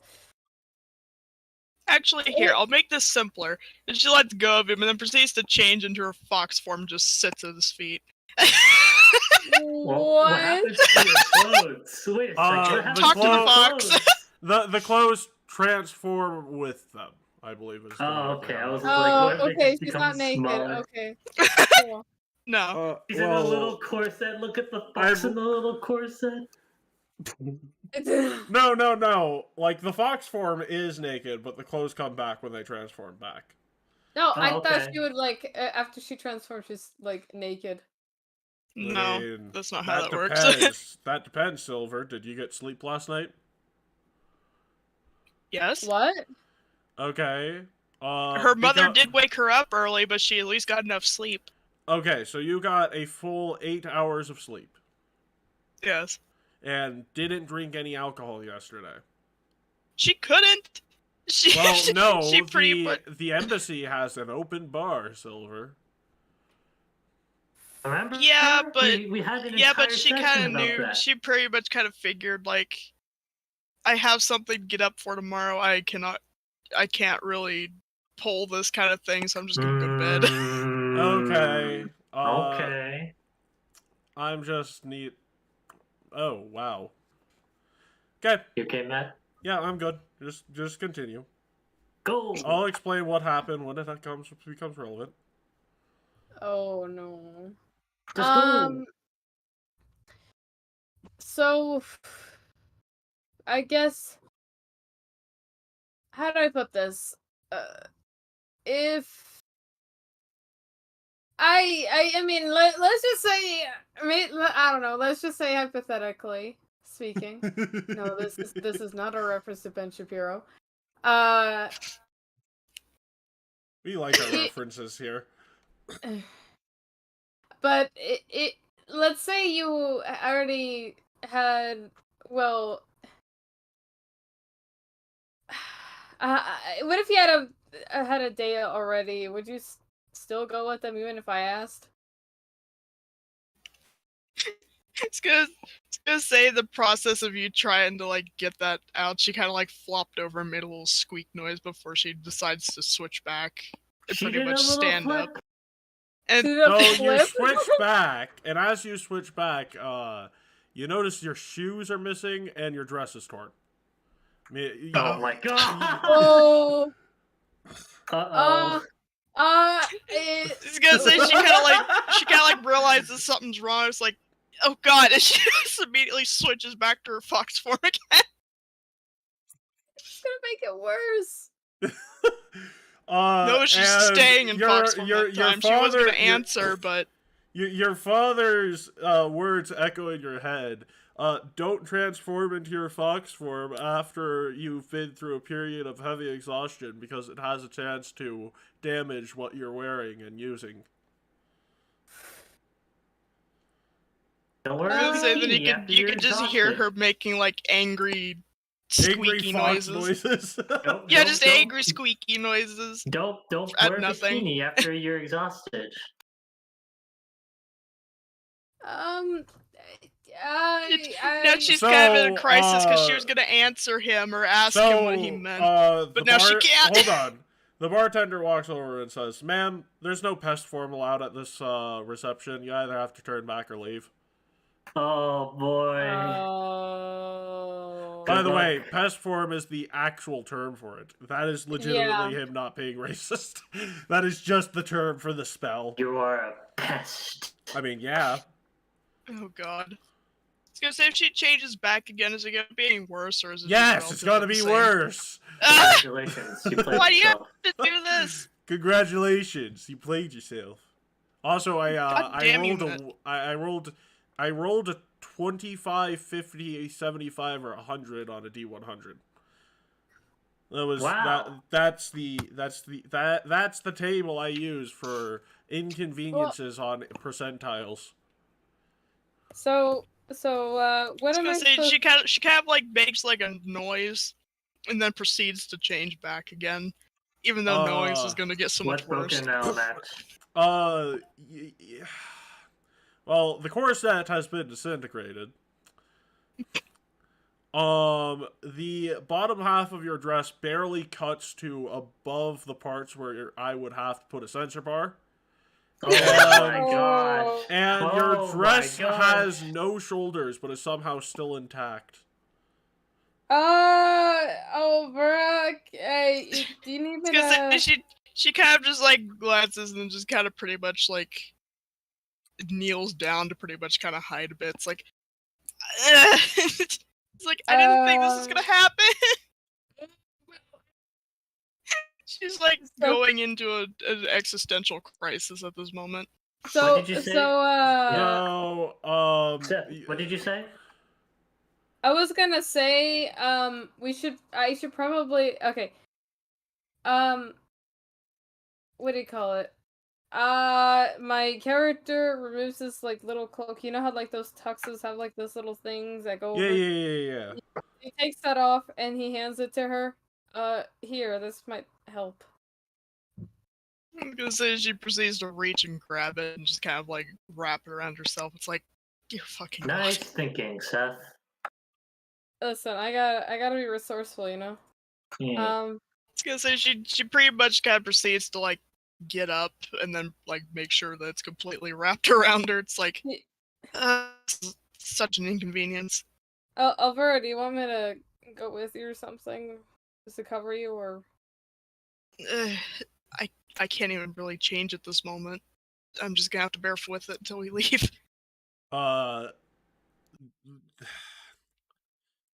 You just see like Aurora motioning for you to like go to the hallway and walk. She walks into the hallway too. But in order to see this, you're definitely gonna need to make a perception check because she's trying to be. God. She's trying to not be obvious, and there's a lot of people in the way. Good. Have good luck. You're an assassin after all, so you can pull this off. Perception, you said? Perception. Wait, why not deception? Not well. Aurora rolled deception, and that's why they need to roll perception. Oh, they need to perceive her actions. Gotcha. Okay. Yes. I'm sorry. Yeah, that'll work. Woohoo! So, she kind of sees that she's like motioning, and she kind of looks at Seth real quick. It's like, I'll be right back, and she kind of like hurries off. Okay. So he Very sits scary. down back at the table, like awkwardly, like rubbing his face with both of his hands. At this point, you can talk to the strangers around you. After I'm embarrassed and like felt weird. Or you about could the pretty whole much thing. go up to bat and be kind of like, I'm in a bit of a crisis, sir. So I You can can't do even that too. You can do process that too. it right now. You can do that too, So, yeah. Aurora says, okay, so I understand you're having a bit of a wardrobe malfunction, and she pulls out a key and twists it, and she's like, follow me. Okay. And she follows her into the little thing. Honestly, didn't really like white for you anyways. I've got some dresses in your size in this little demi-plane I was gifted by Old Mage Jitembe. He gifted us both demi-planes. It was a weird wedding gift. It was a good wedding gift, but like, it's weird. Not even that big of a clothes person, but he gave me a demi-plane of infinite clothing options. Wow. Honestly, it's a little sexist. I would have preferred a demi-plane of infinite ammunition or something. I like guns. Yeah, fair. I would want something similar. Anyways, I'm not sure why it would have been the best color for you. Anyways, you seem more like a red, yellow, or orange kind of person. Yeah, or usually, yeah, pretty much. I mean, also, it's one of those things where there are better dresses for you that would probably make you feel a little bit less embarrassed than what your mom put you in. Trust me, no one likes being dressed by their mother. And my mother's dead. You know, this was something that my mother had worn at some time before, and she just happened to still have it. And I'm like, oh, God. Yep, don't worry. I was not looking forward to this. Don't worry about it. Besides, there's literally take your pick. You can borrow it or you can keep it. Don't particularly care. And then Aurora just walks up to you, whispers in your ear, "Give the kid a break." Listen, like, my God, he's like 18. The fact that he even asked you is remarkable. I'm Seth, And she and I'm kind of 18. just like sighs a little bit. It's like, "Ugh. Okay, And if you I'll don't want try." to do it for me, then think about Matt. Like, you should have seen his face as this was happening. He looked mortified. She Seth is kind of like groaned a little louder. It's like, okay. Seth Look. is like, "Hi, I'm Seth, and I'm 18. Slaying all these women with my masterpiece." Oh my uh, Go ahead. So Aurora will continue talking with you, but first we're gonna go back to the Seth with both hands in his palm. And Matt's gonna be walking over. It's like, "Hey man, you good?"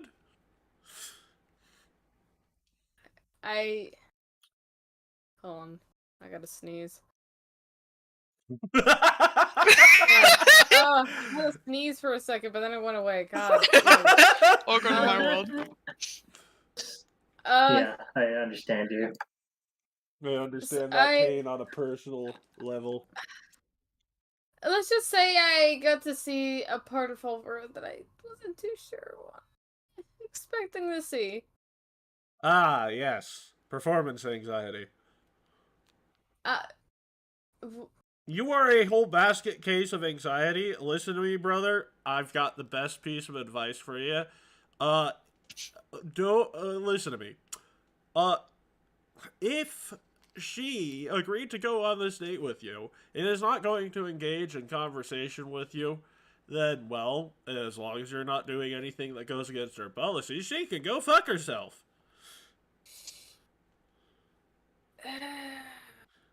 But I am literally a year older than you, and, like, this doesn't bother me. And the only reason it doesn't bother me is you're not going to win them all, but if you care enough about something that you don't want to lose, you got to get your head in the game and try, my man. Yeah, it's scary. It's scary to talk to someone you actually give a shit about and try and make a relationship with them, even if it's just a friendship. But you got to get over that hump eventually. well, it's hard because, well, I don't even know if she even feels anything for me, and generally speaking, as far as I know, it's all just professional. Ah, I see. So, you are worried it's unrequited? Because, they definitely know you have something. I mean, I mean, it's Well, something. well, Seth, call me Cupid, because I'm your man tonight. What? Uh-oh. I don't know What are what you Cupid is, talking right? about? He like lifts his Seth, head. You just need a is there a wingman. Cupid in this? What is a Cupid in this universe? There is probably a monster stat block for Cupid. Like, Cool. legitimately. I'm your man, Seth. I'm your wingman.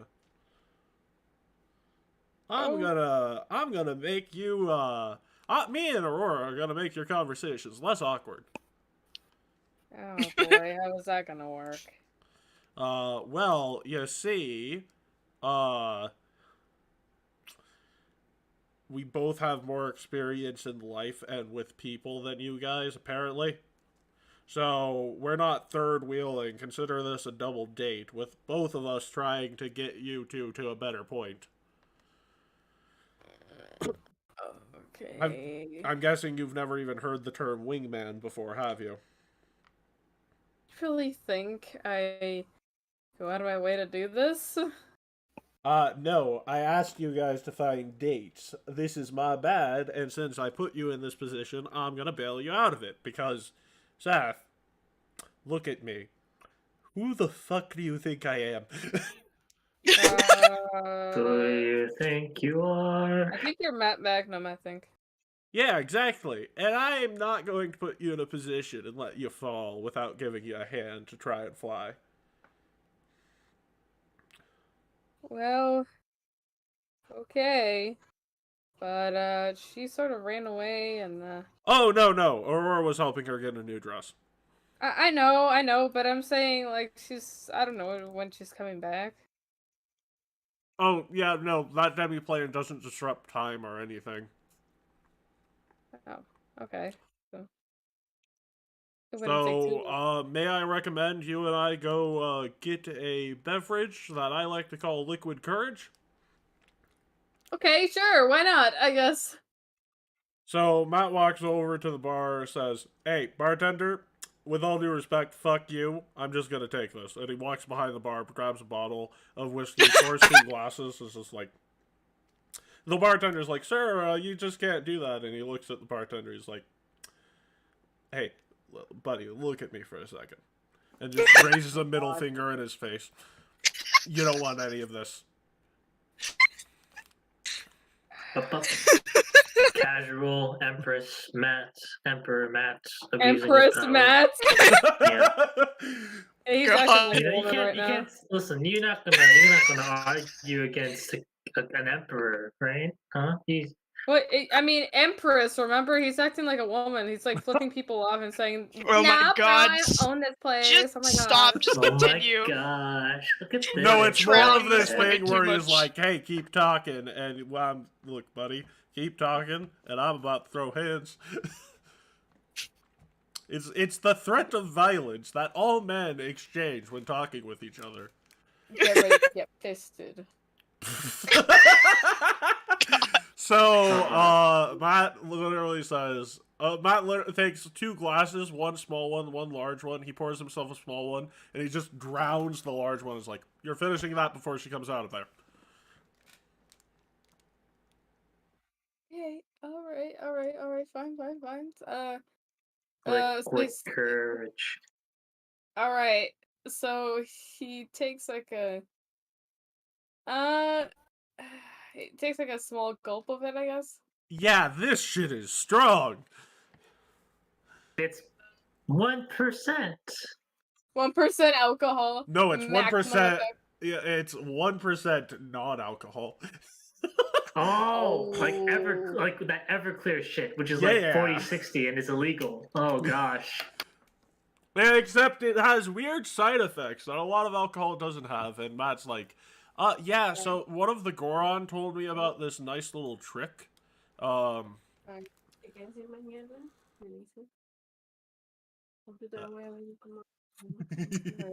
momento. momento. Sorry. Oh, did you see the hey, Matt, in the meantime, look at the hangout chat. Look at that dude with all the armor underneath his attire. That's what I was imagining Seth would show up with. So, Anyway. there is a weird thing. This is not a fort save because this is a beneficial effect. And there is no poison to this shit. Matt just explains to you, "Oh yeah, one of the Goron was teaching me this trick about a bottle of whiskey. And if you put a little thing at the bottom of a glass, and pour in whiskey into it, it has a weird, more beneficial side effect.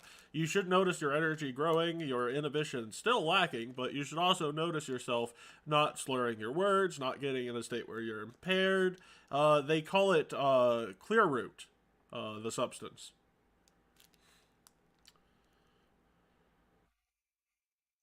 Clear root. Clear root. Yep. Okay. Wouldn't feel a single thing tomorrow, right? Well, no, because if a plant is drinking alcohol consistently, that's like processing how to explain the fact of mortality of an immortal creature to Seth. And he's like, okay, Seth, listen to me. If there were any negative side effects from this, that person would have been dead like years ago. Because plants handle alcohol horribly. I mean, that makes sense. I should have thought of that. Yes, exactly. Except for mushroom lushies, because they make that shit naturally. Fun fact. Mushroom I mean, mushy. Now- Mushy. At least the worst part of it isn't going to be there. It's better than, you know. Oh, it's only positives, my man. I actually didn't know if this would work. Do you think this will probably help? I mean, I think probably. I I don't mean, know. you don't feel any different, and you just took a decent gulp, and this stuff basically turns into Everclear. Yep. Actually, I'm wrong. You gotta get upwards to 95% alcohol with Everclear. That's some powerful shit. Honestly, I was told that I could either use this stuff to have a really fun evening or clean my floors spotless. God, Or I both. bet. I mean, that's good enough. I should probably go back to the tape. You should sit down at the probably table and- finish the rest of that tall glass because you're gonna need it. Dude, listen to me. You're jittering more than the bugs that Gavilan ate and vomited a swarm of. All right, I guess. All right, fine. And that is like, look, my man, I'm just trying to help. All right. I'm So he just trying to- chugs down the rest of it. Oh gosh. So, confidence boosted, ego boosted, respect somehow remains at a respectable level, so you're not gonna do anything absolutely dumb. How Respectable amount. is he? He's not. Is he? Like, Inhibition gone, but yeah, have you ever literally. been drunk before, Seth? Yes. All right. So talk like you were drunk. Not entirely. No, I have Because, to be. I just have to act like I am now, where I just don't care, and I just can't. Yeah, it's like that like literally, Sass, this isn't even alcohol. This is a unique thing that a druid taught him about, getting all the positive side effects of alcohol without running into the nasty problems of dying. Raphael should totally learn that from me, but he doesn't. Oh well. He will learn it in the future. 50 years. And give or take. Matt walks up to the bartender. You walk back to your table, and Matt looks at the bartender and says, "Hey, listen to me. Serve drinks to everyone, okay?" Oh my gosh. No. And he is like, yeah, because Matt gets the undertones of this guy's persona. Also, You already knows that he was racist towards the. no, he was being racist towards Seth because the minute he got anywhere near his bar, he's like, yeah, catfolk. Okay. Listen. Look, Just because... it's not a parody of America without some racist being there. Oh my Racism. So, about 5 minutes later, Alvaro and Aurora exit the little portal, and Aurora's like, "You look great. Now go back to your seats." Now, what is she wearing? Yes, what is the new outfit, Alvaro? So she ended up choosing a red dress out of everything, to be fair. Ah. Fiery. So now she's wearing a lovely red dress now. Fiery. So it goes well with their tail and their fireness. So, before we go, Sass, because I'm realizing, technically we have 10 minutes left until session typically ends. Oh, okay. So, next week, whenever I have you guys on a session, if you can do, like, a Saturday, keep things consistent, I can finish up your little thing before we go into the actual thing I have planned for next week. I'll try However, my best. since you didn't get any interaction, I will say that your date has been going well to this point. Oh, okay. Mostly because you're both people who have weird, interesting amounts of knowledge about anything intelligence-based. Wow, that's nice. You know, I like you're that couple that argues over the fundamentals of nuclear physics without actually being nuclear physicists. That couple. Okay, Oh gotcha. boy. Oh no. If it works, it works. You If know? it works, it works. So we will get back to whatever I guess. Join us next Saturday for #Project Wingman. Goodbye.